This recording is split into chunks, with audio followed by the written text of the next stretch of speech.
This week on PTL, we listen in on the pros, look forward to the quarterfinals, and go back and forth in this or that. Get ready, Chicago. Primetime League starts right now. Albus Knox from the CIS, from the LCL. They are doing what no wildcard team has done before. Triple kill for Forgiven, and it looks like H2K will seal the deal. Samsung Galaxy, top Group D at Worlds 2016. Hello and welcome to Primetime League. I'm Rivington Bisson III, along with David Freak Turley, Trevor Quickshot Henry, and Mitch Kreppel Vorspools. Gentlemen, it's hard to believe 2 weeks of Worlds has already gone by us. Now we're in Chicago for some quarterfinals. We have 3 more weeks of Worlds. It's going to be great. Only 40% done. I'm excited for some top 8. I'm super stoked. Chicago for all the quarterfinals, seeing those 2 halves of the bracket play out. It's pretty lopsided in my opinion, but I think that makes it more interesting and more exciting once we see the games play out. I'm gonna be honest with you, Riv, I'm just here for deep dish pizza. Fair enough. At least we have honesty here at the chairs. With the end of the group stage and our quarterfinals now coming up, the groups have been locked. We've got Cloud9 versus Samsung Galaxy this Thursday, SK Telecom T1 versus Royal Never Give Up on Friday, with the Rocks Tigers versus Edward Gaming starting on Saturday, and finally, Albus Knox Luna and H2K will clash and wrap things up on Sunday. We'll talk a little bit about this, but not too deep because we got to go into the games. As you mentioned, Trevor, lopsided bracket, North America and European LCS, obviously 2 powerhouse regions at Worlds. Not quite what I meant. On the same side, so free road for Cena into the finals, no big problem. Freak, but that logic. Yeah. Albus Knox are going to take down the 2 biggest regions at Worlds. LCL, CIS representing. I'm excited to see what they do. Everybody's talking about how happy H2K and C9 are with the side of the bracket, but I think Samsung Galaxy is honestly the happiest team out there. They're more likely to make it all the way to the finals. Still need to see if somebody can upset the Korea versus Korea final dream. And could that somebody be, let's talk about it for a second, Albus Knox Luna from the LCL. These guys, a wildcard team has never made it to the top 8. Right, and that makes it an incredible showing. Like, that's a really big deal. They took out the #1 EU LCS team, G2. They even took a game off Rocks Tigers, who were the tournament favorite in the group stage. Good on them. Yeah, they beat CLG as well, but that wasn't as hard. CLG was not supposed to do that well, right? Yeah. Like, that's reasonable. But yeah, I mean, theoretically, right? If Albus Knox could beat #1 in EU, which is G2, they can beat the #3 team in EU, which is H2K. Like, that is realistically possible for a top 4 from the team that was power ranked 15th or 16th in the tournament. Yeah, we are moving into best of 5, so I think that's where some of their weaknesses will show up, but they've still made history. They can leave the tournament with head held high if they fail here, but they have a realistic chance of making it out still, because they just bring their own style to the games. They weren't handed over any victories, they claimed them themselves, and more importantly, they made League of Legends fun again with great combos like the Poppy and Nivea, and they're just a super fun team to watch. So I can't wait for whatever extra special strategy they got prepared. It really is a fairy tale story for them, except it's a kind of a choose your own adventure. They're still writing it, they can sign off, so we'll see how they do. So now let's take a moment to step back, suit up, and listen into the comms from week 2 of Worlds and our latest episode of Mic Check. I hate when Chris stays 5 minutes next to me. He's like, it's gonna be okay, alright? Hey, are you okay? Hey, maybe you need something, you need a tissue? Sleep inside the eye of your mind. You know you might find 세상에 비어감다 투명인데 그 믿어봐 어떻게 투명이나 너 믿어봐 I got the pen Какие меня могут I have pineapple Какие меня могут Pineapple pen Блять, вы заебали, сука. Народ Pineapple apple pen 푸시 이번에는 나 있어 니달리 들어갔고 니달리 노플 니달리 잡았어 나이스 나 잡았어 이거 쉐라 호미야 오달리즈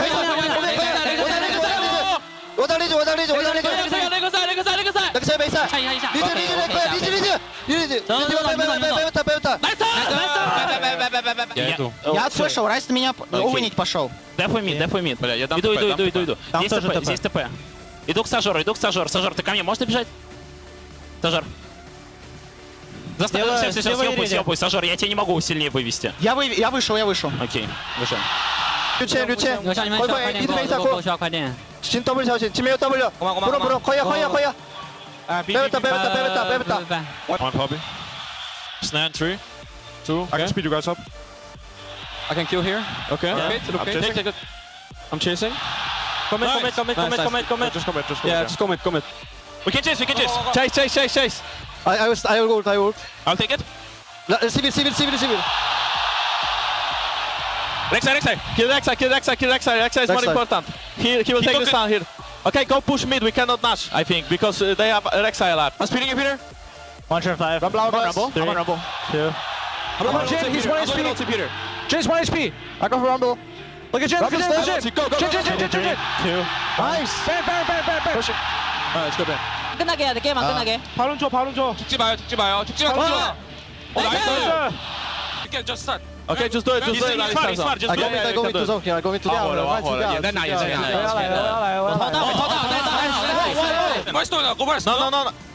Okay, push. What HP? Lee's not here. Oh, Lee's there. 两千 나이스. 나이스.可以。红里边给我龙木可以 나이스. I go with Rise. We can go. Go. Let's load them. They're all low. I go dual back. We go dual back. Kite. We can win though. Yes. They're all low. I got Nash. I spit kite. Malzar. Poppy. We can keep fighting. Keep fighting. Go, Kate. I got them. Come in. Yeah. I'm dead. Nexus. Блять, они добьют. Keep with the butte. Я держу.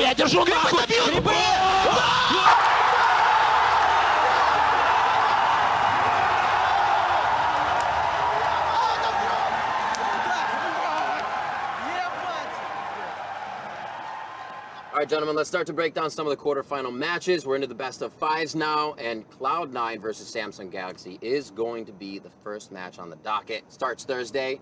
How are we feeling about this? I think it's a tough road for C9. I think legitimately every single quarterfinal is winnable by any single team. C9 Samsung, if Samsung plays like they did in week 2 of the group stage, they are, I think, a top 2 team at Worlds. Not even just considering the bracket, I think they're a top 2 team at Worlds. Okay. So if that form holds up, C9 are super screwed. But I talked to Vitas after the games, and he said we did not play as well as we normally did during group stage. That something was wrong. Hopefully they are able to recover. It's a pretty quick turnaround. Those were the last 2 groups to end and the first 2 teams to play here in quarters. So there's very little time to change how well you do play. But if C9 comes back to form and Samsung plays like they did in the Korean playoffs, I think that's actually a closer match for C9. But before we dive into the specifics of the matchup, we need to look at how these teams got here. And Samsung, they got out of a very tough group with Def, and they made it out honestly convincingly, especially in week 2, as opposed to C9, who barely scraped by. So in that sense alone, I definitely agree. Samsung Galaxy, maybe not in top 2, depending on how the tournament scales, but definitely top 3 team at Worlds for me. So I'm, getting a little afraid for the American Pie. You look at the whole group. You talk about the group of death. The 3 fastest games and fastest wins of the entire Worlds tournament so far was from the same group. It started with RNG smashing Splice, and then the following week, Samsung Galaxy beat 2 consecutive fastest games. They were so dominant. They were so strong. I think it's an uphill battle. And then you look at Cloud9, and they had the ridiculous 70-minute game against Flash Wolves. They ended up, taking the tiebreaker the following week. That was, 50-ish minutes? The mid to late game is just not good for Cloud9. So all of the chips are stacked in Samsung Galaxy's favor, and it makes it very tough. But there is a part of you that goes, Cloud9 could still do it. They could still get better and find some magic, which is kind of weird, right? Because we're so heavily favoring Samsung. But they would have to surprise, because if you look at the matchups, I don't think there's a single winning matchup really on the side of C9. We could go over them all, but one that I'm really looking forward to is the one in the mid lane with Ground, especially if we take a look at mid lane meta game. The likes of Aurelion Sol, Syndra, taken off the board usually all the time, which means you end up in a very Rise versus Victor meta. Jensen has lost both sides of that matchup in week 2, and Crown has shown that he's probably the best Victor at the tournament. That alone gives way more edge in pick and ban for Samsung. And it's worth specifically pointing out that in the group stage, Crown, the mid laner for Samsung, absolutely smashed Bjergsen, who is unequivocally a better player right now than Jensen is. So if you smash someone who's better than you, you're also probably going to get smashed afterwards. So, that's an important thing to note. And talking about Samsung as a team, right? You mentioned that they have 2 of the very fastest game at Worlds, and they're normally a team that excels playing the mid to late game, playing 40-minute battles. That's what their bread and butter had been throughout the Korean season, which is going to be a strength against C9, who wins mid to late game, but not as good as Samsung, right? So, the stack rank of strengths does seem to line up so well for Samsung Galaxy, but the point that always matters is how well you play on the day, and that is always a chance for C9 to take the Final upset. thoughts before I make you choose? Oh, I just definitely want to look at top lane as well and say that, like, while Impact is really good even without much attention, I think QV is so strong to hold his own. Like, everyone on Samsung, I feel, is like a solid, constant player. Ambition hasn't really had too high highs and too low lows in the tournament. QV can definitely hold his own against Impact in the top lane. And then C9 will likely have to rely on smoothly roaming again, but they're playing against a very, like, lane-dominant bot lane, at least that picks for laning phase. So in that sense, it's going to be rough for C9 to do anything. But best of fives, you never know. You never know. Well, you've kind of voted already from what I've heard. Maybe it'll change. Crepo, we'll start with you. Who's going to take this match, Samsung Galaxy or Cloud9? Talked too much already, Samsung Galaxy. Trevor? I think that if Cloud9 are going to win, and there's a lot of mid lane bans, then it's going to be up to Impact. But I'm going to say my head is telling me Samsung Galaxy is going to win the series. Freak? Yeah, pipe in the crowd noise from last week where everyone said not NA teams as well. Sorry, home crowd, but I think Samsung Galaxy definitely the favorite. There's a chance for C9, but it's unlikely. All right. Well, while we wait to see if these guys know what they're talking about, let's see if you guys knew the pro.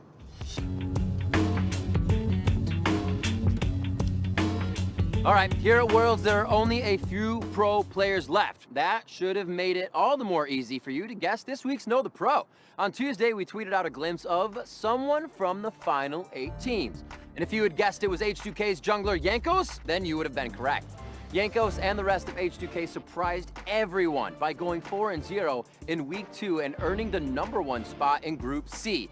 Jankos managed to do it with a 5.33 KDA, 73.6 kill participation, and a 100% first blood kill participation. Spicy.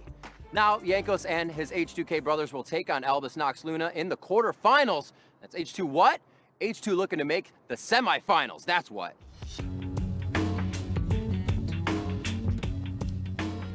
All right, gentlemen, so we've heard what you had to say about the first quarterfinal. Some liked it, some didn't. They'll let you know on Twitter. We got to move to the next quarterfinal. It is going to be SKT versus Royal Never Give Up, an amazing quarterfinal matchup. Some would say a finals early. A finals early? I mean, it was a final, right? Exactly. A few years back. I don't know. I think SKT also have to be the favorites here. You know, you look at both teams. There's question marks around both, but there are significantly bigger question marks around RNG. They have looked abysmal and they have looked phenomenal, but only against Team Solomid. If you look at the 2 wins against TSM, they looked pretty good, they looked pretty concise, they were on the same page, they were working as a unit, but then you look at the other 4 games that RNG played, and I think there's significant weaknesses that SKT can punish. Even though SKT are not firing necessarily on all cylinders, I still think they have exactly what it takes to take down RNG, who have looked lost and have made questionable decisions. I think it's interesting. I agree. SKT are our favorites here. You know, I said that Samsung Galaxy may be like the #2 team at Worlds. SKT would be the #1 in that case. There's a point I want to bring up as a hypothetical about Royal Never Give Up. You mentioned that they were really good against TSM. I saw a fan theory that Royal said, okay, we're going to lose to Samsung, no big deal, but we're going to tunnel on TSM and make sure we can beat them. And they spent all their Worlds prep making sure they could beat TSM. If that's true, and they're able to dedicate those same resources to tunneling on SKT and like learn how to counter In a them. short space of time. I'm just very like if you're gonna make the logical leap that that's why they look so good against TSM and no one else, that like at least it's logically consistent, they could do that again against SKT. The problem with that argument, though, is that SKT as a team historically has been great in week-to-week adaptation within international tournaments. The fewer opponents they have to prep for, the better their prep gets, and they come out really prepared.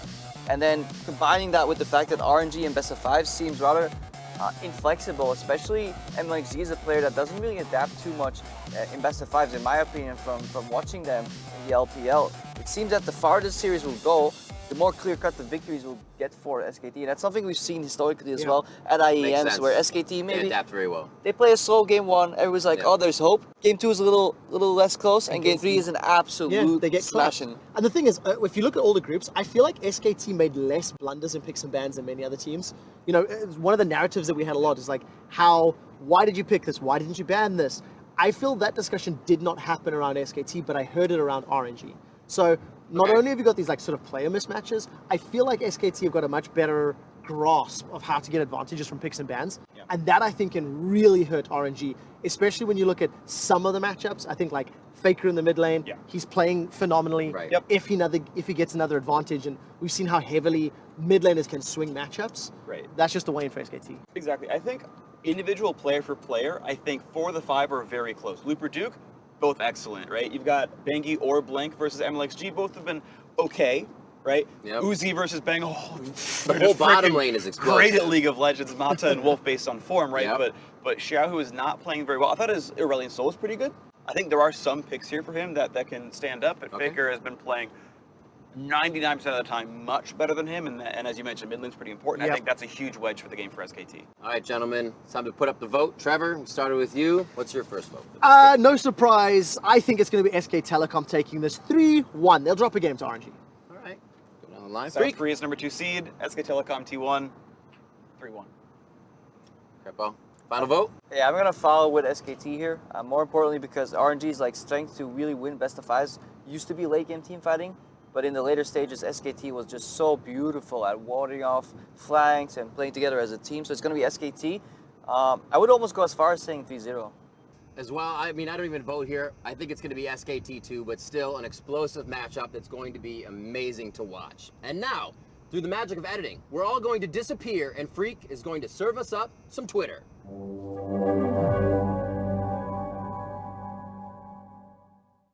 Hello everyone, welcome to the Twitter segment of PTL, where you guys win fabulous prizes. It's gonna be awesome. So last week it was asked of you to tell us which player would die the most during week 2 of the group stage, and for the Hall of Fame, how many deaths would that player accrue? Well, it was INTZ support Jockster, who died 17 times. Ouch, I know, he gets an F for effort with that one. But thankfully, 20 of you passed the test and guessed Jockster correctly, so congratulations for getting the question right. But 2 of you, or I should say, and 2 of you went above and beyond and got that S+ and guessed the 17 deaths. Awesome, you're joining not only some prestigious company in the PTO Hall of Fame, but also each earning a free skin code. At Niels133 and JesusZ_Z, or Jesus, however you pronounce it, I don't know. But again, props to you 2 for being so incredibly wonderful. But now we're moving on to the quarterfinals of Worlds, and our question needs to be suitably epic. How about epic monsters? Maybe an Elder Dragon. Sounds good. Tell us which team will kill the most Elder Dragons during the quarterfinal. And for the Hall of Fame question, how many Elder Dragons will that team kill? I'm going to say Rocks Tigers with 2. You guys send your own answers to @LevelEsports. Use the hashtag PTL, and maybe you can also win. Good luck.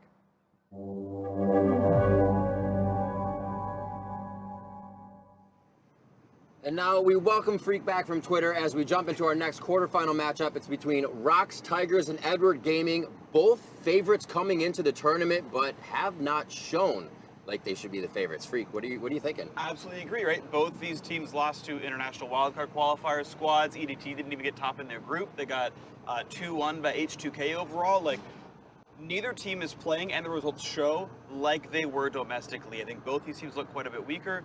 I still think Rocks overall looks better, so I think they're the favorites, but yeah, neither team really looks 100%. No, definitely not. I mean, the world's best player, Smeb, did not look like the world's best player. That's very true. And I was very shocked by that.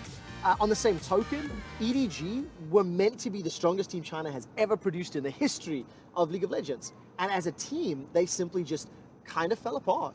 And that's more because EDG domestically just looked so solid. They look very constant, and that's something we're not used to seeing from the LPL teams. Like, sometimes they came out swinging, sometimes they looked really strong in some matches but weak in others. EDG went undefeated in their regular season right there, and then they had a solid performance in playoffs. Right now, they lost to H2K multiple times, and H2K right now isn't even considered a top 3 teams at Worlds, and coming to the tournament, EDG was. For me, EDG is like very, very bottom focused in the games that they have played and won.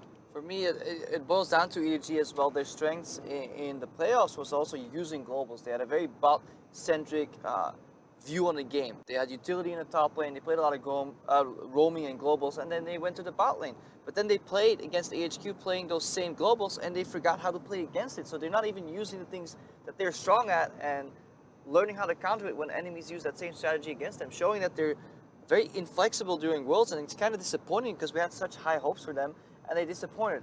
On the bright side, LPL teams are learning to disappoint less. Like, they're not a complete collapse like LGD. Yeah. There's only a minor disappointment. Maybe next year they won't even disappoint anymore at all. Well, I think there is some bright spots, though, for EDG, specifically in their matchup against Rocks Tigers. Edward Gaming, a very bot lane focused team. They want to try to get depth ahead. Mako's very good, right? And you know Clearlive can do very well. Rocks Tigers have had an abysmal early game here at Worlds. They've been repeatedly blasted in the first 15 to 20. Their jungler, Peanut, has a great KDA. He's got great farm numbers, but he's not getting anything done in the first 15, 20 minutes of the game. And that is an easy spot for EDG to strike at. I think they can reliably get advantages there by winning bot lane, by having Clearlive get some ganks off. And if they have a strong early game, I think they can close it out from there. EDG aren't throwing leads away. So matchup-wise, as far as like finding a pool 1 team to fight against, Edward Gaming drew potentially the best opponent they could have after getting second in their group. And I think they have a good shot at actually just blasting the first 15 minutes and then holding on until it ends. All right, so I'm going to start with you. I'll put you in the hot seat. Freak on the seat. What's your vote for the game? I think it's super close, honestly. I'm still a little undecided making the choice. I'm going to say Rocks Tigers is the overall favorite, but I think this is the closest of the 4 quarterfinals. I'm inclined to agree. It's actually tough being put on the spot to make the decision. I think EDG actually have a bigger chance of winning this one if Smeb continues to underperform and they can cover for their weakness. I'm still going to say Rocks Tigers right now. I'm still going to say Rocks Tigers right now, but it's like 55-45. And I might change my opinion on Pick'ems because I've got a couple of days still to decide. Wow.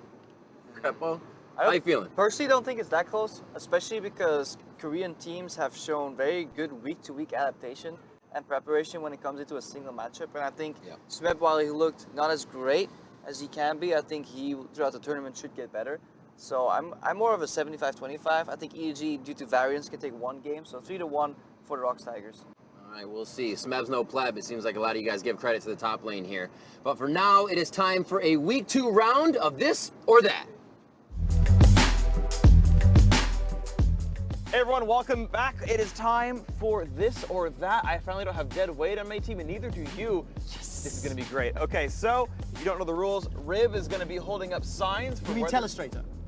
Yeah, Mr. Telestrator will be showing us a situation. We have to choose this or that. Hashtag FreakWin. Let's go. This or that, more epic showdown, SKT RNG or Rocks EDG? Rocks EDG, has to be. Pre-tournament favorite versus pre-tournament second favorite. Yeah, but SKT are actually probably going to win Worlds. You know, that's a closer showdown. I think it is. I think in the context of this World, I agree with you. That is the more epic show. Why are you still talking? And this is happening. We chose that. Sorry, that. Okay, I'll take this because Jet almost killed someone last time. Right. Okay. Bigger surprise, H2K #1 or Albus Nox? Albus Nox, yeah. Like, this is surprising. It is. And impressive as all hell. Props to H2K, but oh my god. First time ever a wild card team. The way they're playing, they're not even a wild card. So we're 2-0 for that. Yep. This or that. Better motivation, Chicago Ice Cream, New York Pizza. I've never heard of Chicago Ice Cream from not being in the US. You're in the US and you don't know? Yeah. This is stacked. And to be fair, also, Chicago Pizza, better than New York Pizza. Does Telestrator agree? Yeah. I mean, Telestrator is from New York. I'm in Chicago. Yeah. Dude, also, it means winning your quarterfinal. This isn't so fair. that is much better motivation. I'm getting a bit like salty. That is 3-0, and we're tied. That's not how it works, though. Who will win lane? Ruler, Corja J, Sneaky Smoothie. I'll let you start. I have my answer. Come on. Or is it Ruler Ray? J's been a monster. Or is it Ruler Ray? Like, you can even do that. Because what if he doesn't even play? That doesn't matter. The question is who will win lane if this is the lane. I mean, but if he doesn't even play, he can't even win. Listen, it's Corja J. It's Corja J's. I'm going Corja J and Ruler. You're going this? I am. Because Corja J's been a monster. Yeah. He's made the team look amazing. Yeah, I'm going to go with that. So we're split? I'm going to go with that. Sneaky and Smoothie, North American Pride. I'm bored of this. Yeah, whatever. I just wanted to win. You wouldn't let me.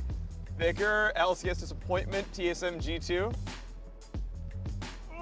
Okay, so in the context of the whole year, it has to be G2. It's definitely that. In the context of the whole year, because of MSI and Worlds. No, this is Worlds. But this is Worlds specifically. Is it just Worlds specifically? Then I'm making the call. The top 4. I mean, G2 got spanked and lost the entire group. At least TSM was close, right? And look, I get it. Like TSM came in, and this was like, hey, we think we can top 4 at They Worlds. lost in a tiebreaker. They were never even going to be in a chance. So it's more disappointing because they were almost out. I think this is my logic. This is a massive disappointment. So we're this again? is so I'm going shameful. this. And I'm like, look, yes, it's that. It's that. You're wrong. It's that this. is the bigger disappointment. Wrong. Okay, Better hair. Better Oh, hair. that. PewDiePie at that. That. FLICKR That. by far. Look how styled Yeah. it is, how stylish. Look, just because it's long doesn't mean it's luxurious. Yeah. PewDiePie just doesn't cut his hair. FLICKR Yeah. actually does a good job of like Correct. having sick. And he's groomed, nice and clean That's around the sides there, you know. That by far. Yeah. Sorry, cutie fans. Yep, that's it. All right, now, right or left hand, this or that? That again, the watch. That's for me. that. There you go. That's it. So you stick around. We got Depth Timers coming up next.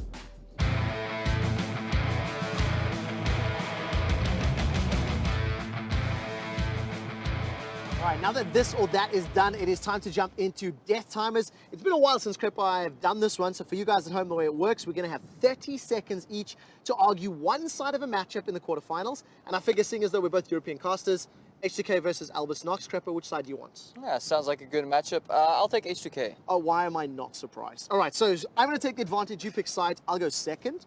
So, Creppo, H2K in 3, 2, 1, go. Bro, I think you made the wrong choice letting me pick a matchup because it's not going to be close whatsoever. Let's go by the laners. Ryu having the tournament of his life. Forgiven is the only Western player in the top 10 KDA players at Worlds. Oduwamne may as well rename to Gargamel after the nasty shit he's going to do to Smurf. And then if you look in the jungle, PvP Steos, please, you're going up against the first Blood King. He is born in PvP. It's going to be H2 what? H2KO, complete smashing, 3-0. I don't even think you need your 30-second switch out because it's going to be over. Right, I'm not going to lie. You've set the bar pretty high for this one, but I'll do the best that I can. I count myself in because you just dropped the mic. 3, 2, 1, Albus Nox. Right, so this is the champion from LCL, right? Do you remember the first team from Europe that truly ruled the world? I'm sure you do because they were stomping you every single time. This is the reimagining of Moscow 5. FLICKR is a boss. He set the world on fire, both figuratively and literally. They reinvented what Poppy and Anivia can do on the Rift. And this is a team that is just continually surprising, continually stepping up. The best thing about it, H2K tilt so easily. Albus Nox Luna are going to put You knew where I was going with that one. So how do you think I did? All right. I'll leave it at that. You guys jump on Twitter, let us know who you think's going to win. Hashtag PTL win or hashtag Crepper win and quick win. That does it for Death Timers. We're going to jump into the top 5 plays from week 2 of Worlds with the Penta. Sneaking into number 5, it was AHQ's Albus with the surprising Baron steal. Their jungler is still in the base here, so this is a little bit risky. Certainly is. Tunnel comes back out there. No, there is none around the Baron pit. They have the damage to get it done. Oh! He got it! Are you kidding me? Somebody blocks that karma Q! How can you let him do that? That's impossible! Vander is not tanking it. His team is like, Vander, come tank it. Vander wants to peel. Like, look what Vander's doing. Why? Where is he walking? Vander! Block the Q! Oh, this is heartbreaking. Why? 151 damage. At number 4, EDG's Scout unleashed his power against INTZ as he picked up a quadra kill. The damage, the equalizer. Scout is on a rampage now. And they finish off Jaxor, or look to do it in just a few more moments. Player love, and that's a double kill for Scout. They just keep on going. Talkers, he's trying for more, but Scout is just wrecking through the team. Clear love will fall. Scout will pick up the quadra. Can he get the final? Ooh. No, he can't. Talkers with a big shutdown. Dancing into number 3, Albus Nox Luna's stay host didn't need all 8 of his legs to showcase some fancy footwork. Was it a prank? It was not. It's actually going to go in, but that's a flash force. Perks goes in, wants the big play. Going to wait for Elise to rappel back down. Misses that first Q with the snares in there, and Rise does more than enough damage. He's trying to cut around those Spiderlings, doing a nice job. FLICKR comes back in! What a save! Albus Nox Luna needed a miracle to turn the fight around in our number 2 play. Tails jumped on again. Gorilla with a huge play. Finds him with a pulverize, and a Miracle cutting it up, but he's actually going to get out of the way here. So much there. Some more's going to pop, and Miracle still fighting in. Needs the life steal. Smurf going to try and get down. They need to save the Smurf. Gets him with the flash. He's alive. Gorilla gets denied by Smurf as well. Miracle! Are you kidding me? And at number 1, it was Forgiven with his triple kill to secure H2K's top spot in the quarterfinals. They have the targets they need in their eyes. Pawn doing damage with the stars as he calls for a Pawn. And Forgiven's coming up huge. Those are 2 kills from Pawn. He's going to push Mako back. That was monstrous. Comes up. He spawns into it. Forgiven's the last one left. Mako's there to do what he can, but it's so mismatched, it probably won't be it. Forgiven alive, the triple kill for Forgiven, and it looks like H2K will seal the deal. Forgiven, walking the walk, he's talking the talk. We'll see if he has any more left in him for the quarterfinals. Now, if you see a big play, or even better, an actual Penta, then hit us up at LOL Esports with the hashtag #ThePenta, and we'll put it in next week's video. Now, before we go, I do want to take the time to announce the Riot Impact Challenge. No, we didn't just employ Cloud9's top laner to take everyone on, but that would be pretty sweet.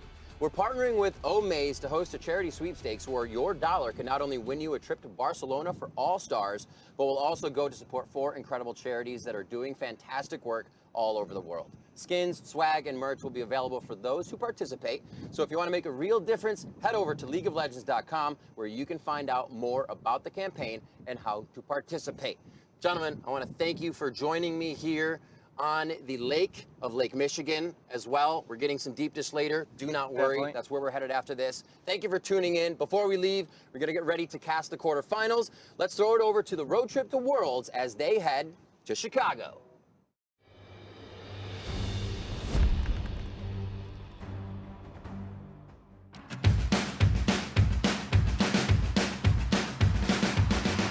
Oh my God, why is this happening? First it was Nikki, then it was On1, then someone stole my RV.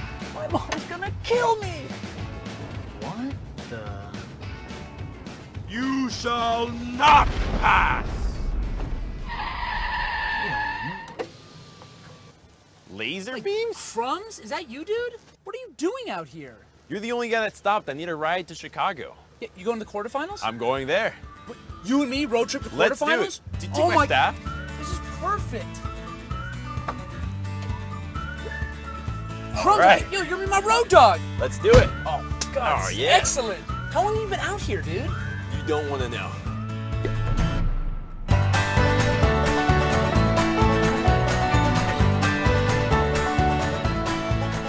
I'm kind of bummed Dyrus and Odd1 left me, but I got you, man. I found you out here in the middle of nowhere, and it was meant to be. But what happened with the RV? Their RV was a lot nicer, and you know, this one's a little bit of a wonky tonky. Wait! Wait! Come on! No! You don't want to talk about it? No, I don't want to talk about it. Okay, Crumbs? But we have this one, and I have you, okay? And we're gonna make it to the quarterfinals, and it's gonna be awesome.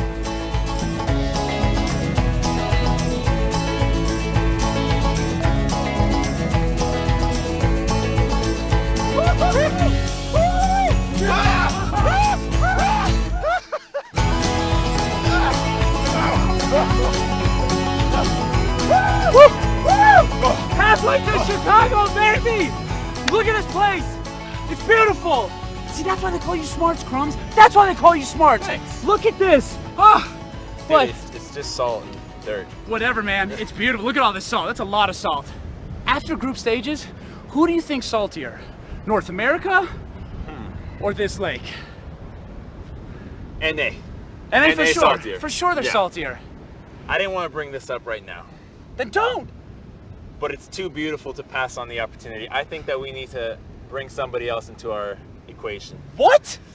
No! It's you and me! Oh, come on, we're on our way to Chicago. It's you and me. We're bringing a third He's wheel. great. You're gonna love him. He's not a third wheel. He's gonna join us. No, this is like a FLICKR 2-title situation. He hasn't gotten the third title. You got the wrong idea. I'm telling you, we'll be stronger after him. He's that cool. You promise? I promise. We'll come out stronger. All right, let's get your friend. We're gonna bring him in the RV. It's gonna be the Three Musketeers. We're gonna take it to Chicago. That's right. Quarterfinals. Yes, That's right. Yes.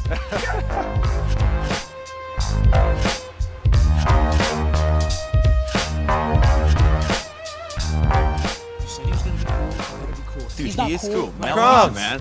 What's up, buddy? How you doing? Gordon, man. Nice to see you again. Yeah, so good to see you, man. I'm glad you stopped by. Straight to Chicago. This Hey, I'm is Gordon. Yo, Worlds. We're road tripping to We're Worlds. gonna do it. This is Excited gonna to be- see it? I'm so Yeah. excited. Yeah. I really can't wait, actually. No. And it's gonna be so much fun too. Gordon Hayward, could you just pause for like a minute? Come here. Come here. Seriously, come here. No, it's me. What are you doing? What's said wrong with you? You didn't say What's Gordon wrong with Hayward you? and Utah Jazz. You're setting me up for failure. And I'm a Lakers fan. Black Mamba. Get out of your Anyone head. sees this, Get out of here. Come on. Come on. Sorry about that. That was kind of awkward. That's all right. I understand what's going on. How about this? Let's make a deal. I got a hoop back there. Let's go play a little game of worlds. Me versus you. If I win, I get to go on the road trip with you. If you win, I got some snacks, some waters. You can go without me. What do you think? Snacks? Snacks. I got a lot of snacks. Okay, Gordon Hayward of the Utah Jazz. All right, let's do it. Let's do it. All right, Gordon Hayward. It's home court, and I'm a gentleman. I'm going to give you first shot. All right. Look, I like to call this one the Pantheon shot because I dropped this one from way deep. Woo! In the RV, so I'm a little, it's a little tense. I didn't really stretch. Of course. I didn't stretch before this, but Wow. Watch closely on this one, okay? This one is the ricochet. Bank shot, remember, it's got a bank. Bank. Rhymes with gang. Ooh. Let's amp it up a little. This one I call the blinding dart. Ready for this? Oh my God. Yeah, all right, yeah. Blinding dart, huh? That's the laser beam special right there. Oh! That's another letter. Oh! Is that regulation? This is my global ultimate, because I go around the world on this one. You dribble one way, then you spin around the other way. I mean, it's almost like you're on one side of the map, now you're on the other. What do I have? I think you are at WORL. What are you at? I got nothing. This one's called the Zigs because it's from deep downtown. Oh my Lord! I just can't miss right now. You sure you were right here? Right there. Wasn't like you weren't at the line, right? No. No, you're back here, right? Definitely a couple steps back. Oh! This one right here is for Worlds. All right. After this, just call me Darius.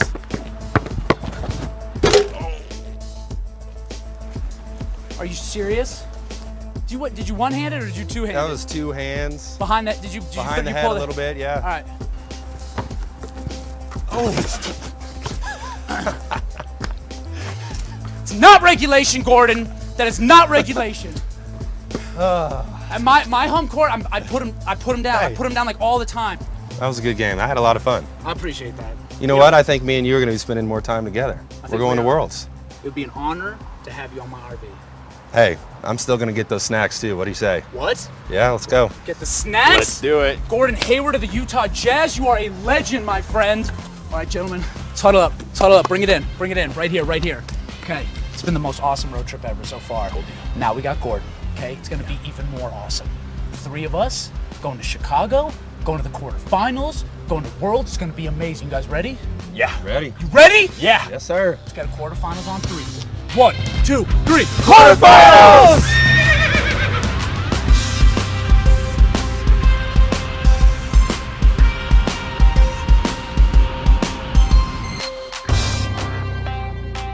Gordon, my man, enjoy some of those snacks. We'll be back in a jiffy. All right. Woo. All right. We did Chicago, baby, amazing, we made it. Oh my God, you know what'd be so sweet? Let's just sneak in a deep dish pizza, you and me, right before the games. I can't get that. I gotta catch the games. All right, fine, I'm gonna get the pizza myself. I'll meet you at the quarterfinals. I'll be there. Awesome. Wait a minute, you turned the generator off? That was your job. That's you not didn't me. Gordon!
So hold our heads up high and beat the drum to what we love.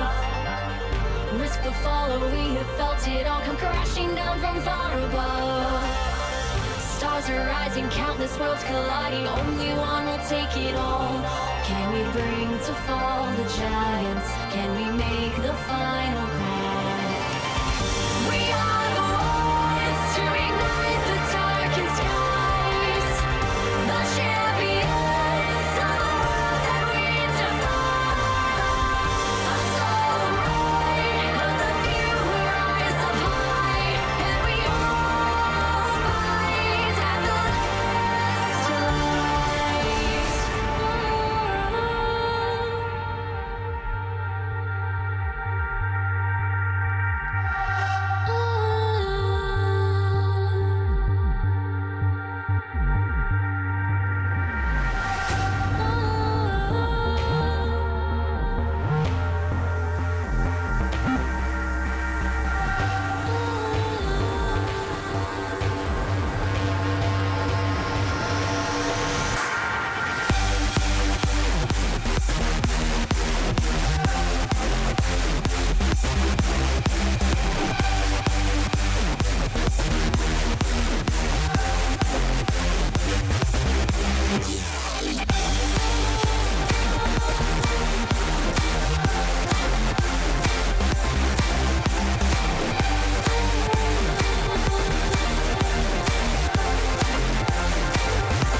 Welcome to the historic Chicago Theater, home of the 2016 League of Legends World Championship quarterfinals. 8 teams from around the globe have descended upon the Windy City to prove that they are the best in the world. Each of these teams is only 9 wins away from hoisting the Summoners Cup. However, victory will not come so easy.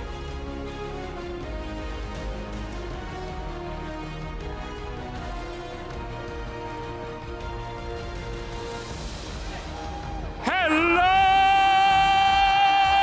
Chicago!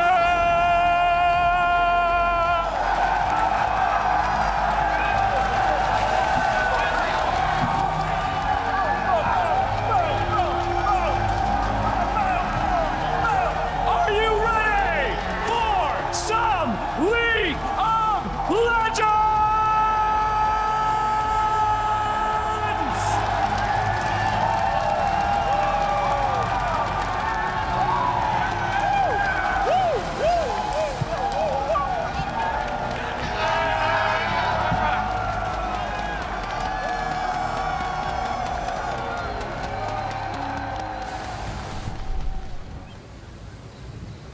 Nobody knew that we can compete. We will try to make our journey as long as it possible.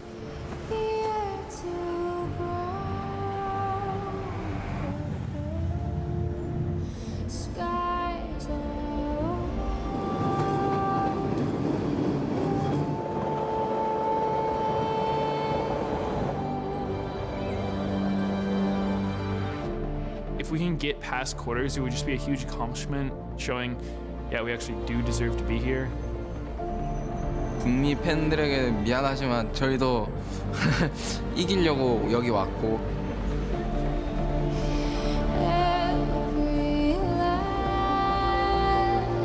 저희 반대쪽 그룹보다는 저희 그룹이 조금 많이 힘든 것 같아요. 저희가 더 센 상대로 더 열심히 준비를 해서 이긴다면은 정말 결승까지 직행을 할 수 있을 것 같아요.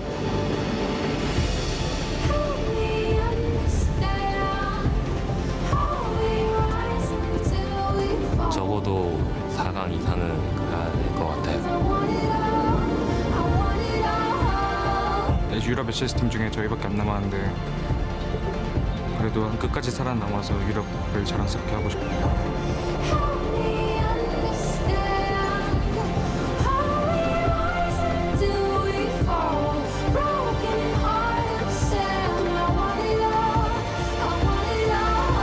만약에 SK를 이긴다면 자신감도 하늘을 찌를 것 같아요.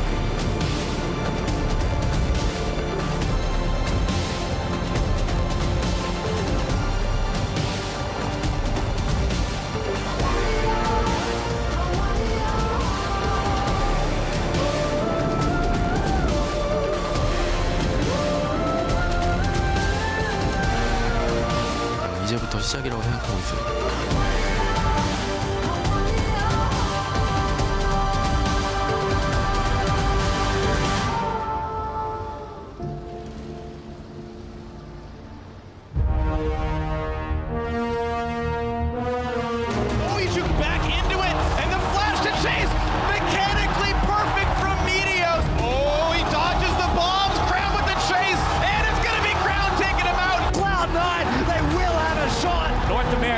Still alive in the tournament. And Samsung Galaxy win the fastest game of Worlds 2016.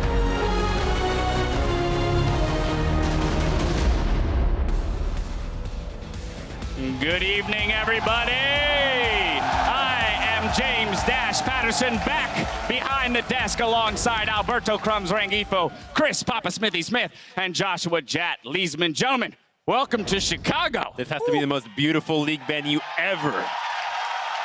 I'm really excited for this weekend, especially after the opening. I mean, the juxtaposition of this venue and all that it's seen and now the show it's going to get this weekend is awesome. An intimate venue with crazed fans makes for a good show. So our broadcast partners from around the world, well, they've joined us too. They've come along for the ride, beaming the tournament live in over 15 languages worldwide. You're seeing our colleagues from Turkey, Korea's OGN broadcast team, the Chinese LPL, Brazil's CB LOL. We've got them all here, so make sure you get noisy for them as well. Now, of course, though, it's time for us to send it downstage to meet the contenders in the first 2016 World Championship quarterfinal. Thank you very much, Dash. Hello, Chicago, and hello, Internet. It's time to meet tonight's quarterfinal contestants. Starting on the red side, North America's last hope. You know them. It's Cloud9!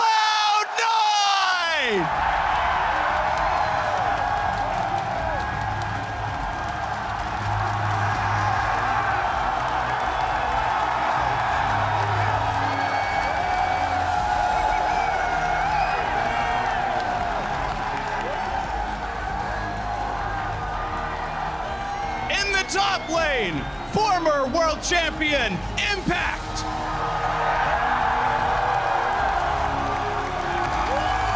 Returning in the jungle, it's Meteos. Their mid laner, Jensen. Long-standing AD carry, Sneaky. Cloud9's new support, Smoothie! And their coach, Reapered.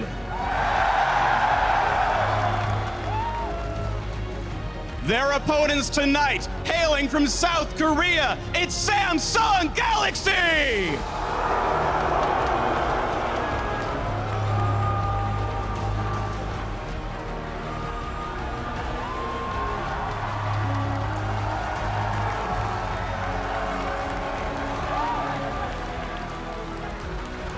In the top lane, Kuve! Their jungler, Ambition! King of the mid lane, Crown! At AD carry, Ruler! Their starting support, Core JJ! Substitute support, Wraith. And Samsung's coach, Edgar. Once again, let me hear you here for tonight's quarterfinal matchup.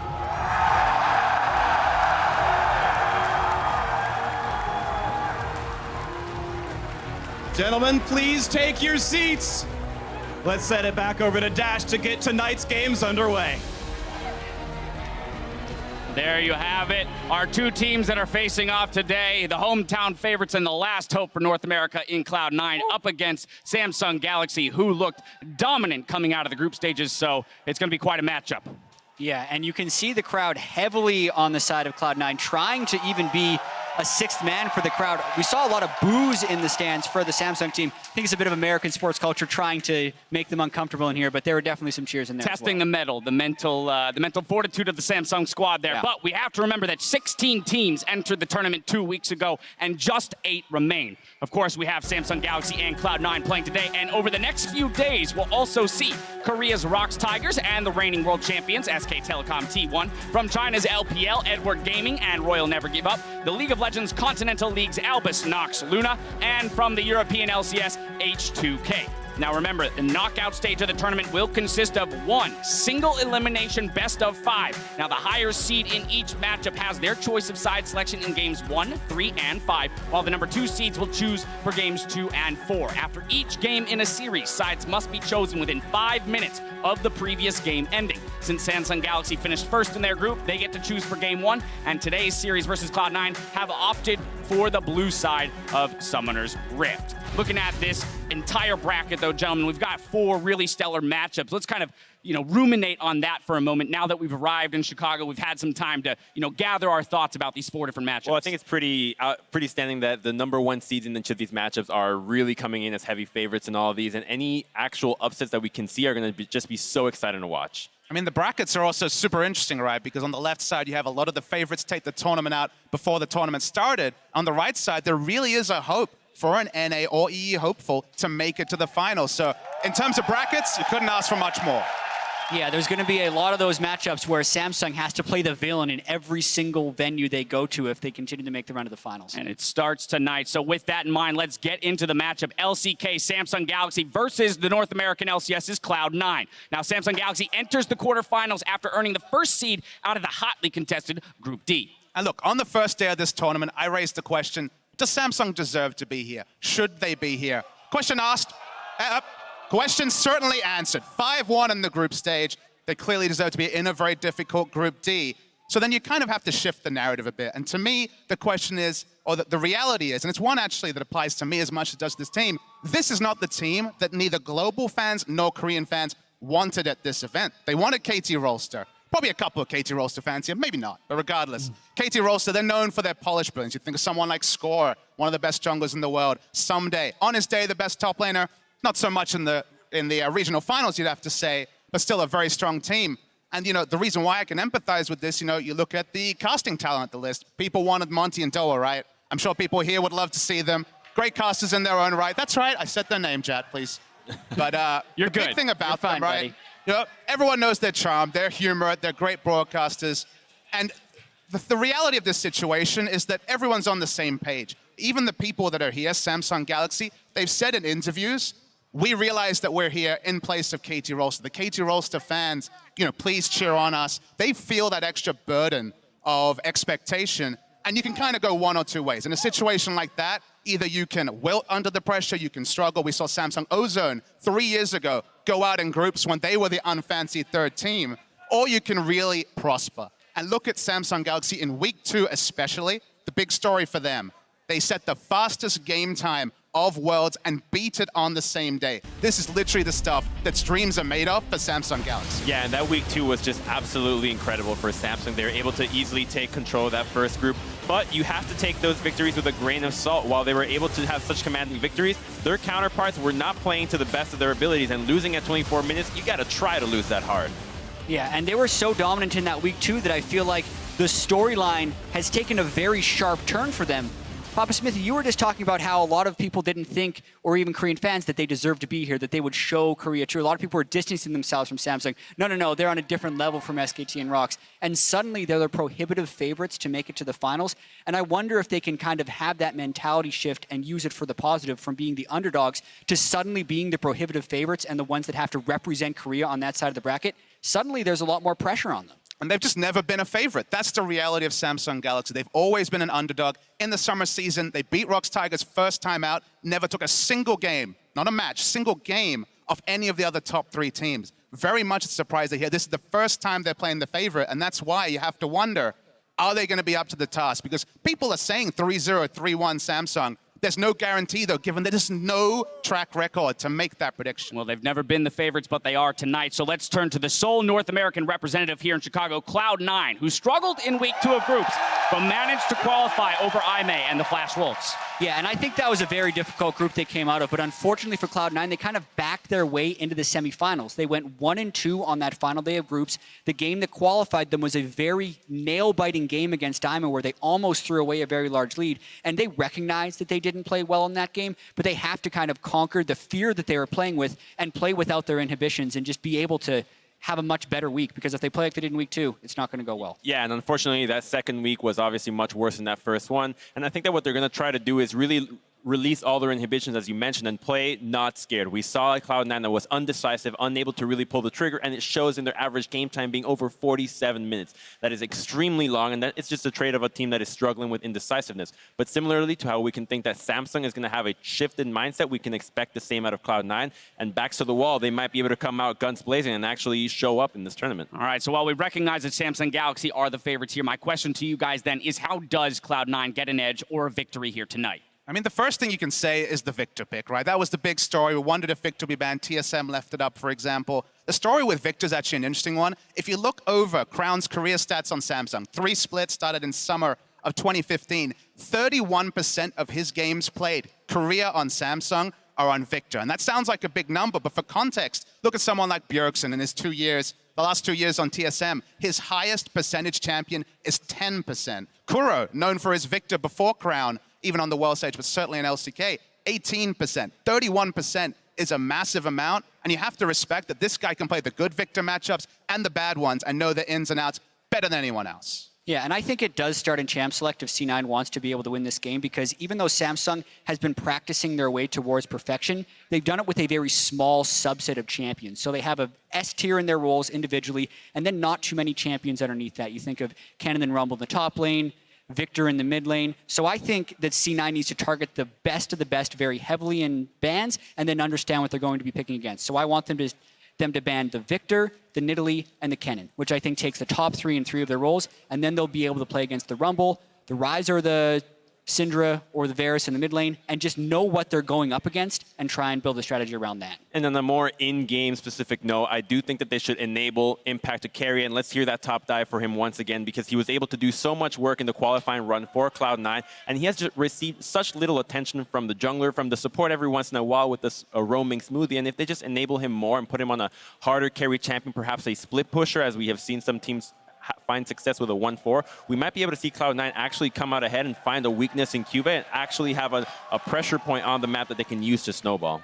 Worth noting that CoreJJ will be starting today. He seems to have been really the tonic for this team to take it to the next level. The numbers don't necessarily show it, but the way the team plays with CoreJJ is undeniable. He really has been a big upgrade, a big laning focus, and it's helped up Ruler as well. Yeah, and you almost want to call it something like game vision for Samsung increases when CoreJJ is in the lineup. Even though they have the same gold differences in many parts of the game, they just end much more quickly, and they look like a much more decisive team with CoreJJ in there. It's such a smaller sample size, Jared. That's the question. He only ever played 16 games in his career with this team, 16 games in his career in the support role. So it's a much smaller sample size, and we just have to see, is it a good luck charm, or is there actually a measurable difference between the two? Now, don't forget, over on Riot Games 2, we're bringing you a different angle on the competition. Today, join our team of casters and special guest Zig as they focus on individual matchups and perspectives while also taking your questions live on the air. For Game 1, they'll feature a single team focus, casting the game with vision limited to Cloud9's perspective. Of course, now, before we send it to the casters for Game 1, I want to get your guys' predictions. Who is going to be the first team to book their trip to New York City? Well, I mean, if we've seen anything from Worlds, that is everything's gone crazy, but you still have to side with the undeniable favorites here. I think Samsung has a clear advantage into this matchup, so I'm going to go with them. It's not going to make the fans here happy, but Samsung Galaxy here. What about you, Papa Smithy? I don't really know how to be a Korean representative and also play the favorites for the crowds. You just look at the tape. Unless Cloud9 finds a very inventive way to take the early game, I think if you're a betting man, it has to be 3-0 Samsung. 3-0. That's a big call there. Jat, what are you thinking? I mean, it's very tempting to give the crowd what they want. It's TSM. No. But do not give in to temptation. Never. It's a bait. In this situation, I definitely feel like while Samsung does have some predictability in the pick and ban phase, Cloud9 is not the team to beat them based off that. I think they can probably take a game here because they have some strong solo lanes and will have some better advantages. But I say Samsung 3-1. I'm sorry, it's just what I think. All right, I will go 3-1 as well. 3-1 as well. All right, well, it's pretty definitive on the desk here for Samsung. But although some may say that Samsung's group stage performance was a surprise, Crown and his team are already looking forward and setting the bar higher. 다른 사람들이나 바깥 쪽에서 보는 입장에서는 8강까지 온 것만으로도 기적이고 엄청 성공한 건데 저희는 만족하면 안 되는 그런 직업이라서 목표는 항상 더 높고 만약에 목표를 이뤘다 해도 새로운 목표를 갱신해서 또 올라가야 되는 직업이라서 지금은 또 이제 8강까지 올라갔으니까 이제 다음 목표는 4강까지. 4강을 올라가면 이제 다음 결승까지. 이렇게 해서 네, 계속 올라가고 있는 것 같아요. Hello, everyone. Hello, Chicago. Rivington is in the third here with Sam, Kobe, Hartman, Kensler, and Mitch Krapo of Vorspools to bring you our first clash of the knockout stage between Samsung Galaxy and Cloud9. Guys, we heard the analyst desk had to say. We're about to see what happens on the Rift, though. Super excited for this matchup. They talked a little bit about the pick bans, but there definitely are some things to watch out for. Yeah, especially contrasting the week 2 performances, C9. As much as the crowd likes them to win, they weren't that good in the second week, and Samsung, they looked massive in that second week. Well, I'm sure the players don't want to wait. The fans definitely don't want to wait anymore. So before we get on the Rift, let's take a quick look at the starting lineups. On the blue side, it is going to be Korea's Samsung Galaxy. That means it's Cuvee in the top lane. Ambition coming out of the jungle. Crown holding down mid with Ruler and Core JJ at AD carry and support with Coach Edgar behind him. And on the red side of the Rift is North America's Cloud9. Up top is Impact in the jungle. Meteos, mid, Jensen, AD carry Sneaky, support Smoothie, and Coach Reaper. It's going to be, like you said, picks and bans. What will happen here? Jap mentioned a little bit ago, small champion pools, but both Samsung and Cloud9 have Samsung 18 champions played across the team and Cloud9 19. Divide that by 5. That's it's a kiddie pool. Yeah, I mean, around in. A lot of the teams here at Worlds, have had fairly compact champion pools, but this matchup especially, I'm definitely looking at the AD carry. Jin has been really big for both those AD carries. Long time, streamer of Sneaky there showing up on that Jin, as well as Ruler, plus the fact that strong bottom lanes, especially for blue side, are really important right now. Yeah, especially in this matchup. We'll touch on that more later on, why it is exactly the bot lane that is so important. But right now, we need to look at pick and bans and see if something different happens compared to what we're used to. We're so used to seeing minor pinch on mid lane and mostly targeting the key junglers, but that could change. If we target a single role, suddenly these players would have to dive in their 4th and 5th champion, and very few of them have had to do so far. Exactly. One of the obvious ones that's jumping out in everybody's mind, of course, in the mid lane, is in addition to Ryze and Syndra, the Victor that has not shown himself quite here yet, but Cloud9 2 more, and there you go. You don't gamble against the Victor. Also a matchup that Jensen was struggling with a little bit. Lost both Victor into Ryze and Ryze into Victor. Both champions off the table right here. The only real mid lane champion remaining that's been prominent is that Aurelion Sol. Right, Aurelion Sol, and considering these two mid laners too, to me the Cassiopeia for Jensen also rises up now with the bans that are on the board, but now we're swapping over to top lane. That's been big for both Cuvee and Impact, who have been extremely good top laners this tournament. Yeah, so we're looking at the likes of a Rumble being open right now, which is high for these players. Nidalee is off the table. Elise is a primary pick here. Aurelion Sol's a pick we're looking at, so Olaf would be a surprise right here. Yeah, I mean, Olaf going to take it away from Meteos. Ambition was one of the junglers to pick that up. We'll see what they combo it with, because you definitely want some more speed. The Karma is available for them, as Sivir is always an option, though very rarely used. And as I said, the Jhin, I think, very high in priority, maybe even early pick here for Cloud9. Could easily be a Karma Rumble here in first rotation too, solidifying that early Rumble pick, always having pressure for Impact in the top lane. Neither of these junglers really visit top all too often, so that could definitely favor towards a priority on the Rumble. Seeing how many picks are actually contested between these teams really doesn't. It's a mind game of they're taking it away, plus getting the champion that they want. Already happened with the Olaf. The picks and bans are basically shared by both teams as well. You could have seen those bans from either side. And we'll see them throughout the rest of this best of 5. What will they go with? Will it just be kind of a sneaky pick? Not showing too much. It is going to be that Caitlyn lock-in, and they do grab the Rumble. As we mentioned, also along with the Jhin, Caitlyn very strong with the extra range down there. We'll see if they combo that with one of those long-range poking supports as well, because we've seen the Zyra. Karma can also be flexed there, no hesitation. There's your extra speed for the Olaf. Yeah, no more flexing. But you do get that guaranteed. It really just enables Olaf, because Olaf does fall off in mid and late game pretty heavily. And the threat he needs comes from the teammates that you surround him with. I love this pick that Samsung did, though. Just instantly, Cloud9, what do you got? What are you thinking about? Right, they have to be prepared. They must have ran a million pick and ban scenarios in their preparation. I think that's really good research by Samsung, because that was one of the things that we mentioned as well. Jumping right to the front of your mind as you see the bans on the table is the Cassiopeia for Jensen has been his go-to. He likes to be the backline, very high DPS AP from the late game. But historically, Aurelion Sol into Cassio has seemingly been a decent matchup.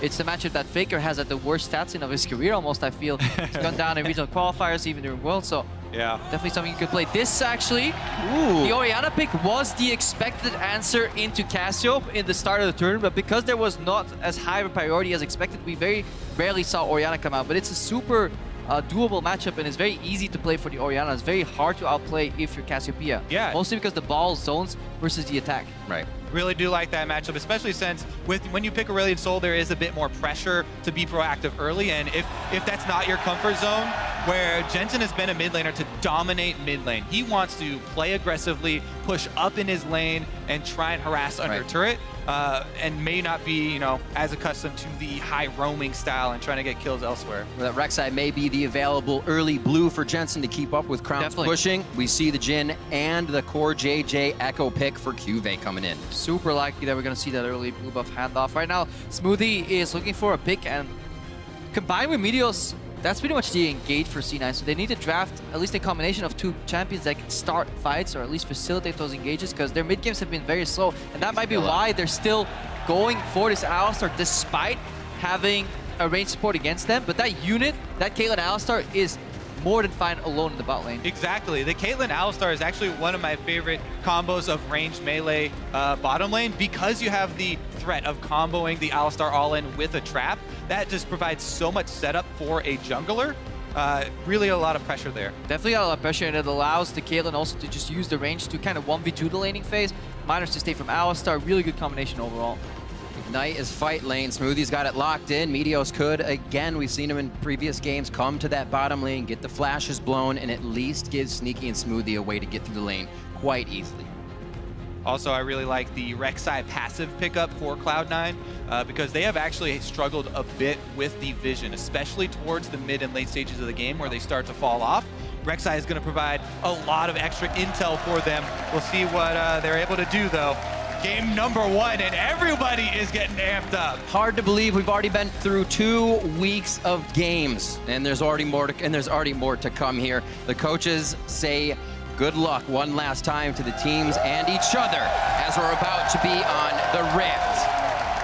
And I just want to say I love this venue. It's built for acoustics. We can really feel like when the fans are cheering, despite a lower number than we had in San Francisco, it is loud in here. I really love it when you can actually feel the audience. Oh yeah, it's heating up in here. We still have chills. Let us know who you are backing. Tweet at LOL Esports. Good start. With the hashtag SSG win or the hashtag C9 win. We'll tally the vote in game as usual. The crowd is ready at home in the Chicago Theater. Samsung Galaxy and Cloud9.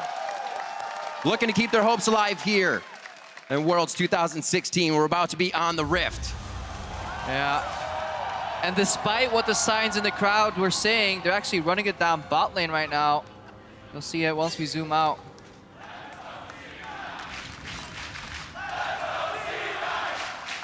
Get some frequent flyer miles here.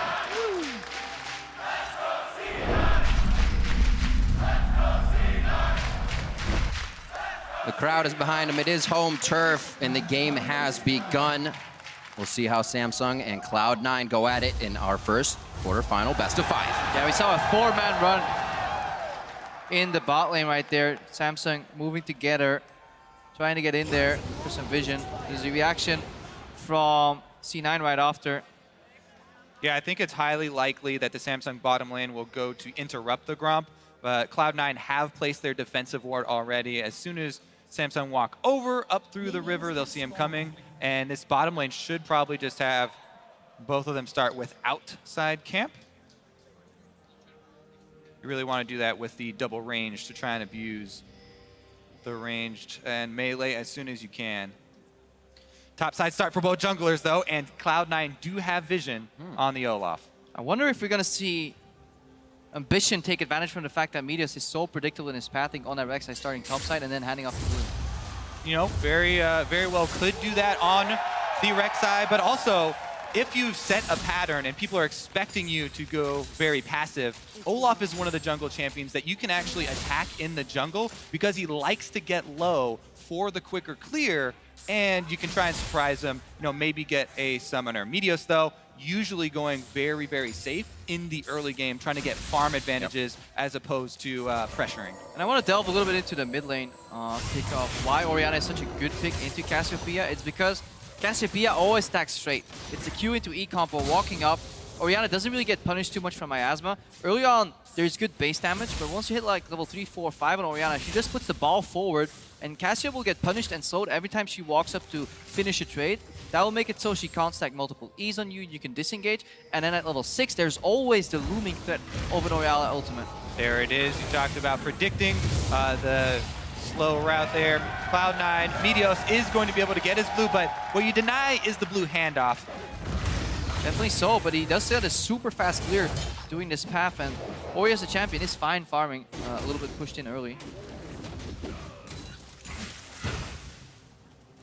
Not too much pressure as of just yet. As you said, Kobe, Meteos really not liking to counter jungle too much, or get aggression, I should say. He actually counter jungles quite well in the early game. For just about 16% of the enemy's jungle camps. Ambition's looking about 6 there before 15 minutes, so that could really hurt Ambition if he's moving slower on the jungle with that low health. Yeah, see, Meteos actually really does like to not only control Scuttle Crabs for the extra vision, but steal away the single small camp every time they get any sort of vision on the enemy jungle. Remember that they did see Olaf start on the top side, so this is very predictable, the route that Ambition has taken, and it is a very full clear, but shouldn't catch Jensen by surprise here, even though he's pushed fairly far up. I mean, he has subs. He knows he can survive a gank, so he's just going to try and probably ghost out here. Might have to flash into the Ambition goes very early.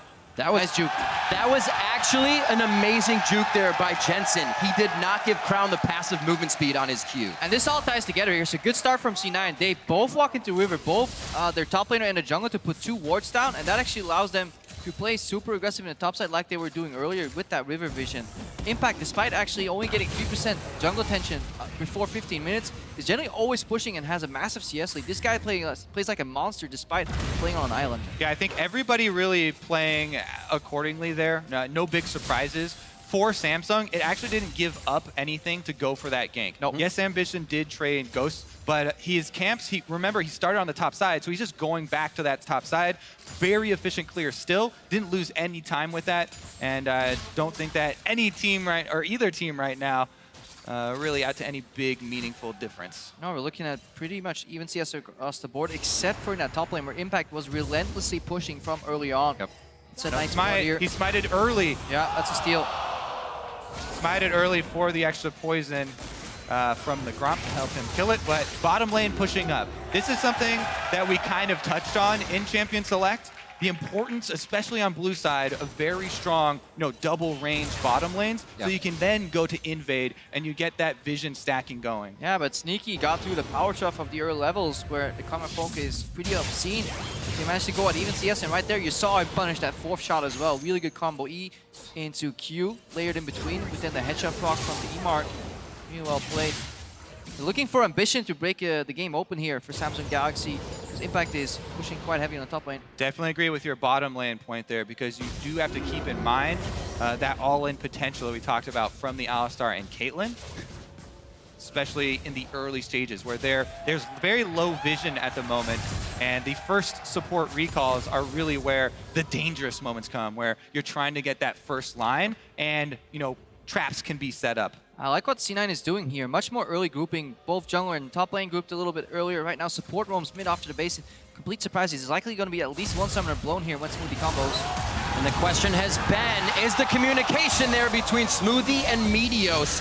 For sure it was on that one. Crown moves fast. He gets the stick though. Petrifying gaze. Smoothie gets taken down. Flash and Knight is down. They're on to Crown now, but it doesn't even look like they'll get anything out of it. What a massive mistake there from Smoothie. Crown gets the 1v3 first blood. Complete outplay. You got to expect that he's going to flash the combo. This is a team error. There's 2 ways you make that play. Either you flash combo at the same time as you know the Rex is going to go for the play. If Meteos tells them, okay, we'll see it right here. I will go for the knockup, Smoothie can right here go for flash combo.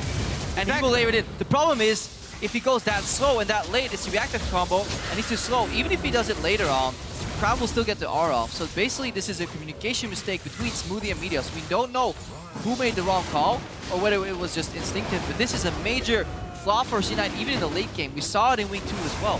They need the synergy on the engagement, and they're always 1 or 2 seconds off, and it can mean much bigger differences between gains or losses. There were moments in the group stage where we did see a little bit of a disconnect between the 2 members of the Cloud9 frontline, and here we have a very immediate punish from Samsung as they go in to take the first Drake, and it is that Ocean Drake to help out with the regeneration early on. Very important. Meteos, though, does get a small tidbit back for Cloud9 here, trying to deny blue buff in front of Crown. Still haven't seen any action from the top lane yet, and that also is to the team. It is impact up by 19 CS at this point, so doing quite well. Looks like you could hit that penetration item mark quite quickly, and maybe Cloud9 will be able to work off of that. For now, though, it seems like that laning phase will stay, and that's only going to play in Galaxy's favor. Yeah, but we are looking at a summoner-less Cassiopeia in the mid lane versus Orianna Rek'Sai. Definitely gankable, especially if you know that Jensen has flash. Now, Sneaky getting low here. Remember this curtain call available. Oof. 4JJ 1v2. You were saying? Curtain has been called. It's also not a level 6 for Smoothie. Just another attack. Is it the Q? Oh, the deadly flourish almost taking him down, but they captivate the audience and stay alive. Woo. Touch and go there, and they do get the heal out of Sneaky, so Summoner Spell burn. A lot of pressure on bottom lane right now. Plus, look at the vision Samsung are placing right now. It's all around the Drake, around this bottom half of the map. This becomes very dangerous territory for Meteos as well now to try and protect his jungle. Yeah, and you can see it in the confidence of Ruler as well. Playing very confidently upwards, always going for that poke. Jensen is forced to move into the top left side of his lane because if you look on the bottom right, there's 2 pink wards basically robbing the river of any vision. And now we're going to see Smoothie go back to try and combat the vision that has gone in Samsung's favor. Remember, he still does not have flash, so this is dangerous for him on the Alistar. Does see that one expire, so not going to go into the ward or into the river to try and clear out the pink wards, and Samsung actually will retain control of the bottom half. And this early vision control has actually done something countering Meteos' natural style. Meteos is not a heavy ganker, pretty low jungle proximity with all his lanes combined. Absolutely. But he usually goes for the little invade here and there, stealing a buff. He did it earlier with the blue buff as a reactionary play, but other than that, because the river is kept on lockdown, he's having a hard time getting into Ambition's jungle. The Ambition head back to his. All that ward vision on the bottom side lets them know where Smoothie is. No more engages on Crown. He can play a little more aggressive. The CS has still been in Cloud9's favor and get their item points possibly before Samsung, but hopefully not losing to any more of these early game ganks. It is Samsung that has the shortest time coming out of those group stages, and right now they are looking like they can put a pretty powerful fist on the early game here. Yeah, and Crown must be happy with the way that early game is going. Well, this is a player that ramps up past 15 minutes. The biggest gold lead increase for him comes from 15 to 20, so he has a relatively steady early game, but then he goes off, and he already got donated or outplayed. He definitely played that super well, by the way. Yeah. First blood. I mean, we continue to point out a whole bunch of times where the enemies of Samsung, the opponents, make mistakes around the mid lane, and he continually punishes them. But over and over again, I mean, we saw it against RNG as well. Xiaohu, you know, flashing forward onto Malzahar to try and pick up a kill there. It always seems that Crown does not make these mistakes and comes up with the extra kills. Ambition down bottom lane, though. Sneaky caught up. Exhaust goes down. Oh, he doesn't even... Yeah, it was the undertow that takes him down. I didn't think Ambition was going to get there in time. Meteos just on the edge. Shockwave in the mid lane. Petrifying Ace and Jensen. He flashes the ball. Jensen comes up with a clockwork wind-up. And this is exactly the matchup that we were talking about. Orianna is so strong 1v1. Despite the first blood, Jensen still gets a kill. He failed the ulti cancel just by a hair. Tried to show his booty to Crown, but it was still enough, and he gets the flash again. Exactly, where Crown tried to flash the ball. The bottom lane gank one more time. Exactly, they're going to continue to be aggressive down here. Now, Smoothie had a really good headbutt there to break the tether, but didn't matter because Ruler landed the snare. Yeah, but he broke the tether on the wrong target. Here, the zone from the ulti. Every time Crown wants to walk back and go into his QE pattern, he is under threat of getting ultied by Orianna. Despite the fancy flash, is just enough for Jensen to take him down, and that's exactly why they picked this matchup. Exactly. He's expecting Jensen to immediately go with the command attack, but Jensen holds it, waits for the flash, then is able to get him. Exactly, staying in range for those autos as well to build up And he gets the best of Crown in the mid lane. But we gotta go back to the bot lane though. This was a mistake from C9, overextending with no vision. Smoothie using the knockback on the support. Yes, it breaks the tether, but why not knock away the AD carry, knock up the support, put a trap on him, and then have at least counter pressure in lane? These are the rash decisions that's putting C9 behind. Also, you have to wonder, why would they engage all of a sudden? That's because the jungler could be there. So C9 lacking the defensive mindset. A little bit of aggression, you know, after Sneaky what got out of the tether, then going for the couple autos. Yeah, there are a bunch of roads to try and travel down there, but let's get back to the game at hand, because this is a very even game as far as the gold is concerned right now. Just very different focuses for the two teams. In the mid lane is Cloud9's point of power right now. Jensen, not only with the kill, but also has that CS lead in the counter pick there. And bottom lane is where Samsung should continue to focus. And Meteos has flash available. So there is a world where they just put the ball on Meteos. He flashes in for a knockup with the tunnel. And Crown has a hard time walking up to the lane. Is that this world, or is it a parallel universe, Crepo? It has been a while since we've seen a delivery system. There are two ways for it to happen here between Alistar and Rek'Sai. It may catch him off guard. We just saw Cuvee use that ultimate to get back, cause Impact to use his ultimate, so he feels good after he takes the minion wave between the turrets. Give Impact a little kiss. Yeah, was able to deny Impact one melee minion there, but Impact still holds that CS lead. And as you said, very low jungler proximity up by the top side. They've been left to their own devices quite a lot here as Meteos brute force invade. Jensen would need to push up that mid lane quicker to try and come over. He kind of has control right now, but half-hearted invade. And they're doing it on the back of really good river vision though. There's a lot of zone going on here. Look at the poke. Can keep going as well because they know Sneaky has to focus on the minions back to the top lane. The Haunting Guys is finished. Other Leandries, I should say, by Impact. Flash is forced, however, in the play. Ragnarok still would have canceled out the shockwave, but Crown also backs off as Meteos is just off of knocking him up. The initial pressure from that fight is going to come from Meteos using this red smite here. You get so much more 1v1 power, and Olaf would have to back off there anyways, but not going to be able to capitalize once again. Oh, this could be it for Sneaky. If Smoothie can get in range, it's actually Sneaky's flash that is forced. Doesn't need to call the ultimate out of Smoothie, but Cuvee giving Impact hell in the top lane here. Could phase dive in, looks for the scrap shield to go down, and he gets the third hit. And Chrono breaks back to safety. Yeah, despite having an early CS deficit here, he's building super tanky here, fighting against the base damages from Impact as well. Impact going for a really big damage build, but he's left so squishy, so these couple stabs when he walks back to lane have put him so low that he can actually get dove. Yeah, just a couple of smart moves there by Cuvee. Each one stacks up. You know, get a little bit of chip damage here as he's coming back to lane, going for another trade under the turret. Now his ult is back available. He has the confidence to dive, and Impact nowhere to go. Also didn't have flash, so big outplay there from Cuvee that took a long time in the making. Yeah, and honestly, this is C9 again putting so much emphasis on that bot lane and mid lane river in between, that vision that they're procuring, but Meteos hasn't gone to top lane a single time, and with a Rumble Rek'Sai, you could easily put some pressure on Cuvee here. Impact again forced to play on an island despite being the guy with the most solo kills in group stage. Been a lot since Impact was playing much stronger in the top lane that Meteos almost stays away from that lane. Set up, why not let him walk into the trap? They're just gonna go after him immediately. It looks like he may stay for the fight, enough to die. The heal from Ruler, and that's gonna keep him alive. Sneaky goes down, and Samsung changes this one and puts it right on top of its head.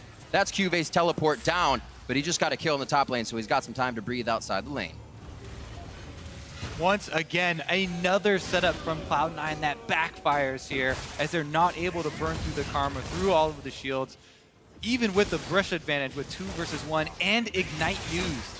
It looked like he would have walked on that trap anyways. Most people will go to ward it, but it's very dangerous to let people go for the full fish stick though. Sometimes when you're in combo range, you gotta be happy because the situation in scrims that has failed so many times where they juke you or you make a mistake. Right. They figure out you're there first and collapse even faster. That's about C9 having to just know when you make that play, you got to be sure that you get the kill right here. Let's see. Yeah. Core JJ, does the Ignite expire before the heal? Combo here is Sneaky in exhaust range. That's the biggest thing. Yeah, that's the problem right there. Max exhaust range for Core JJ. I think Caitlyn can actually outrange in that situation. Then he dies. And as well, thinking to just Q backwards over his shoulder, add that much more damage in.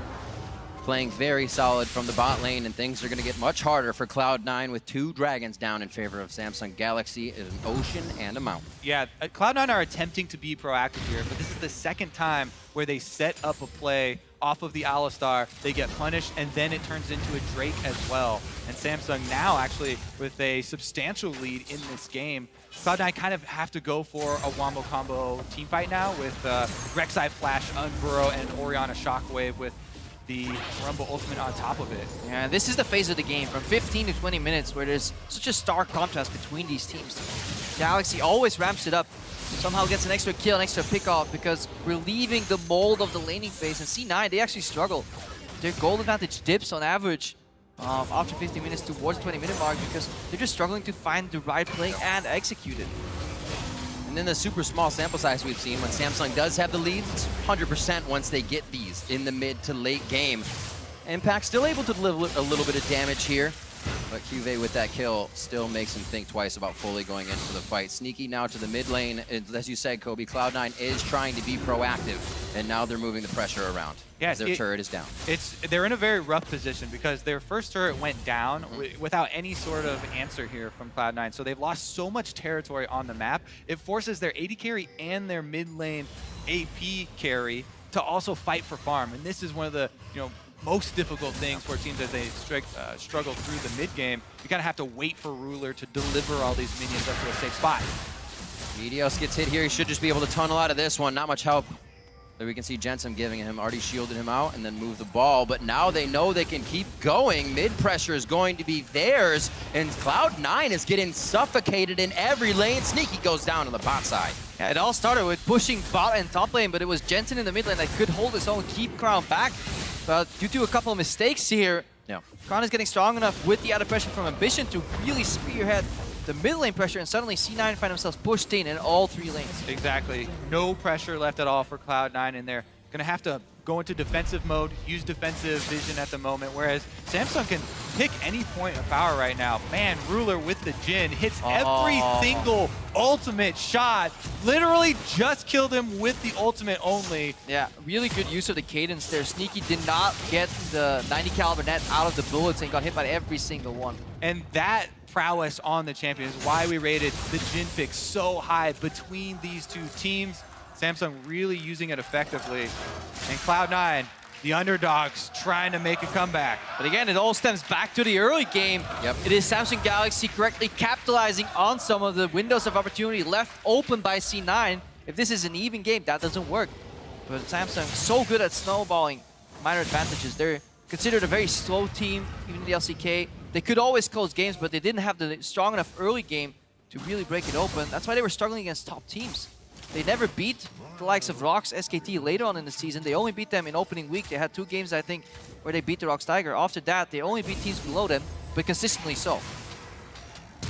Here we go, though. Cloud9 again. Flash in from Smoothie. Ruler's the focus, which means he can get the Mantra Shield from Core JJ. They should both be able to walk out of this, and it's hard to choose a target in the bot lane with all the speed. Impact's going to go down to another solo kill from QV, and now it's the bot lane. Ambition thinking, should we go? Asking the team. It looks like they've turned the trigger on for this one. QV teleports to the bot lane. Jensen gets melted. Smoothie's going to be the next target in the eyes of Samsung Galaxy, and can they bring the universe down on Meteos' head? Yes, they can. 10-1, 20 minutes in, and an 8K gold lead to Samsung Galaxy. Juve has been having some fantastic teleports. Not only does he solo kill Impact in the top lane, he TPs down, shuts off the escape route after an initially fumbled play from C9. That trap should have been better. Yeah, Samsung right now are winning the entire map. There's really no openings. Cloud9 tried to make another proactive play, but it was as Impact was teleporting there as well.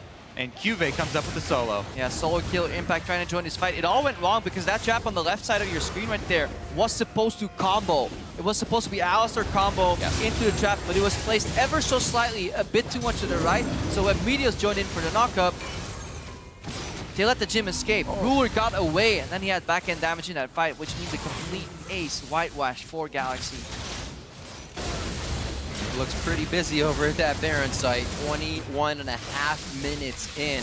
It is going to be the ward. Smoothie may not be able to do much. Meteos is just too far away. And Smoothie may go down on this one. Another hit comes in. Impact goes down. Now Wonder what That this was gonna be in does the bot lane. to the mentality of C9. They made a couple of good setups, but they fumbled the execution. That led to vision loss, more pickoffs, and as they desperately tried to claw their way into the fight, they ran into such a consistent Samsung Galaxy here, always punishing every single window of opportunity. Yeah, this is a very important opening game here for Samsung, as they've really been able to establish dominance all over the map. And Cloud9 really are going to have to reset after this game and not get too down about this one because, man, just left, right, and center, Samsung picking up victories. And coming into this game, Cube and Impact had 6 solo kills apiece for top lane. Yeah. The highest at Worlds, and Cube has just skyrocketed that record. That's the nature of the matchup. If you fall behind in the Echo Rumble matchup, he will hunt you down. Cube had a Magi Soul Stealer up to a couple of stacks. He sold it right now. Just stole him. Yeah. He had a couple of stacks of that. He's like, nope, I die once, not worth it anymore. Selling it for Spirit of Visage. Just going for consistency here. No fooling around. Yeah. Samsung Galaxy said it. Once they got the quarters, they need to get to semifinals. What a great opening performance. Yeah, this is going to do wonders for the confidence of this team. Even turning around constant plays from Cloud9, they probably won't be too scared. So you have to be careful about, getting overconfident, I guess, as it moves forward. Here we go, though. Cloud9 still going for plays. They know that they're so far behind that it's going to take multiple people. So still trying to be proactive and get something back for themselves at the moment. But in order to take the game and turn this entire game around, it's going to be a long farm for late and defensive play. Honestly, that is actually a great way to get some breathing room. Take that Baron away from Cube so he can't be a pest in a side lane, but everybody else still has Oh, Samsung. Crouching Tiger hitting They sneaky. can almost do what they want. Ruler. C9. They measure out on this one. Ambition's going to be able to get another mountain. So when Samsung Galaxy reaches the turrets, they will not be long for this one. Yeah, C9's getting creative right now. They know they're not winning a 5v5, so they're hiding their AD carry in brushes, hoping somebody face checks. Looking for the silver line. Looking for the answer. If you're in a position like this as a team, you know you're likely lost this game, but it's sometimes okay to just play it out slow and reset your mentality because this is a best of 5. It's a marathon, not a sprint. One of my favorite games of World 2014, I believe, was high on the Zed. Oh, after they were so far behind, just still, going for these sneaky plays to try and, get something back for themselves, even if it's a little bit too late. As Samsung move in, trying to take the inhibitors down, and Cube still on the 1v1 with Impact. Almost getting worse and worse for that top lane. Bot inhibitor's gonna go down. Cube may be able to solo that one in the top himself. Smoothie giving the team a little bit of room to work with. A great shockwave. Samsung Galaxy gonna have to think twice, but so will the rest of Cloud9. Jensen's almost out of mana. Can't dance this one out too much more. He hasn't really gotten any of his blue buffs this game. They are being denied resources and objectives all across the map. And this may be another very fast game from Samsung Galaxy. Yeah, super clean closing here. Jensen doing what he can, but it's not enough. Doesn't have enough ability power to supplement Shockwave combo here. First Nexus turret is falling. Looks like it could be number 2. Exhaust to Meteos. Meteos is saying walk this way, but he can't even get out of the base for them to follow him. He's going to come up with about a quarter health here. Crown should be able to do the work with Ruler there on his last bullet. Reloading as they head to the Nexus turrets. Impact throws down the equalizer. Says you want to walk in, here's the red carpet. And it looks like he's going to start cooking up some dinner. First one was Crown. Can he find any more? Ruler is down. Now Sneaky trying to get back to the base for Solace, but Cube ties his shoes together, takes him down before he can get there. And it's only 25 minutes in. Everybody's falling left and right. And it looks like Samsung Galaxy is going to have one more try at the Nexus. Yeah, they still have people hitting the Nexus at the moment. When you don't know when to leave the party, you keep staying, and you start to become the troublesome one. That's Cube right now. It is Ambition that went down. Cube, a few more swipes, just a few more HP as well, and they silence him. Just a few hundred HP short of a down Nexus. Cloud9 stand still. 26 minutes into this game, they're still going to put up the defense, though. Like we said, defensive vision, I mean, you know where they're coming, though. Samsung are just going to go straight back to the Nexus. Rally caps on for everybody in the audience. Sideways, inside and out. Tenacious looking deaf in the eye. Not today. Well, maybe today, but just not right now. Maybe 5 minutes from now. They're stalling out. As long as they can keep fighting, it's all about the mentality right now. It's about the mental reset into Game 2, and that is something C9 have done well in the past. You're no strangers to reverse sweeps. Yeah. It's a long combat. You gotta keep believing. It's true. You can't let one opening game affect the next one here. But man, yeah, Samsung gonna walk right in, take down the inhibitor number 3. And Samsung, we gotta praise them for how they punish the mistakes, but we can go back and look at this game. What if the plays that C9 made actually worked? What if that flash combo with the flash knockoff worked? Right. What if that first gang connected? What if Jensen could start snowballing, could really start leaning in this Orianna versus Cassiopeia pick? This would be an entirely different game. Everything that Samsung is doing right now causes Cloud9 to instantly react. Semi-ults, flashing forward. Cloud9 has to act immediately, looking for the kills as well as the Nexus. It's going to be Cuvée as well, going for one more kill. They turn around. It's the last few hits. 27-27 for your first game of Samsung Galaxy, taking out Cloud9. And we were wondering what would happen when the team with the longest game times on average met Samsung Galaxy, who had the quickest wins across the board. Well, pretty fast win here for Samsung Galaxy. Very, very impressive from Samsung this game. Just across the board, stoic in every single lane. They turned around almost every single play that Cloud9 made. Some of them by mistakes of Cloud9, but then some of them by sheer outplays too. The presence of mind for Crown to know that not only could he escape the 3v1, he could get a turnaround first blood kill without dying in the process. Honestly, incredibly impressive, and that is why many pundits consider him such a good mechanical player. And as Cassiopeia, that's one of the best feelings, being able to use that ability to counter with a petrifying gaze and then choose whatever target you want. Obviously, it was Smoothie. And then from there, they tried to get him again, couldn't, and then it was almost, it couldn't be repaired. Every single lane started to fall. Then, yeah, up in the top lane, Cuvée alone with Impact. Yeah, Impact did earn that early CS lead, but Cuvée still kept coming at him, fighting, very tenacious, using the ult to get back, waiting for it to come back up to go for the kill. Making Impact think twice about being able to back really hurt that lane. And the rest of them to dial in on that Samsung Galaxy's Game 1 win. Let's check back in with the analyst desk. Thank you very much, Riv. And a disappointing start there for Cloud9, but Samsung Galaxy, very similar type of game to what we saw in week 2 of group stages from them. I want to dive into Champ Select because we were talking a lot about the adjustments that Cloud9 should make to maybe pinch some of those smaller pools from Samsung coming into the game. Jat, what's your diagnosis here? When I saw this draft, I actually really liked what Cloud9 did with it. I was very surprised when Samsung banned the Kennen and the Ryze, and I thought, great. They're going to be able to pick Rumble. They actually had pushing lanes in potentially 3 different lanes, which can then open up the jungler. But then the execution in the game, Samsung was just better and cleaner than them. And I think the thing that really pushed it over the top was how good Cuvée was in the Echo versus Rumble matchup. I think the thing that I was kind of optimistic about from Samsung, because I agree, first impression, like, all right, Cloud9 has some great lanes here. The thing I noticed, though, was that the thing about the Olaf pick is you want to counter jungle. You know Rek'Sai is going to pass off the blue. You want to get in there and counter jungle. That's why it was very smart to see Core JJ go for the Karma. Caitlyn was already selected.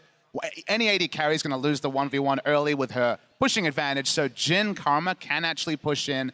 Cassio in the very early levels before Ori gets her mana items, before she gets levels, can push in against the Ori. And that at least gave them the tools to be aggressive because that was the game plan they were going for. But overall, this was a draft that Cloud9 should have been super happy with. Yeah, and in the game, you actually talked about, okay, Samsung's going to want to invade that first blue so that Orianna does not get that blue buff in the matchup and she can sway it. And Meteos does a nice little adaptation taking the blue buff. But what really impressed me about Samsung this game was their ability to really punish the mistake that Cloud9 made. And particularly that roam, that lack of synergy in the Alistar and the Rek'Sai combination. How did Samsung punish that? Immediately, Karma goes into the jungle, drops an entire load of vision in that area. And that allows the bottom lane to play as aggressive as possible because the Karma Jhin matchup, Karma Jhin lane can obviously punish Alistar Caitlyn very much. And with that vision, they know that they're not going to get ganked, and they're able to just punish the dual lane over and over. And we saw at one point even Ruler being able to solo out Sneaky because of the advantage they got off one punished mistake. And let's talk about Cuvée in the top lane because you mentioned it in the pregame that the solo lanes for C9 are going to be hugely important in this matchup. And then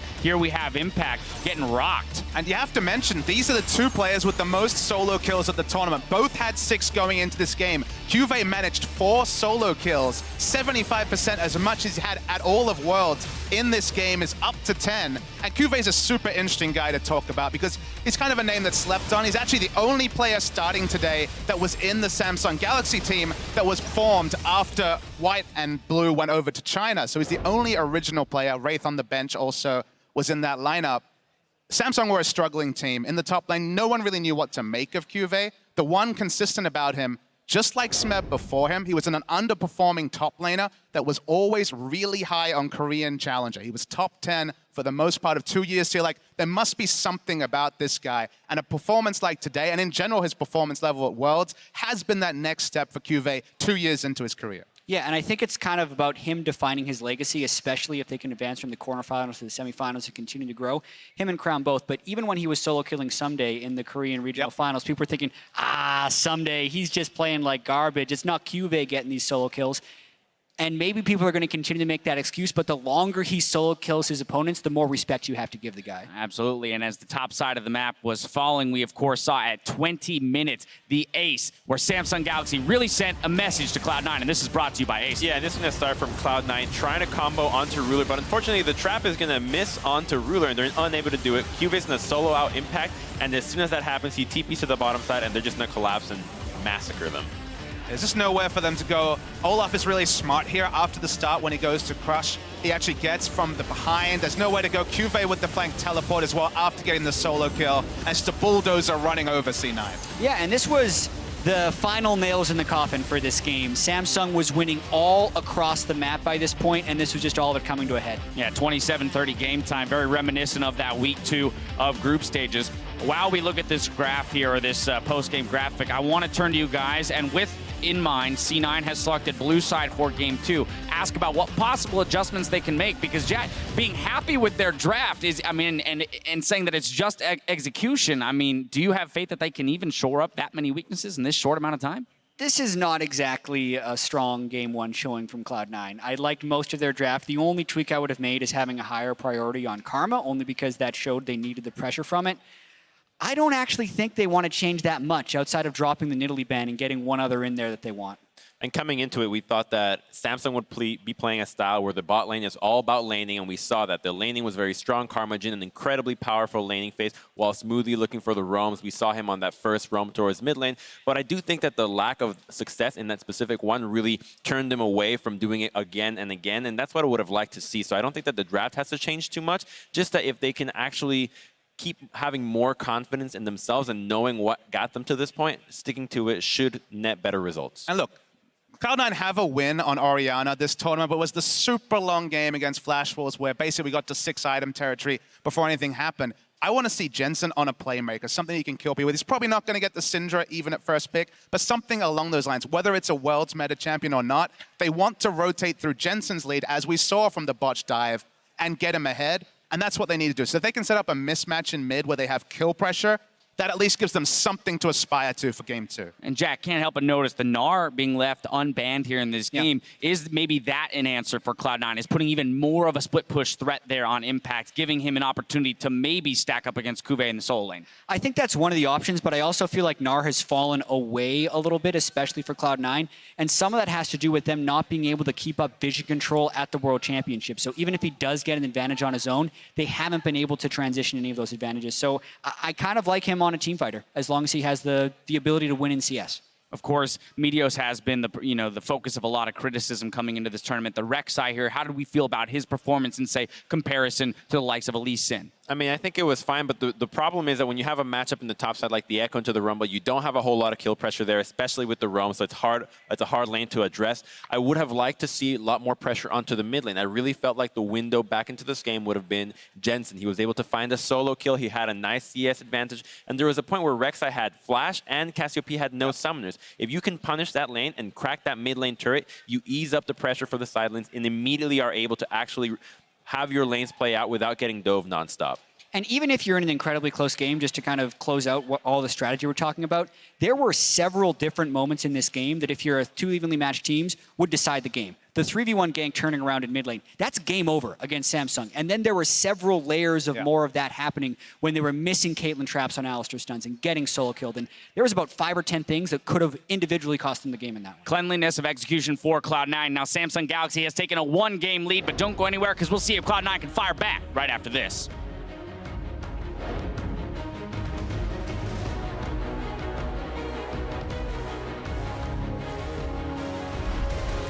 Just keep up the communication, no tilting. Focus our game and then trust our practice. We are good. For sure it was on that one. Crown moves fast. He gets the stick though. Petrifying gaze. Smoothie gets taken down. Meteo's just on the edge. Shockwave in the mid lane. Petrifying gaze back on Jensen. He flashes the ball. Jensen comes up with a clockwork windup. It looks like he may stay for the fight. Enough to die. The heal from Ruler, and that's gonna keep him alive.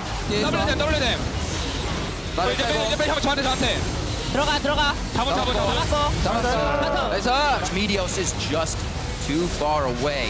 And Smoothie may go down on this one. Another hit comes in. Impact goes down. 27-27 for your first game of Samsung Galaxy. Taking out Cloud9.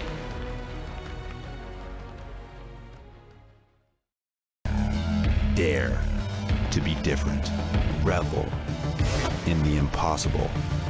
Introducing a little anarchy, disrupting the natural order. Because a hero lies in all of us.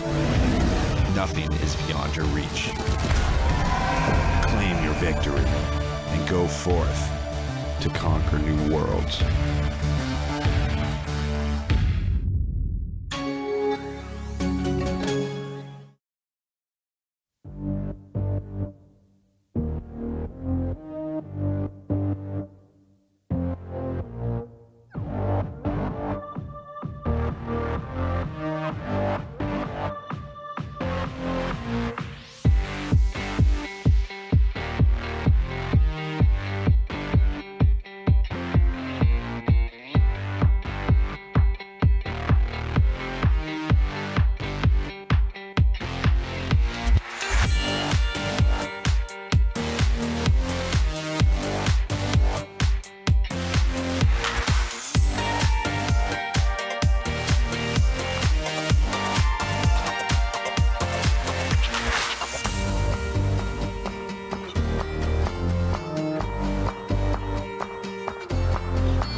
I personally feel pretty good about a best of 5 because I really feel like you can start understanding a team as best of 5s progress, especially when it comes to jungling, because in best of 1s, you don't really know what the jungler is going to do. In best of series, you can start noticing their patterns. It's like, okay, this guy, when he clears this side of the jungle, he's almost always going to go for the scuttle crab or something like that.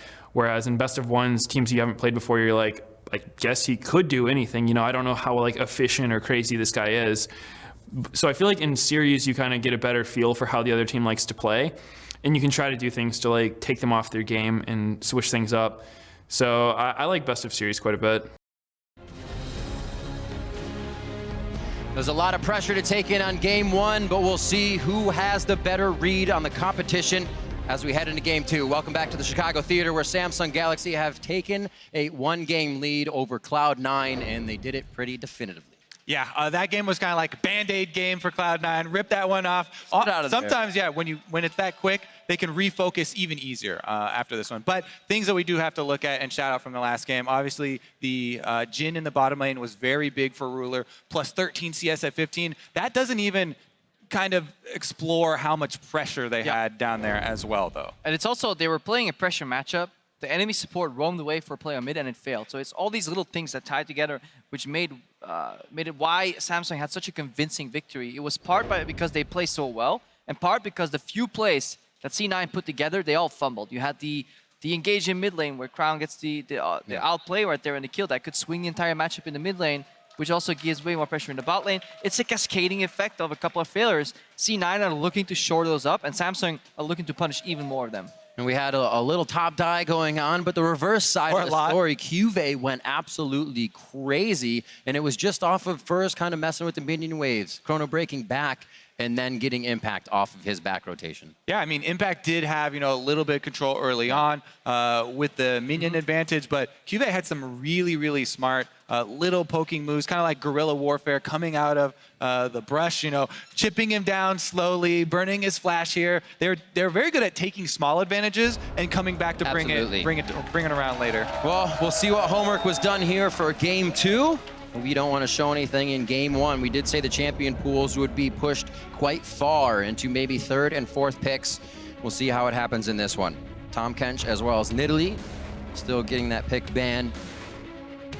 We'll see what they have from the side of Cloud9. What do they want to take away? Victor, beautiful choice. The Syndra as well. What are you going to file out with? Speed here from Samsung. They're insta-banning, insta-picking, leaving very little time for C9 to think. Exactly. It's a minor thing, and most teams have their stuff prepared, but the extra 20-30 seconds that you can discuss a pick when it's hovered, that's what matters. People don't really look at it, but when you're on that stage, any more time you can get to react to pick and ban is obviously beneficial, and that's why C9 is running all the way to like 3-4 seconds left. And this game is very important for Cloud9. There has been a slight blue side advantage, and it's now their turn to make the changes, right? Samsung had a pretty clear victory with no big weaknesses across the map. So the ball right now is definitely in Cloud9's court here to make the first change. Kennen makes it through the pick and ban phase. What is Cloud9 going to try to snag first with that Jhin on the hover? And this could be exactly what Meteos was talking about just now. The best of 5 pick ban adaptation, the in-game adaptation, getting a feel for the opposing team is always better than just doing VOD review. Yeah, I mean, but that being said, we just did VOD review, and that's what we came up with. I've already Jhin. Here they are. What we're saying is, just hovering it. Put Kobe in coach. They're just hovering though. Okay. Jhin will be that first pickup. No hesitation once again from Samsung Galaxy. Pick 1-2. Kennen, Karma. Now onto the side of Cloud9. Yeah, so we're seeing priority here. Kennen over the Rumble. Cuvée saying that's definitely his champ to go to. Lane pressure all in. Good flying teleports as well. Exactly. Kennen's been huge in this tournament for the flank teleports, the flash engages, and because it is also good into Rumble. So he's already kind of daring Impact to go that way, and I'd like to see Impact and Cloud9 switch it up a little bit here. Kennen is actually pretty squishy and can be focused, but that would require, really focused jungle attention. And the goal of the draft right now, gone are the days where you get the massive outpick that will get solo kills in lane, usually. It's all about pushing lanes that still scale well. That's what Samsung achieved last game in the draft. They had a pushing top lane eventually. Once they got past the breaking point, C9 had 2 pushing lanes, mid-top early, but they never play around their top lane triangle. So they couldn't really capitalize on that.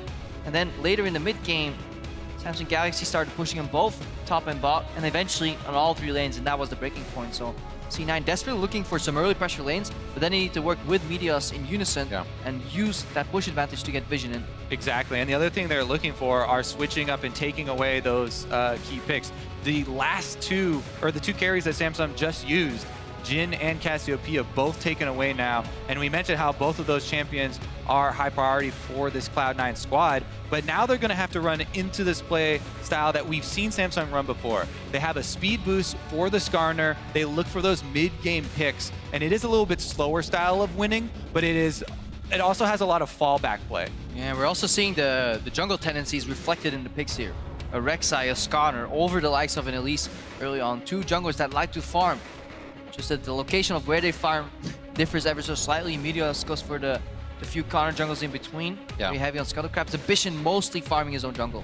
Now the other thing that Cloud9 need to look for here is something to answer this Kennen, because they've seen the Kennen from the very beginning of the draft, and they've locked in these very low mobility backline carries here with the Jin and the Cassiopeia that do have a lot of offensive potential, but there's not really an answer for Kennen flank. That flash thunderstorm coming in. It could be the perfect tidal wave if you see him coming. But that's really risky to play. It's going to put a lot of pressure on Smoothie here. He's going away from the Alistar pick. No more short-range composition only. You're adding an element of poke here in this comp as well. Look what they can do. If C9 get a lead, they can group up at the tower, put the miasma down, and suddenly all this poke can hit. No gap closers, no flashes. That's the goal of the composition. Just need to track where they can get there. Yeah, talking about offense, they've got 3 carries here. All lanes can carry for Cloud9, and it's going to be up to how well, obviously, they play in the 1v1, but also the jungler intervention. And Meteos has shown throughout the entire Worlds here that he does not go up to the top side of the map. Very curious, how Impact is going to fend off the Skarner-Kennen combo. If he does not get support, whether it just be vision, or something like that to ward out or find ambition, it could be very, very scary for a Jace in that matchup. Yeah, immediate Orianna and Sorel. It's just a good matchup into Cassiopeia. It's so hard for the Cassiopeia to break open that matchup, even with a kill lead. You still have the threat of getting all in at level 6 by that Orianna ulti. You will always have to flash it.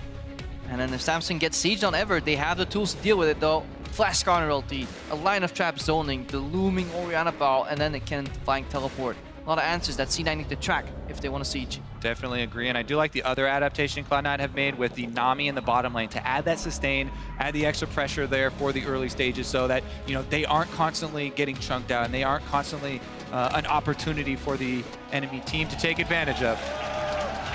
Basically, Core JJ, the only one, and Meteos, I should say, playing the champions they brought from game 1, so trying to switch things up here. Cloud9 obviously has taken Blue's side for this game. We'll see if the first picks matter. We're heading into game 2. Cloud9 trying to reset here and clear their minds. Remember to tweet at LOL Esports and tell us what makes your Worlds highlight reel worth the hashtag Worlds Big Plays. There's going to be plays all throughout Worlds, and we want to be able to remember them as they come and as they go.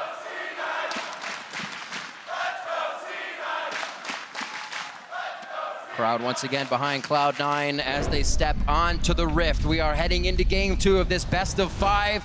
The teams have swapped sides. The rosters have been shaken up with champions. And we'll see how it plays out in game 2. Definitely a risky comp here for the underdogs, Cloud9, with a lot of damage and the potential to snowball. But they have to, get something going early here because Samsung, they have a lot of flash playmaking abilities. Skarner and Kennen can pose a very big threat to the back line. Yeah, they're rolling the dice here. Could be rolling the top dice as well when Impact and Juve go off against each other again, because that's a very snowbally matchup. In a Jace matchup, if he dies once, this Kennen can continuously bully, but if Impact somehow gets ahead, he can swing that matchup too. He got ahead! Ha! It's over! Always feels really bad as a Kennen when your opponent even gets a little bit of health. You can stun him all the time, but he'll be able to fight you back. So it's always good for Kennen to have to stay on top of that lane, as well as be as ferocious in his engages. That's a lot what Samsung is bringing to the table here, just jumping into your face. We'll see how Cloud9 reacts once we get to that point in the game. A little top-heavy set here as they just kind of hang out in the jungle, looking to pick up some gold. And I wonder if Meteos is going to go for the Wolf start, where you smite them early, and you basically leave the Wolf sprite to kind of patrol your left side jungle, so make sure that Skarner doesn't come in and steal the early blue buff away, because then you can return at level 3 or 4, hand off the blue buff to your mid laner, and then swing that matchup into Jensen's favor. He definitely needs some help. Jungle presence, early lost chapter rush, maybe just the early blue buff, you know, anything that can help or get out sustain. All right, good start there for the Samsung bottom lane. Their patience waiting in the side rush is rewarded. Got that Soul Flare double tap. These are the few levels where Jensen can still have a trade advantage, and he's really making use of them. So that's good for C9, playing towards his strengths early on. It's actually overextending by Core JJ, could get punished there. Yeah, but Cloud9 grouped up there. Both got hit with the AoE. Yeah. They also did not move up right behind the minion wave. You want to go to make sure that one of them is protecting you from skill shots. But Nami sustain in effect, as seen here. Denying some minions Mind on game. that first one. Crown taking quite a bit of damage here. It's Ghost and Flash. It's Ghost and Flash. They're not going to have the Ignite, and they go down to last hits with the auto attacks. Neither go down. I love those moments where both mid laners have double summoners. They get down to 100 HP each. Nobody blows them because Jensen knows he's run out of mana. Here we go, though. First room. You should have seen him. This is big. You should have seen him. He's trying to kind of bait it out now. He knows it's there with these steps. But we got to go back to that trade there. Jensen was doing it so well. He was weaving auto attacks in between his E's overall, but then at the end, he went for the QE combo, ran out of mana. And that's exactly what Crown knew. He knows his matchup so well. Good pressure. And when you watch those trades, you also, that's where you build up your psychological profile for your enemy, right? You say, oh, is this the guy, is he that crazy enough to always dodge forward? Is he always going to position in front of my ball? Yes, that is very often the case for Jensen. And he goes very aggressively for another trade here, pushing up the minion wave. See, Crown has to deal with all those last hits now under the turret, and Jensen going to be able to buy himself a recall. All right, this is where Meteos could actually go top and also shadow the top lane, giving more space for Impact to keep doing what he's doing. He's winning so hard. This bot lane is even out. Even on CS, if these creeps go down, it's completely even. So Sneaky and Smoothie have outpaced that early bad trade. Yep. But if you watch the mini-map, so Cloud9 here, Meteos always going for the very small advantages. So he just takes over the Skarner icon there, the crystal, which is not a crystal with this skin. But doing that, yes, does give you a little bit of control as far as reducing the speed of Ambition's jungle. Gives away your position though in the process. Yeah, the flourish hits the ground, but they still want to fight. Core JJ throws the shield down, and they have to respect Karma's retaliation. Getting some good ebb and flows in as they make things happen here. Tycaller's blessing on to Sneaky, but looks like he's just farming out with this one. And what prompted that is both junglers gave away their position by each taking over the crystal one after the other on top side. So both bottom lanes are very well aware that they're in the 2v2.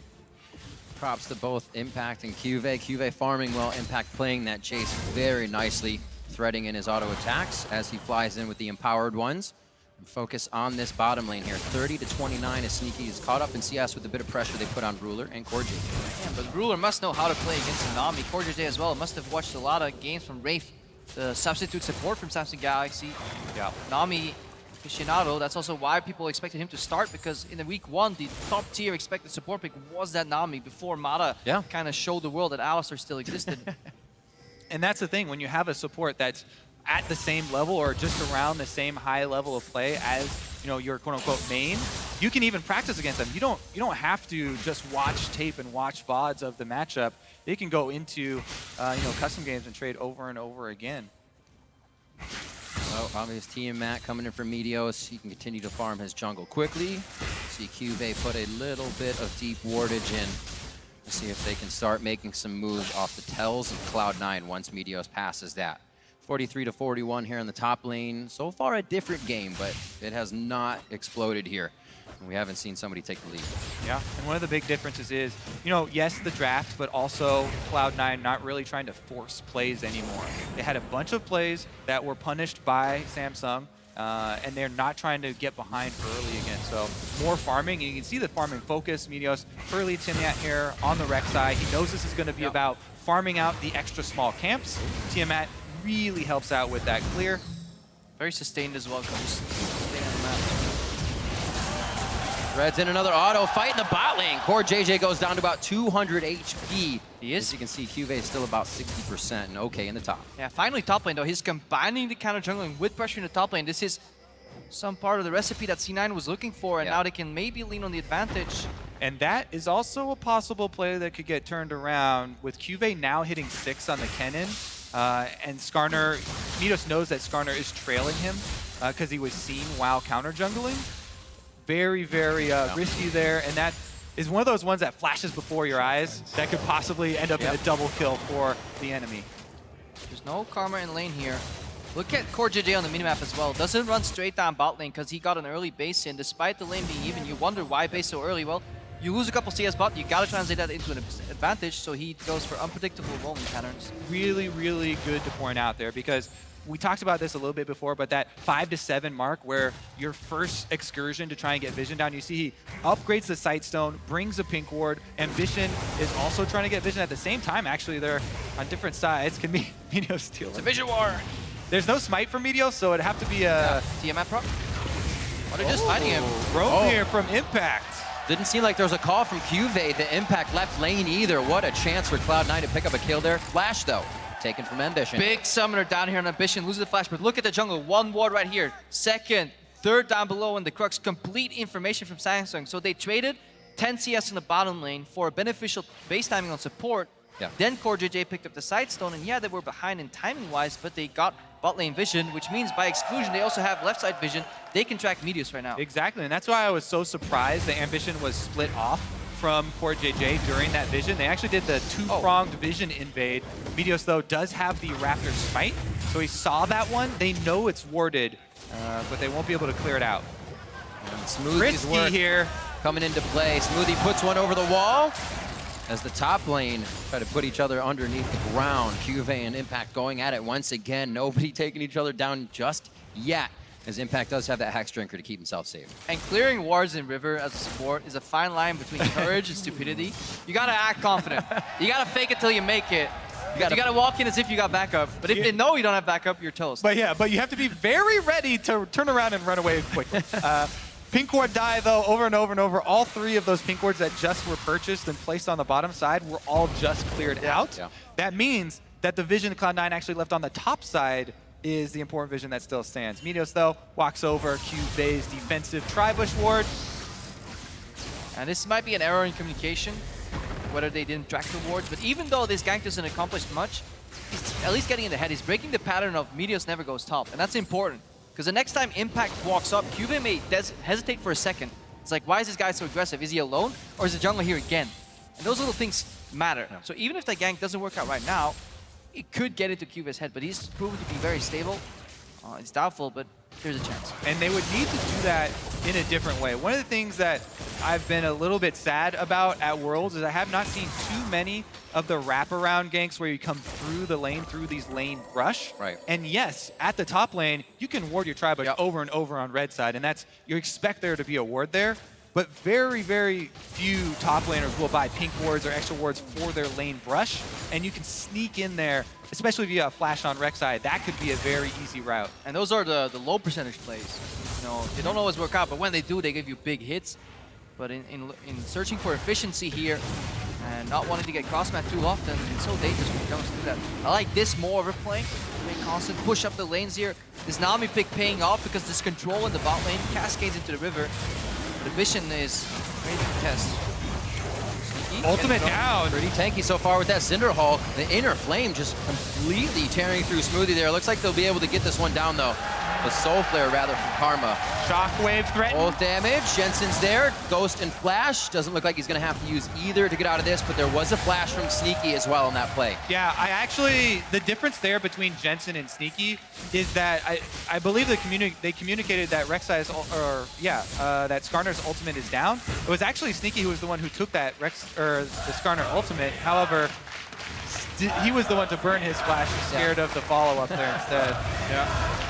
Just being safe. He was a little bit lower. He could get comboed down. Cassiopeia as always has a threat, and Jensen still had some room before he had to flash. So I think C9 played that one perfect here. They didn't get afraid. Yeah. They let their AD carry get dragged away into the enemy team, and they calmly kept doing Dragon right there. So for once on the same page, and that's a difference in these little plays. The Nami tidal wave for disengage plus the Nami heal there gives them the confidence to get out, and Cloud9 get the Drake with only burning Sneaky's flash. Now look at the build here. Cuvee opting into early aggression here. Magic Pen boots after a single item. This could catch Impact off guard, but because he CS so well early, he only has that Hexmaker and a Dirk. Second Doran's Blade as well for a little bit of HP from these all-ins from Impact, as well as the CS a bit better under that turret. Coming up on 12 minutes, a much more even game we have here in game 2, I think, as well. Cloud9 is not allowing themselves to fall prey to little mistakes. Yeah, and fascinating for these team comps as well. They both want to group up for different reasons here. Another duel between Impact and Cuvee. Knock, knock. Oh, here come the junglers as well. This time they smell blood, and Cuvee is very low. All right, Media's checking for a camp. If he can cancel that back, that would be big. Loving this topside pressure from C9. Yeah, exactly. Those pink wards have stayed in the topside river for Cloud9 for over 5 minutes here, and it's been repeat returns here from Minos. Now, they also have defensive vision. They'll see Ambition. Oh, use this gate. That's dangerous. Lightning rush is Flash there. early. That's his speed. He is going to have to flash that one, but they'll push him all the way out of this one. Cuvee picking up the top minions. Really important that he flashed early there. Definitely the applause for Impact is deserved, but now very scared up there. As we talked about, the Kennen plus Skarner, so much gank pressure. And it shows you the danger of going for that poke in lane when you don't exactly know what a jungler is, because you're forced to use your defensive spell, which is the gate for the speed boost, but you place it in front of you. Yeah. And on top of that, as we are looking now towards the mid game and how these 5-on-5 fights are going to play out, remember that Cloud9 are running this high pressure, high damage backline, but Samsung have the engage advantage with the Kennen and the Skarner having their flashes. Yeah, it's a poke siege comp, just like you said, Colby, that wants to chip away from distance first. If they run head on, of course Samsung Galaxy is going to win. They put the Skarner ulti on one target. Once the defense comes in, instant Orianna ulti and it's over. But if they can use the Deadly Flourish and they can use some of that poke from Impact in the top lane, suddenly these Galaxy members will drop low enough and then C9 can strike. So it's very interesting juxtaposition. Both these teams like fighting around objectives, but they have a different approach. It's shotgun all in from Samsung, and it's slow, steady poke down approach from C9. It's been a very different approach for both teams here. First blood in our last game was 6-12. We've already doubled that time, and nobody's fallen yet on the map, but they have come very, very close in these attempts. Yeah, Samsung Galaxy in week 2, we're averaging 4.5 kills by 15 minutes. Right now they have 0. Good sidestep from Ruler. So this is kind of breaking their early game pattern, and C9 for once, they're staying even. So definitely a much different game. And I think it's an intelligent adaptation from Cloud9, because, here we go mid lane though. Double summoners available for Jensen. Mind game. Yeah. You don't want to flash too early, because you don't want to flash for nothing. But you don't want to flash too late, because then you're dead. Yeah. Perfect. Basically an audio play. You're listening for that sound. Well, there is a second door here, and door number 2 involves Ghost, and I do encourage ghosting early. Ooh, that's definitely a killable position for Impact. Cuvee knows he cannot stay any longer. Just a quick switch to the hammer, and that would have been Cuvee down. Yeah, that was one of those plays. Don't try them at home. Go for the early Ghost, but Impact again. Look how he's leaning on that advantage, because now he has the assistance of Meteos. And it's all because of the Nami pick, kind of, because bot lane is fine on its own, sustained pressure, which means Meteos no longer has to care about bot lane. He can switch his focus to mid and top, play the top lane triangle, and Impact, he can relentlessly keep pushing. Last game he was pushing early, but he got afraid. He got pushed back in the lane. Exactly. A Caitlyn Karma, while it's oppressive and pokes heavy and is annoying to lane against, does not have that same kill pressure. Does not have the ability to punish you for mispositioning like that. And Sneaky and Smoothie just fine on their own down bottom. Meanwhile, Impact getting that CS lead in this game as well. But remember, as we transition to the team fight phase, Kennen has a very high impact as far as all in, especially if Flash is available. Protobelt on the way as well. Yeah, that's the difference. Well, going for the instant Protobelt rush here, Magic Pen boots. Jensen doing formidable in this mid lane though. He's joined an objective, contested it, didn't have to flash out. He dodged the gank, fading flash for flash against the Scholar. And this is the second flash from Ambition that's been burned. He's used one ultimate in the game. All have been for naught. Also remember, the flash that Sneaky blew last time they took the Drake is back up right now. Cloud9 went unpunished for that summoner spell. There's a hit. Tidal wave goes down. They're still on Sneaky. They throw his exhaust in. And Smoothie tries to get in the way, say, attack me, not my AD. And they come out worse for the wear on that one. Yeah. I think that's one thing you can criticize. Well, actually not. And 4, we need to see what Ambition does here. One thing. Pointing. Well, yeah. See, so one thing about people always talk about setting up for Drakes, and Drake is about to spawn 15 seconds. Everybody be here. The other thing about setting up for Drake is sending your jungler down there, trying to pressure one of those lanes to force a recall at a suboptimal. Oh. Could be collapse here on Ambition if he gets bubble. Everything was just used by Smoothie. They let him pass this time. But yeah, we're back to the point as they continue to fight over Drake. Recall times and staggering those recall times around the objectives can sometimes be just as important. Yeah, definitely. So let's see if Ambition can contest here. He has his 80 carry and support in the jungle, but Cloud9 don't necessarily know that. That's a really good zoning Miasma here too. Top laner as well. Impact sitting in the bush, ready for a TP if it needs to come in. They play it safe. And Cloud9 grabs Dragon number 2. And despite having the unfavorable matchup in the mid lane, Crown is not getting access to the river sooner than Jensen. Jensen's been there for the first time every single time, much faster here, despite playing in a matchup deficit.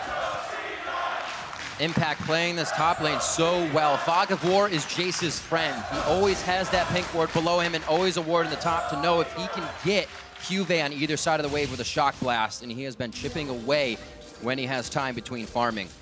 Ward clearing now for Samsung Galaxy. They've been all over Cloud9's pink wards as soon as they come out. Yeah, the battle over vision in River has been very tense this game. Meanwhile, in the top lane that you're talking about as well, with Impact and Juve, and talking about backing up and looking for those teleports, there is a pretty big opportunity cost to teleporting away from a Jace lane. Because Jace can very quickly melt towers. The first turret gold is still on the map here, so if there's a huge fight bottom lane, there's... You were saying? You were saying? Ruler flashes over the tidal wave!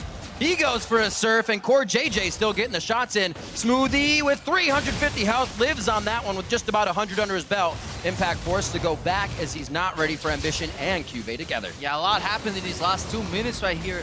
Again, this is the time of the game where Samsung Galaxy usually ramps it up. 15 to 20. This pink ward survived again because Meteos was shadowing the lane. He was there to protect that, which means Impact can keep playing aggressively, and they're going for that first gold turret that Kobe was talking about because it was a race. They had to commit. Because C9 made a misplay in the bottom lane. They missed some spells, and they still decided to fight on. And they end up dying. Beautiful flash from Ruler there through the tidal wave. Definitely a huge point of power for Samsung, this bottom lane. That was not the side of the map that was talked up so much. Ruler, one of the new guys on the block, and Core JJ, swapping roles, going back to Korea, coming in. Yeah. Such a huge part of their run to get to Worlds. And that bot lane play, see, it all stems like... again.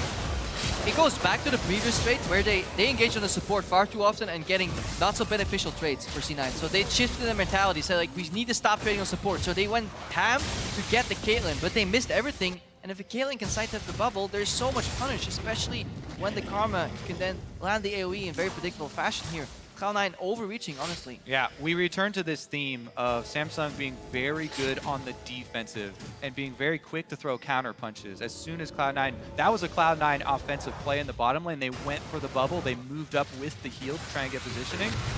But Samsung cut off the retreat. They lay down the trap right behind Sneaky. He walks onto it, and they secure their kill, 2 versus 2. Mid lane onto Crown. Oh, Cloud9 says king me real quick. And that goes down. That can move right into mid pressure here. Cloud9 have a ton of extra damage in top and mid. Gonna try and burn down the turret. And you can see exactly what happened there. Crown died with both Ghost and Flash up because it was a beautiful miasma. Look at Meteos' Flash. It's down. You can only see what happened. It was Ghost W from the Casio, Flash knockup from Meteos, and suddenly Crown, yes, he has his ulti, but he couldn't even get it off in time. Completely caught off guard. And that's mainly because if you look at the left side, pink ward vision. Vision control in the river is paramount to control of the map. Yeah. Incredible Cloud9 completely wiping game 1 out of their minds, coming in even stronger in game 2 and playing proactive enough to get themselves first turrets and kills under their belt. Jensen now sit pretty in mid lane. That Abyssal Scepter is complete. He's got a little extra money as he goes towards his Rylai's. And just to point out how stark the contrast is, let's see this again actually. With this play here, yeah. Oh, sneaky. So beautiful. Cloud9 right now are even and slightly ahead of Samsung Galaxy. Samsung Galaxy in their last 3 games, which were all wins, was up at least 8,000. They were on average 8,300 up and 20 minutes. Right now, they're bang on even, so this is a whole different world for them now. And something important in that play as well is it kind of speaks to the mentality of Meteos in the front line here. Even though they're playing a more cautious game and they don't want to force as many of those super early game plays that are fairly low percentage, he still has to have the killer instinct to flash it for the knockups when you see something like that. An opportunity so clear as that, and that is important to know that Cloud9 still have that after that huge loss in the first game. Yeah, and honestly, it's great to see that he went for the play despite a flash knockup in the last game, honestly costing them the game. Not because he failed, but there was lack of synergy. This time the W from Jin was perfectly timed. Meteos also Titanic Hydra. Very killer. It's like they want to put the pain down. Cinder Hulk into a bit of good damage for himself. We'll see how they continue to use that. Placing their wards forward a little bit more, something Cloud9 lacks in a lot of cases, and they play around too much fog of war, but here they are trying to light up the map. And they're setting up around this dragon so early. Vision control is always there. They're punishing Samsung Galaxy from entering, because look, it's 2 Ocean Drakes. They're not the best for C9, but denying them of Samsung Galaxy is a big hit because Samsung's playing as the Pokemon. They would have loved to have these Ocean Drakes. A very good point. Wards continue to be moved forward. Cloud9 looking at a 30-second Infernal Drake to get a little bit of buff on their damage. Yeah, that is going to be huge because anytime you talk about a very high damage backline, a 3-carry team. 4 carries. 4 carry team, but well, yeah, Titanic. That's true. So it's not gonna. Okay, 4 carry team. There you go. The Infernal Drakes are that much more important, and it is spawning now. Also, look at how the vision is creeping up into Samsung's jungle. This might be the point where Samsung call it though. Yeah. They have flash on their engaged champions, and they're moving in. They're moving in, but they can't grab the tank, and the Impact moved down because he doesn't want to teleport in. He's a Jace. He wants to poke before the setup. Remember, the C9 is a Pokemon position. They do not want to hard engage. They want to keep moving Samsung Galaxy left and right, whittle them down. That's why it's so important to push these waves up, because every time you push up the wave, you buy 5 seconds. Kennon's trying to clear in the mid lane, so Cloud9 move in and get vision control. And we can see the combo right there. It's tag into Jin W, into Miasma, into more poke, re-engage, or disengage rather. That's what they're running here. You gotta be so wary of the hard engage from Samsung. This teamfight could be over in simply 3 or 4 seconds if Samsung pull the trigger. The only one, beautiful ball movement over by Jensen. Causes the dragon to have to be fought. C9 says we'll take the fight as well that follows after. That's gonna be, no, that's Ambition getting it. Looking like it was a Rek'Sai, but it's Skarner. Meteos has to get out of this fight. Still waiting for Ambition's flash engage.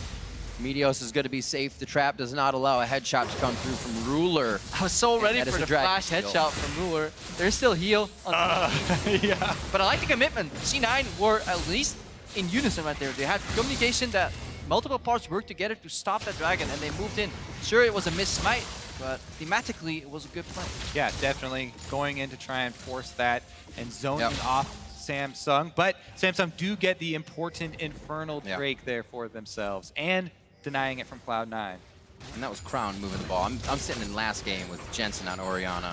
My mistake. So 39.7 to 39.5, but a 30 CS lead here for Impact in the top lane, and he has been giving Cuvee hell. We actually thought to see Ambition and Cuvee making work up there. The Impact going back to top die. Yeah. Trying to get those kills. Good rotation here too. Suddenly Caitlyn top, looking for that turret after the long lane was established earlier. Smoothie can't really do much. There's more people coming though, so they want to be careful, but look at Ruler, not afraid. But definitely want to go back to that smite steal from Ambition. He failed He traded 2 flashes. His first ulti didn't stick. He's 0-0-0 on a Skarner at 25 minutes, but he still stayed super calm. Didn't smite early, wait for the perfect smite. Yeah, it's almost, it brings up this question in my mind because he has not had a really impactful gank. Is that a reason why Cloud9 will delay their QSSs and nobody is really trying to get an early QSS here? The other thing is that Cloud9 actually have so many good targets for Skarner, so unless you all buy QSSs, then it's really an all or nothing thing because there's so many carries to choose from. It's almost like a prisoner's dilemma just for QSSs.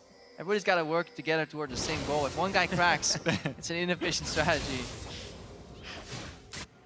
We'll see. Maybe they got a bunch of coupons. They'll all buy QSS at the same time, and then Samsung will really... The Costco of QSS? No engaged target. Buy them in bulk.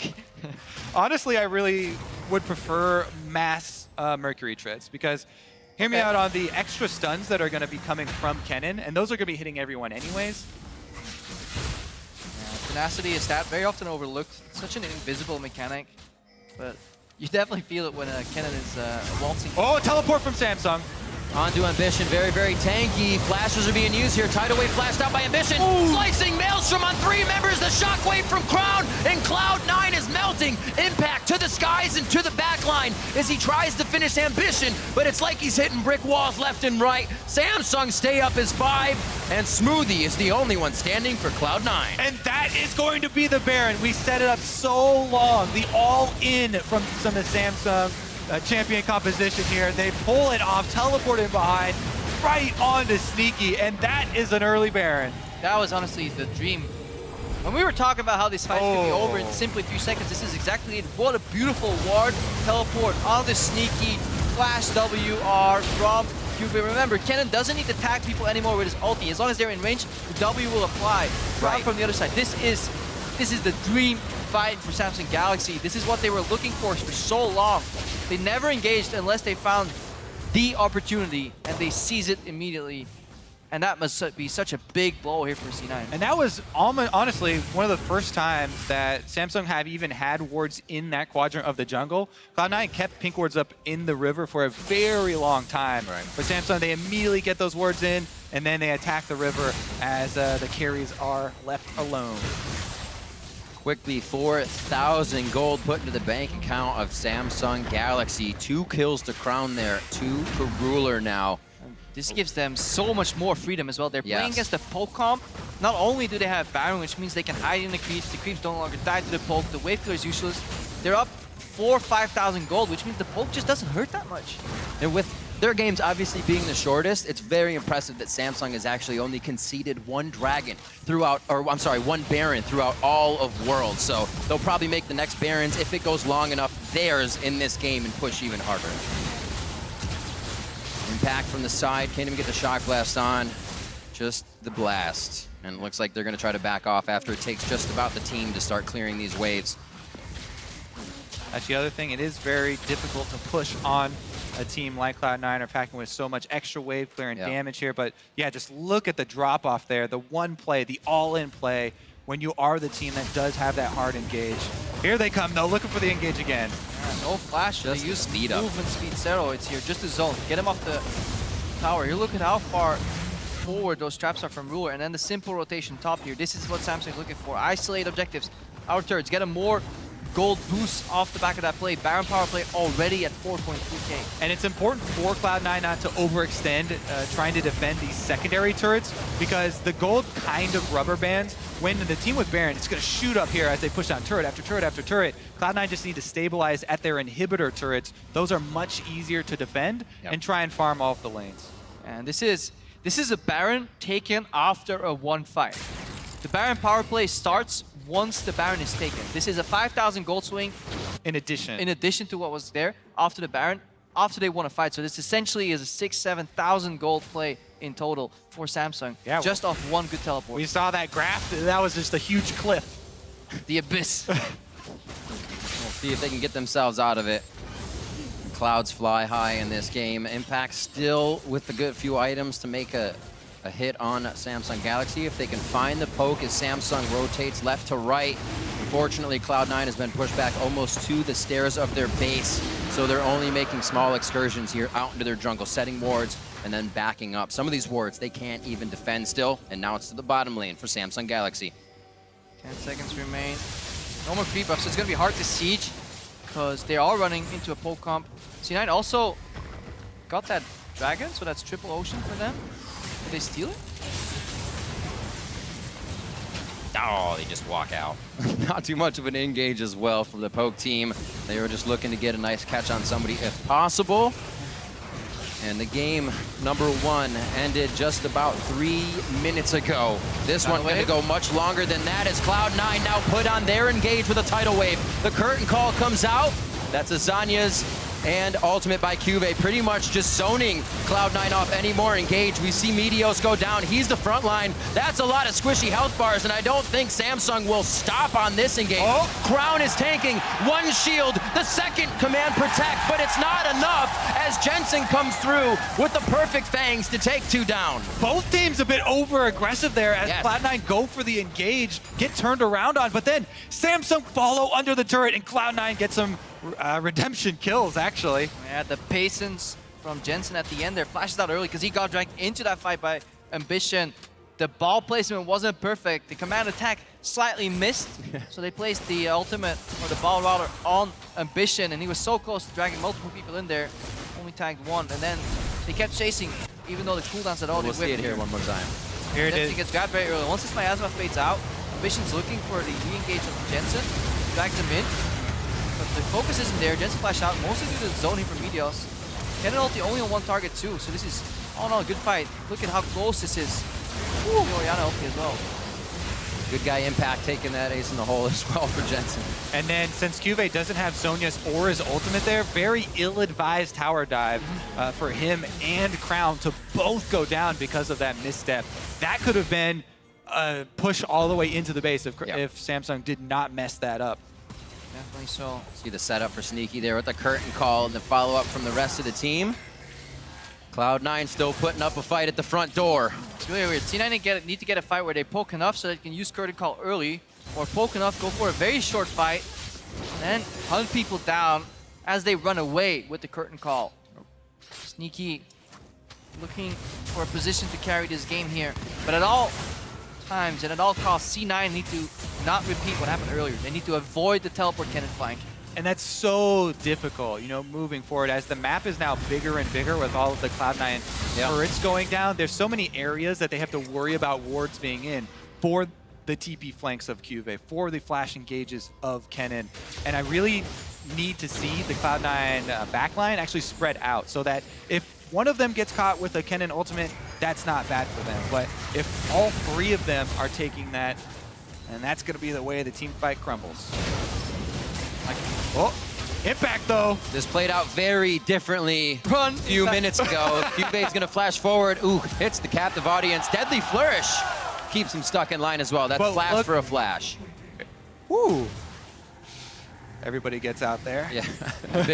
Ambition noticed he didn't have anybody behind him and said, all right, I'll come back to mid. We'll push the lane and set everything else up to make sure Baron is ours. Yeah, we can follow Samsung Galaxy here. They push up mid first. They move into the aim jungle. Look at the sweep from Ambition. He just wants to be aware of what vision is left. Gets his crystal. And then they deny some of the vision that's left in the Baron pit from C9. So a couple pink wards there. Suddenly, Samsung Galaxy with really good vision control. Yeah, crucially, in that last 1v1, where Impact flashed away, Cuvee also burned his flash trying to follow. And that is a huge team fight tool. The flash on Impact, not nearly as important. Enormous. Right now, though, Samsung want to pull Cloud9 out into the open territory where they can collapse again. But look, they know their Baron setup might not be perfect. They don't have the flash from Cuvee. So while C9 desperately, or very calmly face-checked that area, they trade that for base timings. So C9, they're retaking the Baron area, but Samsung Galaxy is already in base shopping. There's no Baron rush available from C9 because they gotta move up. Yeah, currently Cloud9 just want to, keep enough vision around that they don't give away the Baron, without a little bit of pressure. But they also are looking to farm for later in the game. They're trying to make up this gold deficit because right now Samsung have a lot of extra power. Yeah. I love the protection that Ambition is getting. He's spearing heading into the jungle. C9 desperately trying to keep it out. They don't want vision in their jungle, but now mid lane is kind of exposed. So Galaxy's gonna herd the cattle. Move him away. The zone from Ambition is so big. He has that acceleration in him with the Karma Shield. And suddenly, mid lane is exposed. And watch where the snipers of Cloud9 are going for. Poke onto Cuvee is the most important. Kennen doesn't get health back. Using the shield from Karma and from Oriana like a Bloodthirster shield. You see Ruler getting in, already prepping shots on the turret. Smoothie could find himself going down. Ooh, no teammate to get in range, but he's going to be forced back to the base. This gives Samsung time to play. And it gives them access to mid again, so instead of going the long route, they can now path into the Baron here. Ooh. They just simply walked up and took a base turret here. They traded, they faked out the Baron versions, and then they just ran straight down mid. Yeah. Cloud9 would love to pick up these 2 big minion waves on the side lanes, and it's up to Samsung here to choose between trying to pressure and make them come away from those minions, or going back for those recalls now that they just got chunked out after that fight. They are giving up the map, and Cloud9 trying to collect some of the money. Yeah, they love trading minor pressure advantages for bases here. A lot of recalls coming out. And crucially, before they did go for the recalls, Samsung actually cleared out a bunch of the Cloud9 vision. So now it's this give and take where Cloud9 trying to sneak in, get the Scuttle Crab. This is a very important Scuttle Crab Meteos is after. Especially since there's not that many guys that can jump over the wall. If you're playing against a team that can actually jump into the Baron Pit from behind, it's a little dangerous, but this is the massive value Scuttle Crab. Ambition now with his Guardian Angel up as well. Meteos already has his, but that just makes Ambition that They're much starting more of a beast. Because Impact is in the bot lane. They just want to bait him in, force him for a decision. They have to come through traps and the zone from an Orianna ball here. Look at how fast this Baron's dropping. There's a TP coming in. It's a little far behind. Cloud9's going to try to take the fight. Meteos is in by himself. That was the flash in as well. Guardian Angel comes up. He might be able to tunnel down. And he's not even going to be able to tunnel backwards out of the pit. That means they're pinging now from Samsung Galaxy on that mid lane. But we'll see how they go. That's such a risky play, and considering Meteos also has Guardian Angel, you're giving up even more if you go for that flash steal, which is very low chance of success. But Cloud9, they do disengage without giving over more deaths. However, this is going to be a huge push for Samsung. I think they definitely get inside and get at least 1 inhibitor. But great setup right there. Damned if you do, damned if you don't. For Meteos, what's he going to do right there? He had very little time to make the decision. Oh! What a flash! 2 down now. Jensen, 60 seconds on the clock. Smoothie just gets auto down by Ruler as they follow up with the damage. He's going to go ahead and drop the inhibitor as well. Top lane was being pushed by Ambition, but he joins his team now inside the base. 10+ minutes from game 1. Samsung Galaxy looking to make that repeat, and they take down Sneaky before they look once again at the Nexus. 11-4 in game 2. The final shots from Ruler to take down the Nexus, and Samsung are up now 2-0. Samsung looks so impressive, and they're already making this case, threatening the other team, saying we want to go very deep here at Worlds. They want to go all the way to the end. Yeah, the way they can take a small opportunity and just punish super hard is impressive. There are still holes in the early game though, and if C9 has learned one thing from this game is that they can keep it even until 18-20 minutes into the game, and if they keep that vision swept and they don't allow QV to teleport in, there is at least hope. Because they had the compositional advantage in certain setups. They had the early dragons, the push, the poke, it was all there. But you gotta be so consistent. The flip side of it seems terrifying. One fight, and what Samsung can cascade off of that has been incredible, because everything else has been set up with their even. And that's also the nature of these compositions. When you play kind of shotgun versus poke, if you let it fire once, it's over. You get a lot of shots. But if you get a cannon in the back line, and that was beautiful flank. It was Kennen from the back, Orianna from the right side, all the other members from the left side. Everything piled on. Double pincer. You have to have patience when fighting Samsung, because they are definitely not going to take a very risky move early on in the game. They're much more comfortable playing the defensive game, looking for the counter punches. And you can see why, because they only need 1 or 2 opportunities to take it home. We can praise C9 for how close they kept it, but that's only because Samsung is such a strong opponent here, and they're making definitely a case for running it all the way into the finals here. Such clean gameplay in the mid game. Well, we'll have to see what happens in game 3 now for a look at how Samsung Galaxy pushed their way to match point. Let's send it over to Dash and the desk. Thank you very much, gentlemen. Another solid win there for Samsung Galaxy, making it 2-0 on the series so far. And gentlemen, let's go right back through the whole situation, starting with Champ Select. We had some thoughts about changing things up, especially dropping the Nidalee ban, which we saw Samsung ban out themselves. They go for the Olaf in place of it. All for naught. I mean, the draft was super interesting, because the big priority here is these Jace comps. We've seen a bit of Jace this tournament. SKT looked really good on it, the no tank Jace comp. They pulled it off, but super hard, the one flank and you're kind of done. And so you're like, okay, but they do have a tank. They have the Rek'Sai, but consider the Rek'Sai build here. Titanic Hydra was the rush. The tankiness wasn't there early enough, so it still was a very brittle front line. And then, one time they don't respect the teleport play, and from there the game snowballed fast. Yeah, and to me, Samsung picked a very strong fighting team here, but the impressive thing for me is that they kind of won in a slightly different way. All of the prep leading up to this was thinking that they had a much more narrower champ pool. This was the first Orianna we've seen from Crown since he's been on Samsung, and he's been on that team for a while. So even though it was a little bit slower, and as Kobe mentioned at the end of the cast, there were some weaknesses in the early game, their team play was exquisite, and this was a different type of team composition that Samsung was still able to crush with, which makes it even scarier for Cloud9 going forward. I think we have to address the change that Cloud9 made, going smoothly from a roaming support into a laning phase, and they're able to keep themselves in the lane for a little bit, but eventually lost that 2v2 and lost pressure. But the one thing that I want to kind of shed light on why the game stalled out wasn't so much for Cloud9 being able to lane very well. While the top lane did go relatively well from Jace, I did feel like a big reason why the game stalled out was Ambition getting caught out at the 7-minute mark. He has to burn his flash because he doesn't respect the pressure in the top side. And in this composition from Samsung, if you don't have the Skarner flash to initiate and make plays, you're not going to be able to punish until you break the laning phase, until it gets to a point of grouping up. And that's what allowed Cloud9 to really stall out the game. Otherwise, those early moves like that dragon play would have been complete disaster. Yeah, so we did see a bit, as you mentioned, a slower start to the game. And you've already kind of identified some of the reasons why you think that might have been. But I do have to recognize at least the fact that across all lanes, it seemed like C9 was stacking up a little bit better, right? We weren't seeing solo kills in the top lane between Cuvée and Impact. Yeah, but I think that does tie in a little bit to what Crumbs was saying. When you have a pre-6 Skarner, his Skarner, his gank threat is not very good, and then a post-6 Skarner without flash has very poor gank threat. So the fact that, C9 was able to stall out the game is actually Samsung wasn't pushing their advantage because they didn't have a jungler. C9 should be able to gain advantages because Meteos is able to make aggressive plays. But when the difference between Samsung making a mistake is the game stays even. When Cloud9 makes a mistake, they go down 5,000 gold. And it felt like Cloud9 was just like a soccer mom minivan. They're just unable to reach high speeds because they had such an advantage in the top side, and they were just not able to push harder.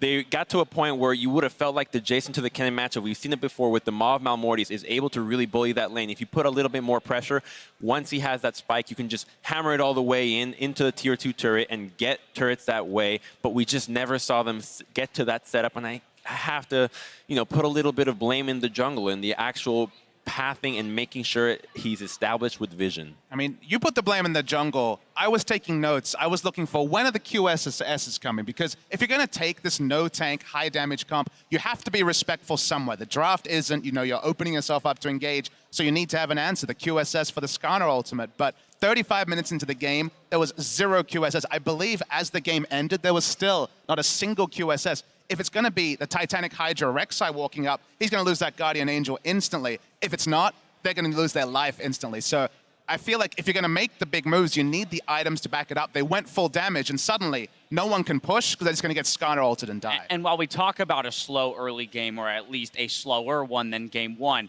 Samsung's mid to late game decision-making is still just as crisp. And I want to pull up our replay, which is brought to you by Acer here at a 4-0 at 26.5 minutes, putting Samsung ahead and being tied in gold all game. After being tied, rather, gold all game.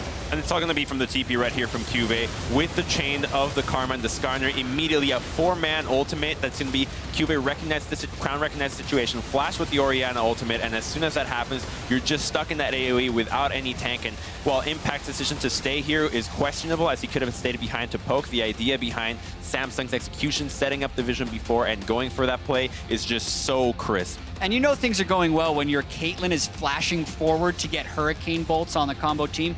And Papa Smithy, to your point about the QSSs on Cloud9, I don't think it actually would have helped them there. Never did I actually see an Ambition ultimate that led to a positive play, and Cloud9 was trying to build damage. But they were losing in the huge, giant team fights, and they just did not have the initiation or the positioning to pull off positive plays, and Samsung did. But I do love your spotlight on Caitlyn in particular, the aggressive flashes, the playstyle.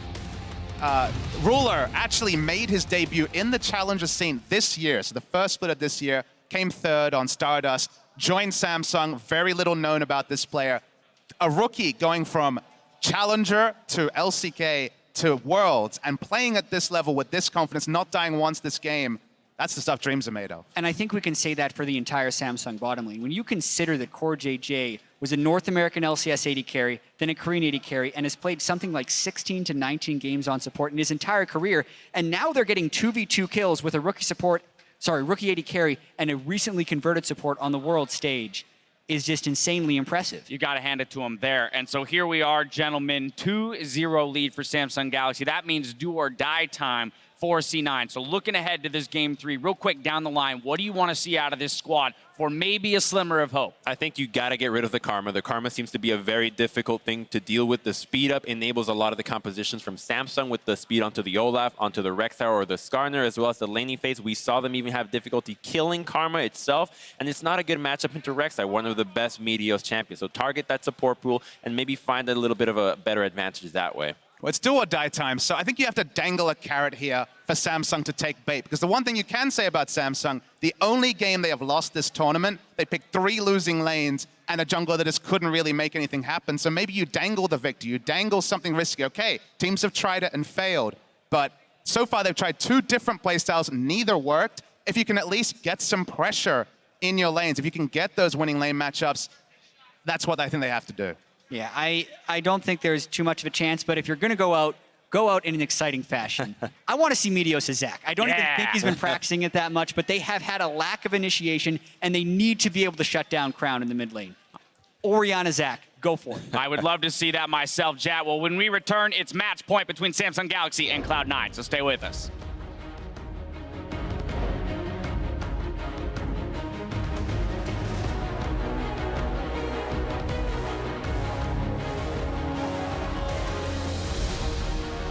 You were saying? You were saying? Ruler flashes over the tidal wave. Tidal wave flashed out by Ambition. Slicing Maelstrom on 3 members. The shockwave from Crown, and Cloud9 is melting.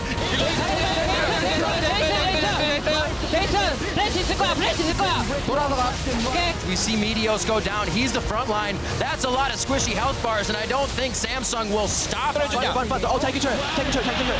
There he's in 7. Good job. 2 down now. Jensen, 60 seconds on the clock. Smoothie just gets auto down by Ruler as they follow up with the damage, and Samsung are up now, 2-0.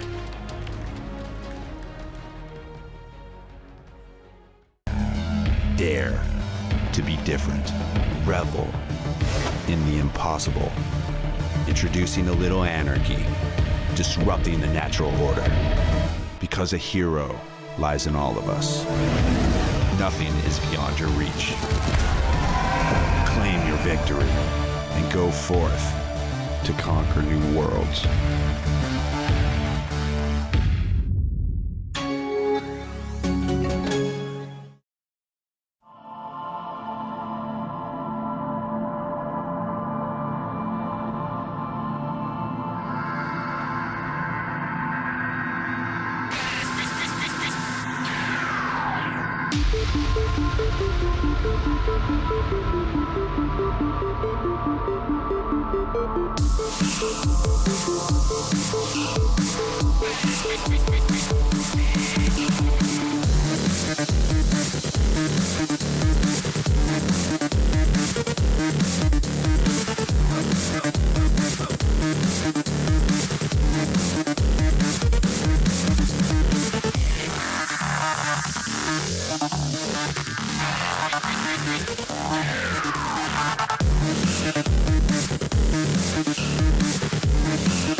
Welcome back, everyone. As we speak, Cloud9 is setting up to keep their Worlds run alive against Samsung Galaxy. And as we get into Game 3 of this best of 5, it is going to be tough. Cloud9 back on the red side, Samsung Galaxy taking blue back, and that was an even faster game, Game 1. Yeah, but we saw the tweet from Hai come out. Samsung Galaxy just the trap card. The trap card was laid out.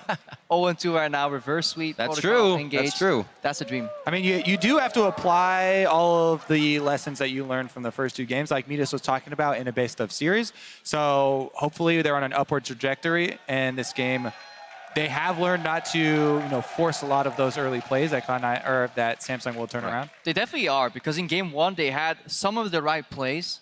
They had a roll mid, they had a face check brush, they had a trap combo, and they all failed because C9 was mis-executing their plays. Game 2, they were actually taking control of the map. They had the pushes in multiple lanes, they went for smoothie on a sustained support, and suddenly the pressure started working in their favor. They kept helping Impact, it all tied together, but then they made one massive crucial mistake, and that is the constant. Samsung Galaxy is playing so solid that you can't give them a single breathing room of opportunity. Truly, that was most definitely a game-winning play to have the teleport flash engage come through and a perfect pincer attack from Samsung. Cloud9, though, that was part of the risk of running that comp that we talked about. Right. See, the Kennen was the last man for Samsung Galaxy here in Game 1. We also saw the Syndra coming from Cloud9 side with a Nidalee ban. Something the analyst desk thought maybe something they could do without, but also Nidalee being one of the most picked ban champions here at Worlds. It's a very scary one to leave up. The most, 100%. Yeah, 100%. Every single game. Also, a couple of little interesting things here. Rumble rising in value. Kennen is banned. Jhin is banned now. Caitlyn rises in value a little bit, as they both actually have prioritized Caitlyn as a second pick when the Jhin is not on the table. Once again, though, Ambition steals away the Olaf. Karma Caitlyn here would be a good rotation. Exactly. Because they rely so much on the movement speed burst. Yes, you can play sustained support in the lane, but the Nami doesn't accelerate the Olaf just quite as much as the Karma does. They already have the one strong range laner of the pairing, in the Jhin Caitlyn pairing. They took the Caitlyn, so this is a really good opening draft for C9. And they look to be playing a similar style as Game 2. Maybe we can see more help for Impact. Definitely a possibility. Plus, I feel like the value of a first pick Olaf is not very high at all. You talked about the synergies that he has with other champions, but the difference between the Olaf in the early game and the Rek'Sai hasn't been as big, because both these junglers do focus so heavily on the farm and have not gone for those super brutish plays of just running through a lane with Ghost on. I would love to see an Elise here, actually. Just lock in the early Orianna, get the Elise back from Meteos, play towards the top side of the map here. You know that Orianna outscales. You can punish Cassio early because she moves in a very defined pattern when she trades. She's a snake. She has to serpentine, zigzag, back and forth, Greppo. Honestly, though, that is a good thing that you bring up, because it's a thought that a lot of the fans of Cloud9 have had is Meteos. Whenever he's streaming, I see him on this Elise so often, and yet he doesn't pick it in pro play.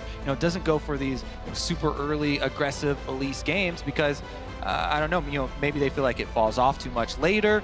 They don't have the confidence in it. Later in the team fighting phase, but for whatever reason, it hasn't been there. Even though every time you turn into a stream, he's 10-1 on Elise. The safety of kind of counter jungling with that Rek'Sai in the early game, dip in and out in tunnels, or slingshot in and out in tunnels if it's a possibility here this game. It looks like the Orianna will be one of those lock-ins, but does the Zac attack come back in Game 3? Not yet. Swap off. It was just a hover. We always get baited. It's Jace for Impact.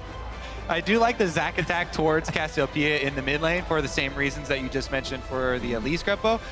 So it is definitely still an option. And I like the mind games of hovering it, but I don't think they're going to lock it in. Watch Cuvee steal away the Zac top lane right now.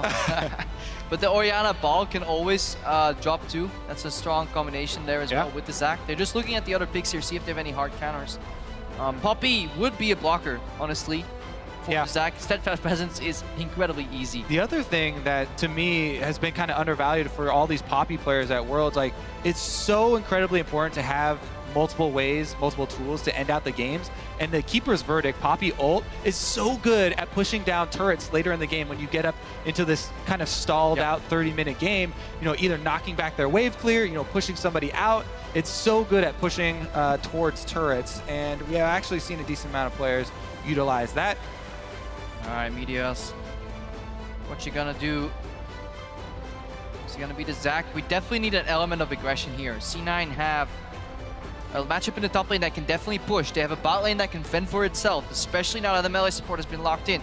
Early game, Jensen will lose the pressure, but if Cloud9 play around top side like they did game 2, they definitely have a way into this game. Samsung Galaxy, again, looking for the mid game. Really big spike there. And I think that's key. You have to play off of your strengths. You go super aggressive, get an early game in there, early game jungler in there, early ganks to try and get these offensive picks that they've already got off the table. I mean, they've got all range champions at the moment, and that is very good when you have a gold lead, when you have the threat of all this damage and the items purchase, but they're gonna need some early game to really run off of. I thought it was just the hover happiness, if you will. Get the crowd to cheer, bring the spirits back up, but he does lock in the Zac. It will be part of the game. There's much more of a delivery now for Jensen as well. But it might be the all-in that's cost Cloud9 games before if they can't hit it right. It's going to be a tough one. Samsung Galaxy looking strong with the comp they brought before, except for that Poppy in the top. A bit more speed from the bottom lane, and we saw the B-roll of Core JJ on that Tom Kench being aggressive with Ruler. Cloud9 now going to try their hand back on the red side in Game 3. Yeah, crowd believes they're still in it.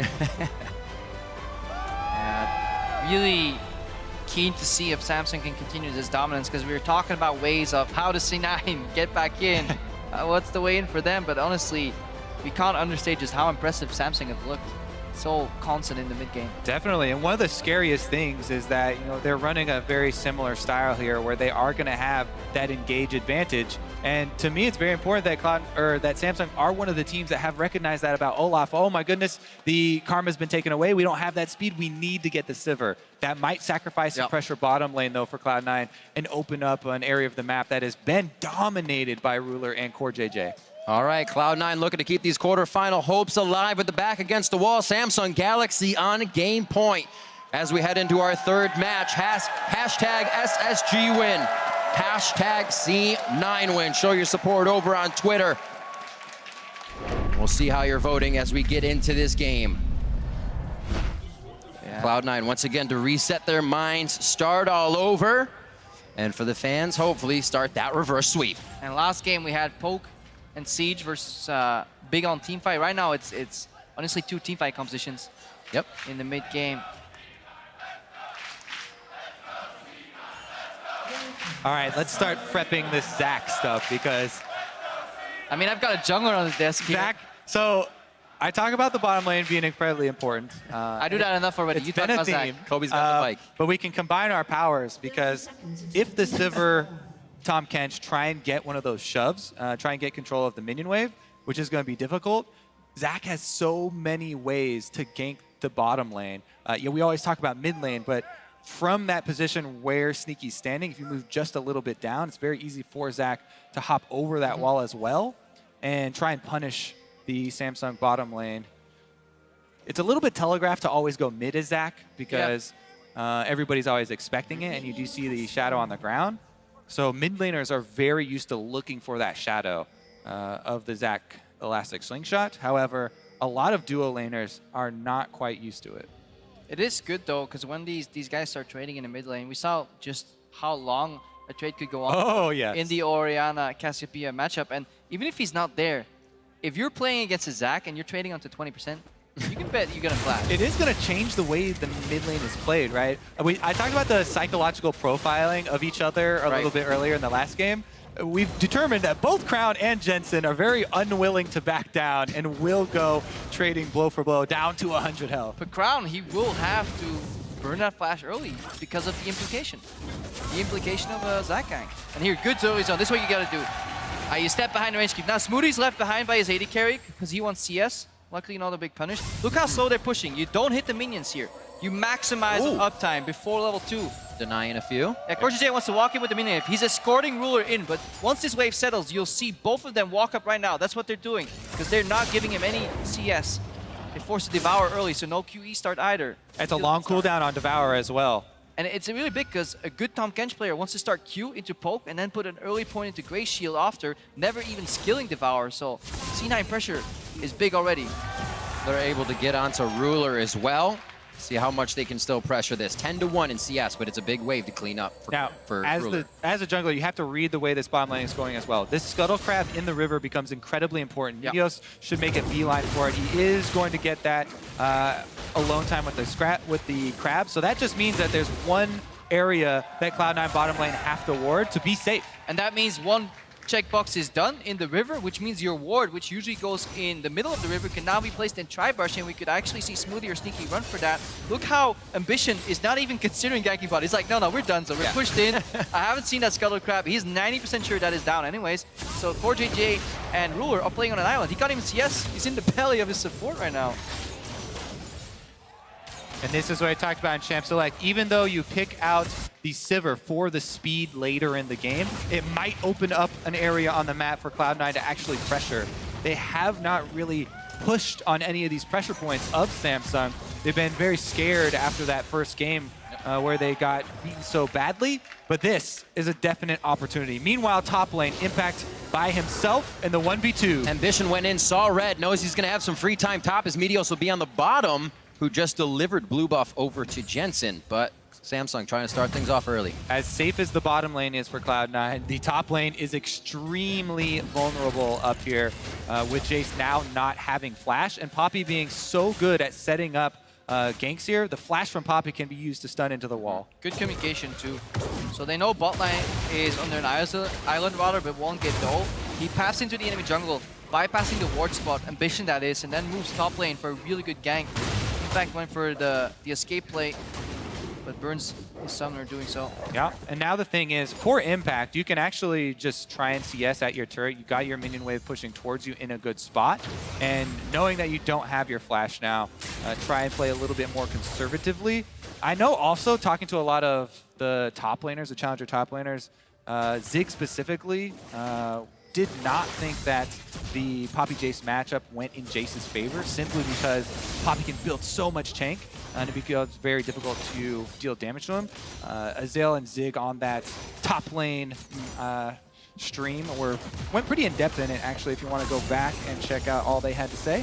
Definitely, but the tradition of Poppy at Worlds has been losing by 30 CS, keeping it at 30 CS for a while, and then building tank. Right now, Sneaky getting approached to the lane. Look at it, they're luring Ambition out. This is not a gank. This is a reset point. You just want to move up with the jungler, get rid of the minion wave, but even 3v2, there's so much poke. Smoothie is not afraid. It's the tether almost locking down Ruler, and all of the team is forced to walk away on that one. First turret gold is such a big objective in the current state of the game that having a winning bottom lane, winning this much, is such an asset. Now they bring down Meteos just for that turret gold. Loving it, and they revealed Ambition in the bot lane, which means Impact, his wave was being purposely bounced in the top lane. Look at the support here.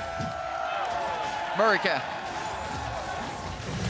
Yeah, this wave bounced. Poppy let it bounce back to try and punish Impact, but the second Ambition backed up from the top lane, Impact had a pre-push, but right now he's in danger. Oh, the verdict is in! Cuve, first blood! Again, Cuve kills Impact all by himself. I thought that was going completely backwards. Impact had set up a giant wave that Cuve fought in, took so much damage, and then said, the wave's gone, let's fight again. Here now in the mid lane, calls down the Reckoning Swing, and now this is going to be a kill onto Jensen. Flash goes down as well, and Crowns is still up. C9 not aware of the cross map. They had their jungler doing so much work on that turret, but they pushed up aggressively. Impact could have just shoved in and left the lane. That's enough. He doesn't have to stay that deep. What an outplay top lane, and then Jensen also overextending. The hugest part of League right now. Okay, well, let's take another look at this because I mean, it's quite simple. He hits level 6. Shouldn't be there. Goes into Taxi on the minion. Boom. That was sick play though. That was pretty nice. Got lollipop. Honestly though, what we're going to talk about is when you do have, as you say, the winning side of the map there, bottom lane, you commit your jungler, you have to retract the resources that you have on the other side of the map. The solo lanes have to realize that they're outnumbered on the other side of the map. Even though Cloud9 are gaining this big advantage on the bottom side, they continue to play super aggressively with both solo laners, and they both go down. Here we go, though. Cloud9 team play. Nice tether. Right as Steadfast Presence falls, and Meteos flies right through Eagle Eye, helping the team get the kill. Punish him for using that flash on Impact. And Midos easily able to land it there. Damn, it almost looked like Smoothie gave away the play by running up early, but the Rinse and Midos repeat? timing was so perfect.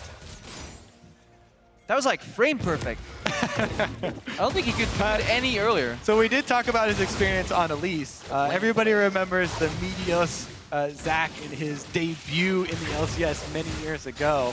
Cloud9's most dominating era. But did Poppy even exist back then? The new Poppy? Doesn't matter what the target is. land the slingshot. Was able to come up with the King of the Jungle moniker, so he keeps that one going. He can come back here. It could be the reverse sweep for Cloud9, but it's a lot of work. We're going to start here. 2 games to Samsung already, and again, Cloud9 has not hesitated in the early game to start things off. And they now try to put themselves in the lead. 2K, well, 2.7K. 14 CS in the dual lane matchup league. There's Jensen pushing. This trade right now is going okay for Impact. There's 1, 2, 3 pink wards in the river. Top side is in complete control. The Samsung Galaxy is desperately trying to counter that by doing bot lane invades. Yep, definitely hard for Midos to fight the 1v1, but he does have the advantage of his solo laners coming pretty quickly. Meanwhile, topside. Ooh, very nice trap going out. Good dodge as well by Core JJ as they get Ruler to safety. In the bottom half of the map now is trying to be lit up by Samsung Galaxy, as well as give Midos a little bit of trouble. Yeah, very big steal there for Ambition to actually get that blue buff. Really empowers Olaf's clear speed and the threat that he can bring to that 1 versus 1. Midos can never fight this Olaf in a 1 versus 1, so has to be very careful with the vision that they do fight. Also opens up Ambition to most definitely hand that blue buff of Samsung's own over to Crown. Top side, though, is the next target. They saw him. They got to run. They see J would never walk up, so he's kind of giving it away. You're absolutely correct. That change in positioning gave it away, but it doesn't matter. Samsung Galaxy going straight under the turret with the denial from Tom Kench, and they just eat up Ambition. Ambition just, he ran by the mid lane in full vision into the enemy jungle here. This is also threw up his flare. A collapse in communication here. Good E from Sneaky, but this is definitely a misplay from C9 as a team. Should never die to that gank. Definitely has been one of the issues for Cloud9 is playing defensively, giving up CS in an area of the map that they know that they're outnumbered on, or know that there's a possibility of a Samsung play. And Ambition, he's the guy keeping Samsung in the game. Their bot lane is drowning, asking for help. He says, nope, hang in there, goes for the cross map, takes away enemy blue buff, then runs top, gets a kill. It was critical that the kill credit did go over to Ruler as well, I believe. Yeah, definitely. Keep that pick as a first priority. Olaf, and it's been coming up big. Beautiful flash by Crown. Actually dodges all of the engage, not even slowed there. Quick double summoner burn there from Cloud9. And remember how important the vision around the mid lane is going to be for the way that those 2 mid laners like to play. Yep. Takes a lot longer for that flash and ghost to come back up, so there might be a possibility of another attack for C9. This Crown is going to go ahead and pick up blue. They'll get an idea of where Ambition is on the map as he still hovers topside. But Core JJ, looks like he's going to start getting wards around and start making it a little easier for Samsung to find engages. And that mid lane, even though they're timing this with a Jensen recall, could be a jungler support gank as Smoothie is there. Yeah, but the Abyssal Voyage comes in. Unfortunate that Midos has to bounce out on that one. They are keeping that clock going for engages, and it never goes too long before we see Cloud9 engage again to try and get this game in their favor. But that's Crown. Poked out of the mid lane right there. While having blue buff Ruler right now being challenged. Another Devour. Core JJ with a lot of key saves here. Jensen, though, very far pushed up. Not expecting QV from the bot lane, but the presence of junglers throws this one just off balance. Everybody backs off. And that is a matchup I want to revisit because Azael and Zig's conversation was so interesting in the 1 versus 1 matchup of the Poppy Jace. That was a roam from QV after pushing up the lane. He's getting to the tanky point. He doesn't even have the boots yet, though. And we'll have to see if Impact can actually pressure in the split push, because we talk about how Jace can take down turrets so quickly. He does have the Black Cleaver. To the skies, damage denied in the bot lane. A little back and forth love taps for the top side. Nobody's fully engaging on this one. As Impact goes for those power shots, does not finish it with the shot blast. And look how confidently he's playing that matchup, even though there's no vision for impact. So that is such a scary thing to do, trading like that versus a champion that also has more CC than you do. All right, here we go mid lane though. Jensen dodges the first axe and the second. 2 for 2. Yeah, a lot of these corner ganks coming out. Another same play here. Has to be careful if the ultimate there sticks from the Poppy. There's a good chance Impact has to flash. Impact actually drawing attention of the jungler as well. Ambition down to the bottom side, walks over the ward, and Impact gonna give that one up. Yeah, and the same thing can't happen in the top lane. Midas has been spotted out. He's having a very hard time committing. Looking for counter jungle instead because they just quite can't go for the dive. Exhaust and double flash available on Ruler and CoreJJ. They're holding on. There is a teleport though. If Impact bases switches the side of the map, they could go for a 4v2 dive, hoping that Cube is late. Double pink lane on the first 1-2 pick here for Cloud9 and that Caitlyn Karma. They want it to be able to come out strong. They want to be able to use sneaky towards this late game, scale the Orianna up as well. They have time in this game, but I don't know if Samsung is going to give it to him. Ghost is up on Crown, but no flash. Medius is in prime position, looking for a gank out of Fog of War. Here he goes. Right onto Crown. Flash is still down. Miscommunication. Shockwave as well, as Jensen tried to follow up a little short on the command protect. Good heal pushed out of Ruler there as Sneaky goes hard. So the thing there is that Mios did not want to follow that gank under the turret because of the possibility of Petrifying Gaze, you know, killing him under it. But he does have the Zac passive where you can die, and just for getting off that Shockwave. The possibilities, though, because they don't have vision, are super risky, right? They don't have full confidence that they can finish off that kill, and it is a risky play to go for. Oh, they'll no damage. It looks like he's healing him. That's unfortunate for him back there on the top side. His turret's going to be falling quite soon. Cloud9 does already have that turret in their favor, which is why they've swapped Sneaky and Smoothie, but it looks like it may be evened up here as QV just needs about one more minion wave at the turret. It seems so frustrating to play against Samsung Galaxy. They always rubber band in the mid game, so you got to stretch them so thin that they snap before you get there. But so far, C9 hasn't been able to do that. He got up around 1,000 gold early with some good moves. And the potential to get up in the first game too with some really great roams, but they couldn't quite execute them. The last 2 ganks in the mid lane failed too here, so as a team, C9 still have work to do. Looking at this next tower, the lane gank from Medius could be the counter. Look. Nice try, but he comes out just on the left of the Abyssal Voyage, not on the Cupcake. Sneaky's the focus here. They're going to go ahead and get a quick kill over to Ambition. Now over to Smoothie. Ambition very close to going down, and the Boomerang cuts Sneaky down. They're trying to exit the fight now. The teleport does not come in from Impact. It is, however, a double kill for Medios. They might be able to follow this. He's too low to dive, even with the passive. Here comes Crown, though, and he's Crown, a good angle to cut this off. If he gets a miasma in, it could finish up some damage.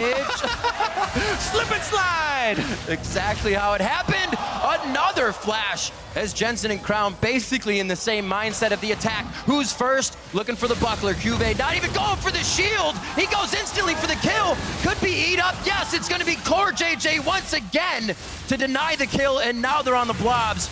Coming up so huge from cross map, Samsung Galaxy basically wipes out Cloud9. CoreJJ with some massive devours in that fight, buying so much time. Even the miraculous double kill wasn't enough. This is just some stalling right here. C9 is looking at the turret, not at the kills. Exactly. After all of these kills have gone down, Cloud9, because they died earlier, get to be out on the map again and look for the objective. Oh, he's too tanky, man.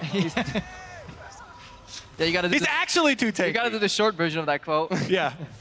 But yeah, that is the benefit of full armor stacking since he was in Jace's lane. Doesn't take much damage from either of those abilities. Cloud9, though, do claim the objective afterwards. Let's see. Well, that was a beautiful exchange of abilities. It all starts CoreJJ delivering the Olaf. I don't think Sneaky quite expected to get out. Counter gank is great, but it's so hard for Sneaky to get out of Ambition's range right there. Good reach from Medius, though. Again, Devour right here. Super good from CoreJJ. But Medius realizes he can win that play. Cuvée has been... see that it was Cuvée from that topside fight. Cuvée has been so big for Samsung. I mean, he interrupts the Jace, then he's going to be able to teleport after finishing that turret. He got so much for Samsung in that last play. Yeah, we didn't see the good shockwave from Jensen, knowing that would force Crown's flash. But in this matchup, it's always a 2-part trade. First shockwave gets the flash, the second one at least zones him out or kills him. Yeah, you take that trade every single time. And now that it's up to them to punish, because Crown does have Ghost, but no flash available. QV right back to work on the top turret.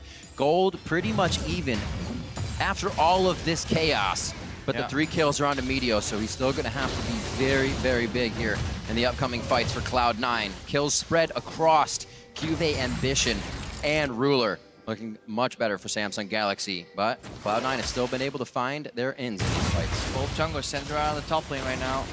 And remember, in those trades, Impact wants the extended trade so he can build up the Black Cleaver stack, then he can whittle them down, get those auto attacks in as QV's trying to run away from the trade, whereas QV, he wants the short trades, he can do it under the shield of the Buckler, going with the combo, and then just disengage. Ambition stole the Scuttle Crab right there. There was push up in the bot lane. Samsung keeping the map open. Yeah. They want to use that Tahm Kench. They popped on the hunt, it seems. Actually, a flood of vision there for them as well. Meteor's on the chase, but Olaf ultimately will keep Ambition safe. Meanwhile, bottom side. And they commit to the objectives here. C9 clear out the minion waves. That leaves mid exposed, but C9 opting for more defense. That's the power of that vision that you just mentioned. So hard for them to get out. Meteor's still committing. Yeah, the team is just behind him. The speed up not there. They do actually have a lot of catch potential in that Dissonance and Karma Shield. So there's the potential for those to work if everybody is on board with the play. It was just that Cloud9 was a bit too far back on the slingshot length. 160 to 165. Impact and QV meet back up in the top lane as QV is going to start finishing more items, or I should say getting his recipes. But because they ran Samsung off of the bottom side and Meteos kept up the delayed chase, you delay the back. I don't know if they'll be able to finish off the turret, but they're working towards it. Here comes Samsung for the engage. Yeah, they have a lot of zone though, and they have enough damage to actually burn Ambition down. Meteos can re-engage here. Smoothie gets tagged. That's the flash. Calling for the Shockwave. And the Devour. It was almost like if this one hits, we might take it, throw the Miasma down, and Smoothie looked like a good target. Flash down on him. And maybe something that Ambition can work on after. You make sure to get the counter jungling while he has time. Yeah, that's the thing with landing poke onto Olaf. He heals so quickly in the jungle. He can easily go right back to full here and then rejoin the siege. It's up to Sneaky and Smoothie now to try and clear. Yeah, but they're using their abilities for poke, not for wave clear. That's because Meteos is lurking around. Whoa! Good eat up by Core JJ, making sure none of the poison was actually triggered into that turret damage. And they get out safely after the Let's Bounce. Meteor saving the turret as well. Core JJ on this Tahm Kench. Ridiculous amount of saves on teammates with the Devour so far. He is always there. And even with that quick trap placement there from Sneaky, Tahm Kench was the one who ate that as well. Gobbling up everything and keeps Crown safe. Now they're going in on Sneaky though. If he can get to Sneaky, actually Steadfast Presence wears off. It's Smoothie. Smoothie's flash just went down. The rinse and repeat works. And that's the verdict as well that calls for Sneaky to go down on the engage. Juve, such a dirty Poppy player. He reads the flash E perfectly and then knocks Sneaky into tower. Goes for the finish ulti on 2 targets. And then finishes off Sneaky. That was super well played. This guy is so aware of when he can actually knock people into walls. And the first dragon of the game, a little neglected, but they finally get to it after all the fights. A Cloud over to Samsung Galaxy, and we'll see this engage one more time. Yep, pretty big engage here. As you mentioned, Cube, he was looking at Sneaky the entire time and lands the stun right there, able to get the double, plus a lot of pressure there for Samsung. Cloud9, though, they're still in this one. Still definitely have the possibility for the big Zac slingshot into the Shockwave. That's what people are looking for. Now we got to go back to champs like when we talked about, you know, what do these team composition want to do, and it's all about team fighting. And C9's way to win this game is to get an Elastic Slingshot that doesn't get interrupted, and combined with a big Shockwave. It's very hard because there's always that Devour from Core JJ. And on top of that, Zac is one of the most vision-reliant junglers. He's right up there with Fiddlesticks, where you really have to control your defensive true sight to clear out enemy wards so that they don't see you charging up. If they see you channeling Elastic Slingshot, there's 0% chance that you're going to hit somebody. There's a high % chance that they'll bait you in and they have flashes ready and they'll counter you. Words out of my mouth. Be very, very cautious. Ambition lurking around the corner. Sneaky has to be so careful here. Does not see him coming. Well, there's the hit. Okay, so Crown, Sneaky's having a trouble. He doesn't even get any help because this was so sporadic by Samsung Galaxy to the top side. C9 thought they could protect this one, but it's going to be Meteos going down as well. The pass will give them a little bit more trouble. They're going to feed this one over. TP in from Impact. It's actually moving, so it works. Yep. We're going to see how they get it. Meteos is going to stay alive a little bit longer. Good damage coming in from the Soul Flare from Smoothie, but it's not enough to finish anybody off. It just gives Samsung more time to turn around and find the priority target. 3 members of Cloud9 down as turret number 3. Every time I've actually seen a teammate use teleport on a Zac Blob, and you're like, oh, that's so cool. Yeah, remember, you can teleport on blobs. They haven't gotten the kill. Here goes Impact flashing on Ruler, though. Nice job by Ruler to spell shield the knockaway, but there's still enough follow-up damage. That's all that Impact is building as he goes for the kill there. Cuvée looking to push these guys out, but they all go right on him. Cuvé's already known the core JJ's coming in, and that's going to be Impact having to flash. Already did, cannot get over the wall as he attempted to actually to the skies over to one of the Raptors. Oh no! Oh. He says hello, he says goodbye. Says who's next? Says who's next. Meteos is Sneaky next. as well, throwing it up because he says, yeah, my team's right here. Let's see how long you can fight for ambition. How ambitious are you? And that one goes to Jensen. And it leaves chip damage on the mid lane turret here. Crown pushing up, Samsung in control. Meteos flying from the jungle again. It's all Meteos right now. He needs to find these openings the same way Ambition is picking people off. Samsung is honestly reading the game so well that they're predicting where C9 is going to go, and they're always waiting in a trap here. This play was so beautiful. I know, the vision set up here from Samsung. They take out Sneaky, only gets off maybe 3 autos the entire time. And then Cloud9, Meteos does defend decently under the turret here with Smoothing coming in to try and add some damage.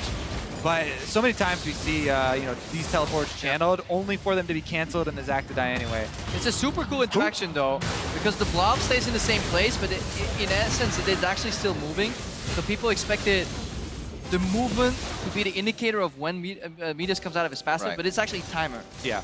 So he will jump out and always catches people slightly off guard. And if, Cuvée had not interrupted that teleport and stopped Impact, that would have been the damage they needed to clean up those extra couple kills. So once again, it feels like we just return over and over to these plays from Cuvée, even though he's not aware. And coming into Worlds, it was kind of like Cuvée plays safe in the top. They'll be fine if he just kind of farms and doesn't die. But he is literally putting up play after play and not even really taking enough damage to go down in these fights. Hasn't had to really flash away. Even like that, that, up in time. It looks so easy, but he activates Stealthy right before that knock comes out from Jace, or mid-knock, because otherwise the channel gets cancelled here. So he's such a great Poppy player. On a champion with a relatively easy kit, he's definitely maxing out and getting the most out of it. He was one of the top laners that also killed Someday there over in Korea. But that achievement became less and less positive because everybody was killing Someday. But he's definitely showing up at Worlds. What a consistently strong top laner. Both performing on carries and utility now with the Poppy. Consistent as well through 3 games of this quarterfinal best of 5 and live damage dealt. This is still happening. This is throughout the full game, and our Poppy right near the top of the list. Okay, Cloud9 now actually for the first time really have a pretty good cooldown advantage there. Olaf in the late game without his ultimate and without the ghost, super low impact. And we'll see if Cloud9 can actually force anything around this cooldown timer. The Vision War has been very important, so clearing these wards out is not a small thing, and it is definitely going to be a boon for them as far as the mid-game team fight. It's only a minute of a window of a minute on that Olaf ultimate though. 63 seconds is the cooldown right now. Sneaky, no, not again. Any wards. I just relate. I've been that guy that's face sick so often. You don't want people to. Once or twice is enough. 3 times, it just hurts.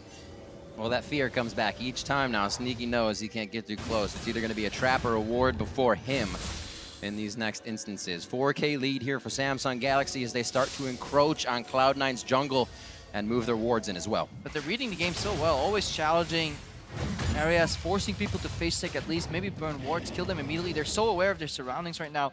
choking out the vision, and again, setting up for another free objective. And even though Samsung have a composition where they can dive because they have triple tanks and a top Kench to devour anyone who gets low, they're not the type of team to really take a huge risk. So they just get the very easy Drake, move up for the turret, objective first. Impact! Impact between a Poppy, a Rock, a Hard Place, as well as a Tom Kench. And he goes down as the second tier in bot lane falls. Samsung Galaxy once again at the doorstep of Cloud9's base, sub 30 minutes. Yeah, people were about to say, what about no risk? But that wasn't risk because they saw the Caitlyn in the top lane, so that looked deep, but it was very calculated at the same time. They're always aware of where all the enemy dots are on the minimap, and then they high percentage plays that are guaranteed to work, if not, low summoners. Exactly, the informed decision there. Not going to cost them anything at all. They do get the Drake, they do get the turret. On top of it, they also get the cake, killed Impact. You can't have the cake too. The Drake and the cake. 2 Clouds over to Samsung Galaxy. Ambition's loving the speed to keep these undertows going. And he'll be cross-map every single chance he gets, looking to sweep wards and also set up a nice bait around Baron. Yeah, and they're building this comp around Ambition to speed him up in these team fights. They even took such a large hit in the 2v2 matchup, but he's making him pay dividends here. Tag team here, 1 in, 1 out. Yep, 1 in, 1 out. Perfect way to call it. Sneaky, just too close right now to Cuve, and that means death mostly. The reset attack by Ruler to make sure he gets another one in. And the boomerang didn't even need to come across, as he said, duck, a flash and a heal blown by Sneaky. And it's just going to be that much easier for Samsung Galaxy to find their priority targets as they're pushing so fast before these flashes even come back up. Yeah, it looks like the stress is getting to C9 there, because that was technically a flashable play before he got knocked into the wall. Juve so decisive here, and now in a 4v5 scenario, Meteos flies in. Meteos is in. There's the Let's Bounce. He's right on top of Cuve. Core JJ very low, thick skin and shield as well to get himself out with that face of the mountain, and Baron is going to live a little bit longer, as well as the rest of Cloud9. And with Sneaky being down, awesome play by C9. Impact's not finished, he wants to get blood! Can he do it? He's gonna waste a shot there. Almost looking for to the skies. Can he get that E shot in? Pushes Ambition to the right, switches around. The empowered auto is enough, and he finds the kill. What a great hold by C9. It looked almost impossible. Jensen did not go for the early trigger on the Shockwave. He moved his ball first, placed it on Meteos, then moved it with the command attack, got a 3-man Shockwave, and then Meteos, right before he was about to drop, flashes out of the pit. Zac inside the pit with the extra Baron damage, with the Shockwave. Cloud9 defending to this Baron. They're gonna have to burn it down. There's not a whole lot of damage here as well. Be very careful, it's 4 members. Ambition doesn't have to be up for this fight. And it is gonna be Sneaky very, very low. Cannot even get a range of crown for the poison. Whoa! Going down. Very, very close from Impact to get himself a kill, but he falls in the Baron pit with Baron damage. Now they're onto Smoothie, and now they're going for Jensen still. Can he get a dissonance on? There's no mana, and Cuve's on the chase. Meteos goes down in the back of the fight as we swing back to the tri-brush, and it's going to be a few more attacks. He puts the Protect on. That's a lot of damage coming from the hit. Throws up the C9 Shiner, and he makes it out alive. Ooh, that is going to be a Samsung Baron, but you can see what Cloud9 were thinking there. They were like, we have the window. We killed the jungler. You know, they got a lot of the vision down, so they're going to try and burn it and hope that Samsung were a little slow on their recalls. They got the Baron down to 3,000 health, but Samsung arrived, they chase him off, and now they're going to be the ones marching towards the inhibitor turrets. The start of the call was fine, but right here, I think Meteos is actually going to leap out of the pit, and that's what questions. He got ejected. Okay. Not his choice. Meteos is excused. Why did he slingshot out? Yeah, I was like, why did he go out? That was such a good re-engage. So that's actually, again, Q-bait. Knocks one guy into the wall and Impact, knocks the jungler out. This combo was dirty from time, but it was just a little bit too late. That heal from Ruler put just enough health back on to Crown and himself to stay alive for Meteos. Damn, Q-bait's playing so well on his Poppy. Obviously, Olaf was not there in the last fight. And Sneaky may as well not have been there. He got early miasma on him, and while he was spamming his E key, you could see he was kind of gap goals, but he wasn't moving. He realized he was on miasma, took a few steps backward. By that point, he was already on 20% HP. No impact on the fight here. Really good target selection from Samsung. Divide and conquer. Meteos and Cuve from Wet Noodle fighting on the left side. Ruler's got himself a baroned up minion wave with help from Core JJ and Ambition, and that's going to be an inhibitor turret as well. When Samsung has made it in the base, Samsung has stayed for the long haul. It looks like they will play this one safe. They do not want to chance anything. And Sneaky right now trying to put as much damage on as he can to make sure they don't come back on this time around. Yeah, crowd favorite C9 taken down here. I do hope that we get some cheers for the Samsung lineup. Absolutely. They're playing incredibly crisp. Good play, always to be respected. And Samsung, very unlikely, as we even heard from the analyst desk and Papa Smithy, to be in this position after having to beat KT Rolster 0-16 throughout the season and find their wins.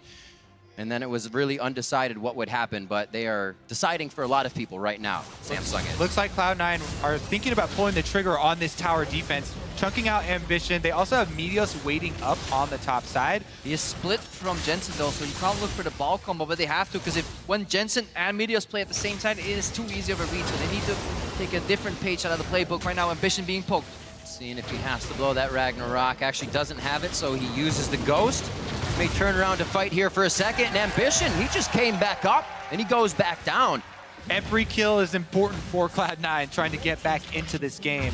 And they're closing in on Ruler next. Meteos has a line of sight. Oh, he gets juked. Oh, a little bit of a dodge there. Puts on the fancy feet, and Core JJ's with him to go for impact. They get that hit, Watch and out they for get Juve. that summoner heal from Sneaky as well for the movement speed on top of it. I'm really liking the aggression that Ruler decides to put out sometimes. He's not afraid to dash in or step in aggressively for skill shots, but he does it in a calculated way. Reminds me of a smarter Vasily. Vasily always used to dodge aggressively, but he never not dodged aggressively. Gotta mix it up a little bit there. Ruler definitely mixes it up. All right, Meteos actually going on a one-man Drake steal mission here, it looks like. Not even taking damage as Crown hits that with his spell vamp. It looks like they're going to go ahead and be able to push Meteos out. Crown will go back to soloing out this Mountain Drake. And that'll be Dragon number 3 here as Ruler comes by for a few hits, and he says thank you. By the way, just an update for Cloud9 side. Meteos on the Zac, full tank Zac, actually has the most damage dealt to champions for Cloud9, which is saying a lot considering they're running the 3 carry team comp once again. Now, is that a good thing? Well, or a bad thing? People are always surprised by Zac damage. And as a tank, you get a lot of mileage out of your tank items by staying in the fights for a very long time. Also, you get focused last. So a lot of that comes from them killing Sneaky very early. So Sneaky's going to be down very often. And people, you know, not trying to disengage from the Zac damage. So you get a lot of AoE, you get a lot of long duration fights with which to get off. But it just also speaks to the importance that he's going to have in their defense here. Their last attempt. And you can see Samsung Galaxy also playing around. That ward on your screen right there is the blocker for any flank engages. Yep. Meteos almost has to hide behind a little bit of rubble there. There is a way to hide out of line of sight there, but it's very hard to do so. They just ping the bottom wave. They know C9 is going to have to spread themselves thin if they want to save damage on that bottom Nexus turret, but it's about the fight. Can they find one here? And for C9, they need to make Samsung forget about the Orianna ball. They need to move them out left and right and then pray that the Orianna ball surprises them with a shockwave. Ruler is no spell shield right now, so technically he could eat the Zac combo. C9 so tense right now. One more inhib means very likely that the game is over, so you could definitely see them set up to pull the trigger right now. They're aware of this. 10,000 gold deficit. Meteos, you can hear him channel.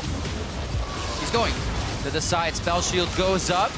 Gonna be eaten up inside Core JJ. They keep him safe. Cube's taking the brunt of everything from Cloud9, and the rest of the members take it out, make it out pretty healthy. Now they look for the mid-side turret. Jensen did save his shockwave there, didn't blow it on the engage. Meteos takes a lot of damage moving towards mid though. Yeah, Samsung always posturing away from C9. They keep him very split. They kept the mission in the mid lane. He to aggro.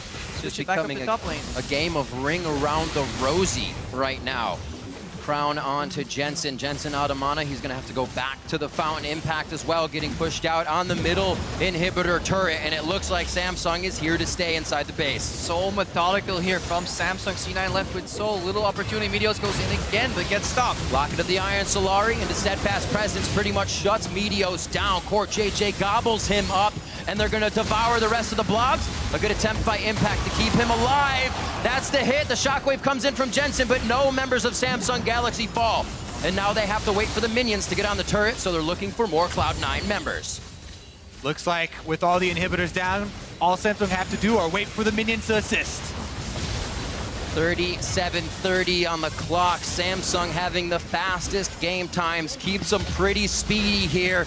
Samsung looking for the last Nexus turret. Is Impact doing his damnedest to deliver the damage through the Sock Blast? To the skies in, he flashes over and takes down Crown. That's a lot of front-end damage that SSG loses, so Galaxy's gonna have to back out and try their hand again in just a few. It's time for cleanup crew from Cloud9. Can they take down Cuvee? Here comes Tom Kench looking for the Devour. Getting that movement speed. The flash is forward, actually. They're gonna be able to drop Core JJ on this one. So to go in, they don't get Cuvee. That's gonna be ace in the hole. Pushes himself away, gets a little more distance there. And the inhibitor that came up goes back down in that bot lane. Right, this means that Cloud9 have to stay inside the base, constantly clearing minions. This Baron on the map right now is Samsung's. That's so huge because playing 2 versus 3 inhibitors makes it twice as hard because you only have 2 creeps coming in every lane. But essentially, the super creeps, they triple if you lose all 3 inhibitors. Because you get the super creep from the 3rd lane, and then they double in every lane as well. So you go from 2 super creeps per wave to 6 in total. It's 3 times as hard. Yeah, I love this combo. The TP to get Meteors back with the Oyana ulti, but it's just simply too late for C9. They can't line up all the cooldowns. Samsung continually offensive move after offensive move. They're even waiting. Oh, they killed it. They were waiting for Core JJ, and when he was a second away from spawning, they're like, no, you want this? Nope, you're the support. You don't get Baron. He's 5-1-13. Very good kill participation in this game. I'm sure he's feeling good already without that Baron buff, and the team feeling even better as they move in for what could be a final push with minions in each lane. A little hesitation on the bot lane as they drop the last minions of Cloud9's side, and C9 to put up their last defense here at 40 minutes into the game. Impact very, very close to going down. Samsung Galaxy is going to be on to the Nexus 40 minutes in. They came in hungry to book their ticket over to the Big Apple, and it looks like Samsung Galaxy will be moving on to the semifinals at Madison Square Garden.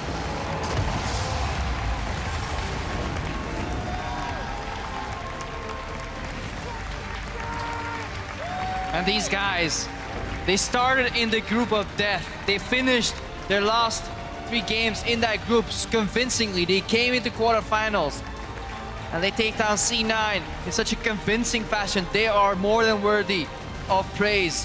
What a consistently strong team this Samsung Galaxy is. And sadly, this is the end of the road for C9. All lanes from Samsung showing up. Cuvee had huge times where he was the star. Ruler and Core JJ both with their moments. This looks like a very, very scary team to try and face in the semifinals, whoever their opponent may be. And these 2 teams shared quite a bit of the same champion pool. Hear the crowd giving much deserved cheers to Samsung Galaxy through their play. Not even showing that much as they move on to the semifinals, running back-to-back compositions that were very similar. And outstanding play from all the players across the board. Core JJ in the bottom in one of a very new position to him. Amazing. And you could just see what utility and support could do for a team as well. They had so many plays that could have turned exactly around if the teleport landed. But Cuvee stopped every single teleport that Impact attempted, even the ones behind his turret. Core JJ had so many devours that ended up working out. The support from the top laner and the support player here for Samsung helped them so much. Definitely great communication on display from the Samsung team. For Cloud9 as well, respect and being cheered off the stage for getting to this point at World. Yeah. Incredible, incredible opponents that they've had to face, high level of competition, and the road for NA is over. And we're just waiting to get an interview with the players, and we have to talk about how Cloud9 did this as well. Very strong play throughout, looking at Jensen in the mid. Sneaky was able to come up, but we look back at how they really got here, and Impact was playing so good in the top lane, and teams made sure to shut that down as much as they could. And it definitely seemed like that's what Cloud9 was lacking. The fact that Impact couldn't get going again, and not saying it's his fault, teams made sure that Impact couldn't get going again. Yeah, I mean, Cuvee standing up in that top lane, pretty much 1 versus 1, so many solo kills, but yeah, moving forward, definitely going to have to be scared of Samsung. I mean, people were already talking about SKT and how far they're going to go because they've shown so many styles in group stages. Samsung have also shown quite a few styles now. And there was definitely progression from C9 throughout the games. I felt like they could identify throughout the series at least some moments where they could get back into the game. Some weren't executed perfectly. There were clear errors in communication. But it's so tough to play against such an opponent that is so willing to take it slow. You know these guys are so confident because they're not making rash decisions. They're only making the 20 or 30% risky plays, and they back up for all the rest because they know their bot lane was getting pushed in constantly. Sivir Tom Kemp was getting murdered, slapped around. And Vision's like, nope, I trust you guys got this. He counter jungles, keeps the pace relatively even in the game, and then they wait. 1 or 2 good moments is all Samsung needs to claim the victory. We need to see what happens once they reach other opponents to have a more brutal early game, punish them harder. Especially from a team that has so many new and young members, right? You know, even though a lot of the players on Samsung have played in different leagues and they've been playing for a while, they all came together in a pretty short amount of time. And the communication and the synergy that they have for players, you know, who haven't been playing together for multiple years is one of the most surprising parts. Because that's with SKT, you know, FLICKR and Bengi for years, right? But Samsung, definitely impressive. We see Ambition as well finally makes it here to a Worlds, and he doesn't look like he's going to let that go. He is riding the wave that Samsung is putting behind. Yeah, that guy, he was, up until the start of this World, the best player to have never made Worlds. Even had a role swap going on. The role swaps are always so impressive to me. That, in addition to being, you know, one of the older side of players in general, I always start cheering for them because we're like, yes, I'm an old man too. If he can do it, Kobe's coming back as a top laner, inspired by. That's the key. You have to change roles to freshen it up. You get a new allotment of time. Crepo, what are you going to be next? That's where I went wrong. Mid? Man. Let's get that Anivia, baby. So now it is time to join Shox on stage for a word with Samsung Galaxy's Titan of the top lane. Thank you very much, Riv. Actually in a sweet spot here with overlooking the stands. First up, congratulations, QV. You guys have made it to the semifinals in a very nice 3-0 over Cloud9. How do you feel you personally performed in this series? 우선 8강 진출 축하드리고요. 이번 8강전에서 3대 0으로 매우 이제 좋은 경기력으로 이제 4강 진출하셨는데 이번 8강에서 본인의 경기력에 대해서 어떻게 생각하시나요? 이번 경기력에서는 제가 할 수 있는 걸 다 할 수 있었던 것 같아서 굉장히 만족스럽고 앞으로도 이런 경기력으로 계속 하겠습니다. I'm very satisfied that I gave everything I could to the game, and I just hope that I can play as good as today's game in the future games. Yeah. And applause for that phenomenal performance. There is a lot still left to come due to your first seed in the groups. You got a favorable draw, and a lot of people are putting Samsung already in the finals. But how are you looking towards your semifinal versus H2K or Albux Nox Luna? 이제 삼성팀이 조별에서 1위를 차지함으로써 이제 매우 좀 좋은 8강 대진을 받았는데 지금 이제 비록 많은 사람들이 삼성은 지금 현재 대진에서는 결승전까지 올라갈 수 있다고 예측하고 있지만 이제 다음 4강전에서 붙을 수 있는 H2K나 또는 ANX과의 그 팀 대해서 어떻게 생각하시나요? 이제 H2K가 제 생각으로 올라올 것 같고 무시할 수 없는 팀이라고 생각하기 때문에 충분히 준비를 많이 해서 상대하도록 하겠습니다. For now, I think H2K has a better chance to advance to semifinals, and they're a really good team, and I don't think we could play like easily at them at all. So we're gonna try our best and prepare our best for the semifinals. Right, we will see what happens. The story of Samsung in this World is very interesting. A lot of people doubted you before the group stage, but then you got first seed. Now you're going to New York in the semifinal. How have your own expectations, your hopes, and your goals evolved over the past couple of games and weeks?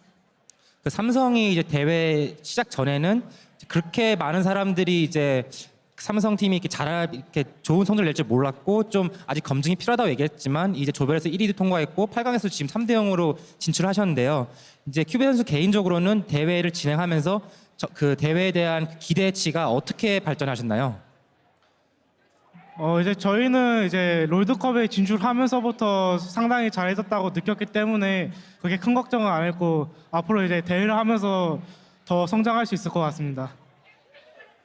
기대치는 따로 없고 그러니까 우승할 수 있는 기대치. Okay. So even when we qualified for World Championship, we were really satisfied with our own performance. So we had belief in ourselves that we could play well at the tournament. And I think we'll keep on improving, so I have high hopes for our team. All right, we will see what happens. Again, congratulations. Fantastic run into the semifinals. Samsung and QV. Dash, wrap up the day. Thank you very much, Shocks. Cuvée there and the rest of Samsung Galaxy going to be very happy with a 3-0 sweep in their quarterfinal, moving themselves on to New York City. And let's just try and approach how they did it tonight. I mean, each game got progressively longer, and whether or not that's C9 learning or Samsung, changing their compositions and more a product of the games themselves, what are you guys' thoughts? Samsung obliterated C9, and I think they should set their sights on the World Championship now. Like, the performance they put in the group stage to now, and the fact that they are likely going to be able to make it to the finals, they just continue to get better. And I also love the fact that Crown apologized before he even did this. He said, "I'm sorry, NA fan, but I too came here to win." Maybe he's just really polite dude. Confidence is a good thing. Yep, very much so. You got to have confidence coming into a matchup like this. If we approach just this game specifically to break it down just for a moment, we have to look at the fact that, they went for the Zac, the Orianna. They did their best. And of course, Meteos did come up with a few early kills, but it still seemed like for Cloud9, it was more execution errors, riddled with execution in what were moments of maybe good decision-making, just not quite being able to capitalize on it. I mean, the first thing that I noticed is that this is definitely the game where potentially C9 have 3 winning lanes. So even though the Zac is not the highest pressure jungler, especially compared to the Olaf, it's still 3 winning lanes and this long-ranged artillery kind of ganker. So it looked like this could definitely be the game where you snowball early to mid, get a big lead. And although C9 were ahead, they were never ahead by enough, given the comp they were facing. So even though it felt like they had momentum in this game, they weren't kind of dotting their I's, crossing their T's, growing a lead. And the fact that Samsung stayed within touching distance of gold throughout the mid game was actually winning for Samsung. Well, it was heartbreaking for me watching the lack of synergy between Cloud9, particularly the ganks in the mid lane. We would have liked to see, once again, Meteos punishing Crown without any summoners, but it just didn't happen. The synergy with the Orianna and the Zac, as cool as it is to see those two champions together, when they pull it off right, they never did it. And that's the kind of play that you need to be making if you're looking to advance to the semifinals and make a run for a world contender. Cloud9 didn't have any of that except for one play in the entire series, and that was with Sneaky and Meteos synergy. And if you just don't have that with any lanes, you're not going to get too far. And while we talk about C9 being in the position to push the pace here in this game, it was Samsung's ability to strike back in the moment that really pushed them forward, which is showcased in our replay, brought to you by Acer. Top lane here, C9 being the aggressors, but completely turned by Samsung Galaxy. Yeah, and this started off with the great ultimate from Core JJ. He brings in Ambition, and Sneaky doesn't have any way of retreating. Ambition was always in the right place at the right time. But then you also look at the continuation of this fight. Down on the bottom side, you can see the Poppy actually interrupts the teleport coming in from the Jace. That puts Meteos, even though he's able to get 2 kills, in a pretty positive position, but they're able to stop the teleport, and it means Poppy can come in later on the extended fight. Yeah, and once he stops it, he's able to take the bottom turret and then use the wards that were placed earlier by Core JJ to TP to the top side, and they just need to stall out here. You know you can tank the turret safely with the Tahm Kench, just wait for the Poppy to get in. They do just that, and even though Jensen mispositions a little bit, there really isn't anything for him to do. They're going to get killed. Well, you talk about the top lane matchup also, the Poppy versus Jace, another solo kill for Cuvée in a tough matchup in this game. It's 2 times, not just this time we saw, but there was also a second interrupt on those big teleport plays. So Cuvée, once again, really lighting up the rift. Yeah, and I want to continue and hammer that point there, because Cuvée is going to be the player who picks up our MVP for the series here. And really, I mean, highlight reel for him. You mentioned the solo kills. I mean, 6 solo kills coming into this series, 5 tonight. I mean, that's absolute insanity. And I touched on this play, on his development, on his Smeb-esque roots. I mean, think about it. He was actually having a very average LCK summer till they finally beat KT. He was the only player to lose all 19 games in that streak. He kind of finally overcame that unstoppable objective in taking down Someday. And since then, he's been a new player. He's taken his play to a different level, and he's been right up there. It used to be Duke, Someday, Smeb. These are the 3 top lane Korean gods. Cuvé's not ready to join that list just yet, but damn if he's not really close. And 3 super solid games on 3 different champions with fairly varying playstyles. This guy not only showed dominance, but he did it on a multitude of champions. Exactly. What I loved about his play today is that he had everything. He stopped TPs, he had great TPs, amazing team fights, solo kills, roams, you name it. He was doing everything for the team, and what more would you want out of a top laner? He was just one of the 5 members that was victorious today, and with their win, Samsung Galaxy takes the first spot in next week's semifinals. quarterfinals. They'll face the winner of Sunday's series between Europe's H2K and the LCL's Albus Nox. And gentlemen, as we look at this bracket with the dominance showing the Samsung Galaxy put up, you've already mentioned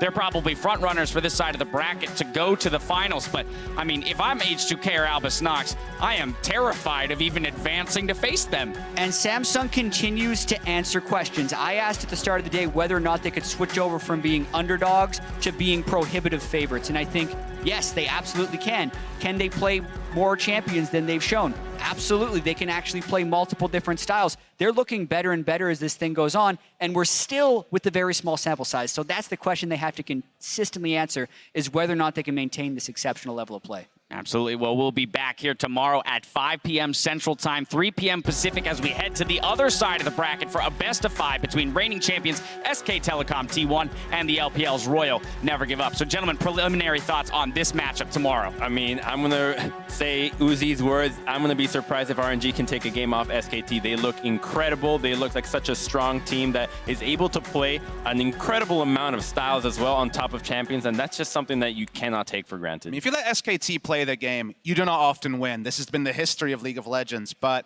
RNG have the skill and can play that really aggressive style on their day to actually take a game early and snowball a win from SKT. So I think RNG can take a single game, but betting against SKT this tournament is an uphill battle. I think it's highly unlikely, but Mata also said if Uzi was on this team, we would beat SKT at MSI. Uzi is now on that team, but it's still highly unlikely because of the level SKT is playing at and the inconsistency RNG showed.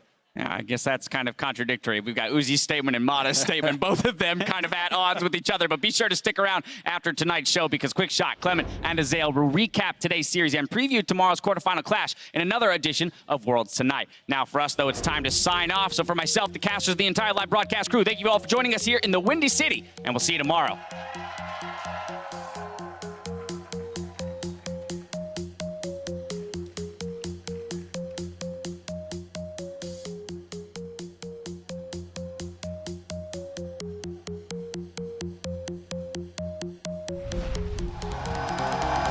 Chicago, it's time to meet tonight's quarterfinal contestants. Are you ready for some League of Legends? Shockwave in the mid lane, petrifying on a Jensen. He flashes. Oh! It comes up with a clockwork windup. It looks like they turned the trigger on for this one. Cube teleports to the bot lane. Jensen gets melted. Smoothie's going to be the next target in the eyes of Samsung Galaxy. Just keep up the communication, no tilting. Yeah, focus our game and then trust our practice. We are good. 다시 높은 것 같아.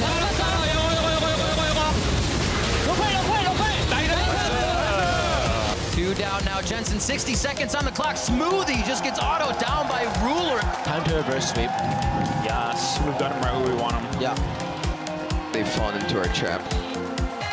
Smoothie's flash just went down. The rinse and repeat works. And that's the verdict as well that calls for Sneaky to go down on the engage. And it looks like Samsung Galaxy will be moving on to the semifinals at Madison Square Garden.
he's going to be the next target in the eyes of Samsung Galaxy. And can they bring the universe down on Meteos' head? Yes, they can. Hideaway flashed out by Ambition.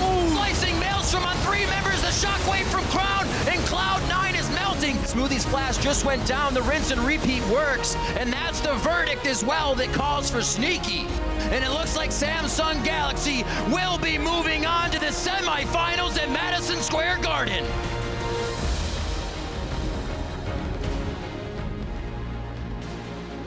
Good evening and welcome to Worlds Tonight. We're here from the Chicago Theater. My name's Quickshot and I am joined by Clement and Azael as we break down today's action and look a little bit forward. And Clement, Samsung Galaxy, they came out the gate swinging today. They looked amazing. We're looking at 3 teams in the Korean semifinals right now. Yeah, and I mean, C9 on the other side, they lost as a team. They just looked outclassed. Yeah, they really did. Let's start by taking a look at how those games actually rolled out. Starting with game 1 of the day, it was a 27-minute slugfest, but it was Cloud9 that were taking every single punch. Yeah, and C9, you know, they had an okay start, but it's this gank was not followed up on properly there by Smoothie, mistimed. Crown's able to turn around a 1v3 to get the first blood, a solo kill, and this was really kind of a sign of things to come. Jensen did have a little bit of a fight back here where he was able to get a solo kill of his own, but C9 was never able to capitalize on the fact that Crown was missing summoners. And you know, as it came later into the game, Samsung, as I said, they win as a team. These guys were so well coordinated. They worked very well together the entire game, and they're able to pick up an ace. They're able to take the Baron and close out this game pretty quickly. It just felt so desperate for Cloud9. Yeah. They end up losing, as you mentioned, 27 minutes on the clock. Going back, resetting, jumping into game 2, the game was a little longer. Cloud9 had a much earlier game strategy, Clement, but it still didn't work out. Yeah, the teams, when C9 was looking at it, they said, like, it must have been the carries, so they swapped positions on the carries, but the laning phase still goes the same. You see right here, Ruler's just outclassing Sneaky in this entire series. At minute 27, everything was pretty even, but watch Cuvées engage right here. He gets 4 mana on the cannon ultimate, and then Crown comes in, another 4-man shockwave, and this game is just pretty much over from there. They pick up the Baron, and at 31 minutes, this is like C9's last fight. You see Samsung Galaxy going a little too aggressive, actually gets 2 of their players killed, but it's a little too late for C9 to really mount a comeback. At minute 38 right here, you see Samsung going for the final push, and again, this is the Ruler show. He's sidestepping things, he's dodging skill shots, and he just finishes really surprisingly and super strong. And this is where the Cloud9 trap card was supposed to activate, meant to reverse sweep. It happens not this time, Azael. No, it really didn't, and a lot of North American fans are hoping for it, but I mean, Cloud9 showed some signs of life in this game. They were actually almost 2,000 gold ahead just from laning phase. They were doing very well, but then they got too overconfident. They gave up kills, and this is, you know, one of those times where Cuvée was able to stop Jace's TP. He's able to join in this fight later. They were able to get a lot of kind of return kills because C9 was going over aggressive, and while C9 did fight it out, you can see the scoreboard 14-5 at that point, and 31 minutes into the game. This is where it all kind of went tragic for C9. Samsung was able to chase them down and really clean that one up pretty quickly. Yeah, it seemed like a really one-sided affair here today. So the first of the Korean teams advances to the semifinals. They will be facing off against H2K versus Albus Nox Luna. That's going to be an interesting matchup on Sunday. I'm really looking forward to the support matchup. I think that's going to be the, like, realistically speaking, the closest matchup, and they're both Zyra players. FLICKR versus Core JJ. For me, the big story is also in the bot lane, but it's about the AD carries. Forgiven has been having an amazing tournament. A Miracle has statistically been the worst AD carry in the entire tournament. I think this one is going to go for H2K. All right, so that will be taking place on Sunday. Tomorrow, however, we will see SK Telecom taking on Royal Never Give Up. Azael, what do you attribute that game to be decided? Who's going to win and why? It's as a team. I don't think it's about the solo lanes. I don't think it's about those individual advantages. SKT has shown they can play all kinds of different drafts, and they can show that they can play them so well. It's just hard to find a hole in their game right now. On an individual level, I actually think RNG has some chances. Mata against Wolf and MLXG against Bang, or maybe Blank, or maybe Bengi. But overall, just following Azael's point, I think SKT's going to come out ahead. We will talk a little bit more about that. I want to hear why you say so. Everybody at home, if you are still watching within the client, be sure to jump over to youtube.com/LOL esports as we're going to continue the discussion about today and looking forward.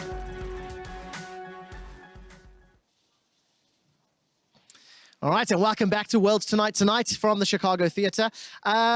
Before we look forward, before we talk about some of the more exciting stuff, let's start with a sad note. Azael, Cloud9, they're out of the tournament. maybe it was a surprise for them to even make quarterfinals. Yeah. But I thought they were going to put up more of a fight today. Yeah, I mean, I certainly was hoping that they were, but I can't say I was super surprised with the result. I think that Samsung on the last day of group stages, they looked incredible. C9 kind of limped into the quarterfinals a little bit here, and although C9 had some good individual performances, they had some laning advantages. Samsung just played so much better as a team, and to me, Kuve was the catalyst to winning all 3 games. The first game, he's smashing him on Echo. Game 2, it's that Ken and TP. Game 3, Poppy solo kills. This guy was doing everything. I mean, but hang on now. Impact was meant to be the saving star here. So why did Kuve make Impact look so mediocre? I think like Impact played over aggressive at times. Sometimes his bot lane was pushing in, they're taking tower, but then he's just trying to shove the wave in when he doesn't have mana and gets solo killed right here. Like, this is just a Kuve highlight right here. This is game 1. You see him on 3 different matchups, winning all 3 of them. Some of these shouldn't even be won. Like, Poppy should be down CS. He's actually getting a solo kill right there. And also the teleport play from Kuve was spot on. It just felt like Impact didn't have much today. He wasn't really on his game. Sneaky was caught out of position a bunch. It felt to me as though Jensen was the only player that really showed up here in Chicago. Yeah, and I tend to agree. I think that it's tough for Sneaky, partly because of the compositions and partly because they're so far behind against kind of bulldozer type teams with Poppy and Olaf. But Jensen showed up as far as laning phase. He actually won both sides of the Orianna Cassiopeia, getting a solo kill, and then completely dominated him again in game 3 as far as laning phase goes. But you know, the team play was just so much better for Samsung that the advantages in mid lane never really mattered. Yeah, it didn't show through. Let's take a close look at Core JJ. This is a support that sort of transformed Samsung Galaxy, not only in their regional league, but even here on the world stage. Samsung looks like a world finalist contender with that play. I've even heard some people saying the best showing team at Worlds. Do you think that's fair? I think that's fair. They won every game with Core JJ in the group stages when he was playing, and he's good on so many different champions. I think his Zyra play was very good. He brought out the Tahm Kench that saved so many summoners for Samsung in this play. And right over here, he just plays the laning phase so well with Ruler, and props to Ruler too for having a great day. Yeah, Core JJ showed up in a big way. I mean, Karma, Jin, they were killing a Sneaky over and over in lane. The Tahm Kench was almost a hard carry performance from a support. He was like 4-0 and 8, and he saved what, like 20 people, 30 people that game? It was ridiculous. It absolutely felt that way. Completely dominant game. Now, of course, that does mean Samsung Galaxy advance to New York, where they will take the stage in the Madison Square Garden, the most famous arena in the world. Who are they going to face off against? We talked very briefly about H2K and ANX. I want to hear your opinions. This is a matchup that's happening on Sunday, so let's not go too deep, but you know, what's going to be the deciding factor, Clement? Well, I think it's probably going to be H2K right here. Like, that comes out. I really want to see ANX, but it's going to be H2K. And I think. But why? Well, overall, I think they're stronger players in general, and I think Ryu has been playing a lot better performance. When you win all 3 lanes, like, ANX has to pull off some crazy stuff to get back into the game, and I don't think just on the individual laning phase they're going to get past H2K. H2K are not going to let them do that. One of the things that has made H2K look so successful is their ability to not only win lanes, but they're always pushing in all lanes. They have so much aggression, so much kind of map presence because of this, and it allows Forgiven to play so aggressive in bot lane. He's always shoving in his opponents. He's always up massively in CS, and this guy I just think severely outclasses a Miracle, and that's why I think it's gonna be a tough matchup for ANX. All right, so let's assume then H2K win this. Assume they don't tilt, which is something they have done many times before, right? So everything goes to plan on Sunday. H2K taking on Samsung Galaxy in Madison Square Garden.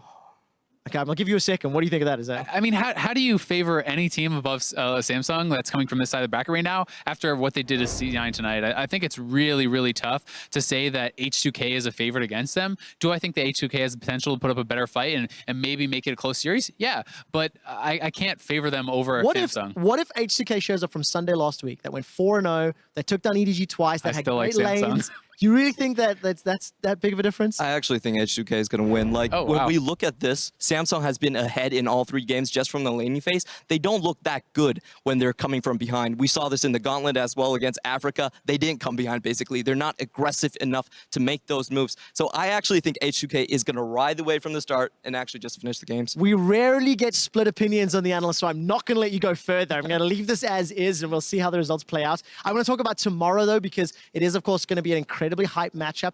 SK Telecom taking on Royal Never Give Up. SKT are the heavy favorites. You guys already mentioned that earlier in the show.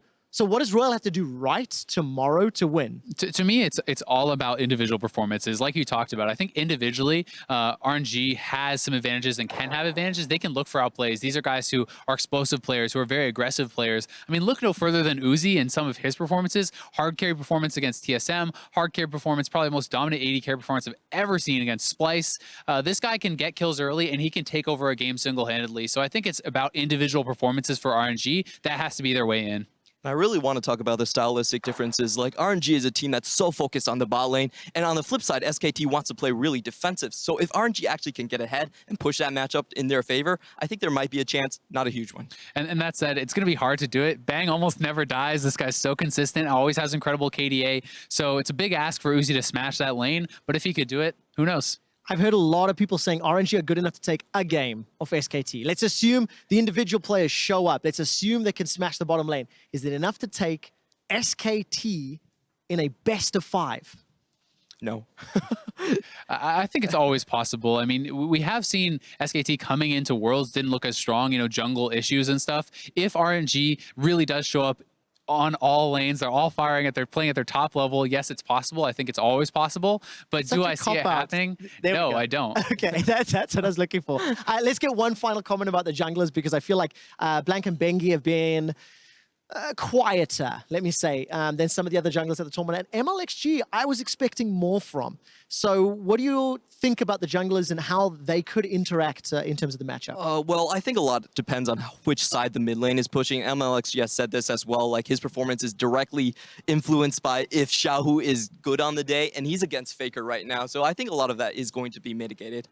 It's also tough because MLXG and Xiaohu both have not really been looking nearly as good as they did at MSI and stuff. If this was MSI, Xiaohu, and MLXG, and you have that same roster performing at that level, and then you add Uzi, then I actually agree with Mauta's statement that they could maybe beat SKT. But this is not the same team we saw at MSI. They're not performing at the same level, and because of that, it's hard to see them winning. Zale, Mata said they can win. Uzi said he'll be surprised if they take a game. What is your prediction for tomorrow? And give me a score. I mean, I'm going with Uzi because that's the most recent prediction, right? Yep. Mata's was back in MSI when they were performing very differently. I agree with Uzi. I think they're going to get smashed 3-0. Clement, prediction and score? I'm going to go 3-1 for SKT. I think RNG can pull off one surprise game if they like sub in Blank and they just like destroy him, but otherwise I don't see it. All right, so my analysts favor SK Telecom. That game will kick off tomorrow, 5 p.m. Chicago time. I don't know where that is in America. I think it's Central. You guys figure it out over at lolesports.com. We will be back at 3 Pacific. We're going to kick off SK Telecom versus RNG.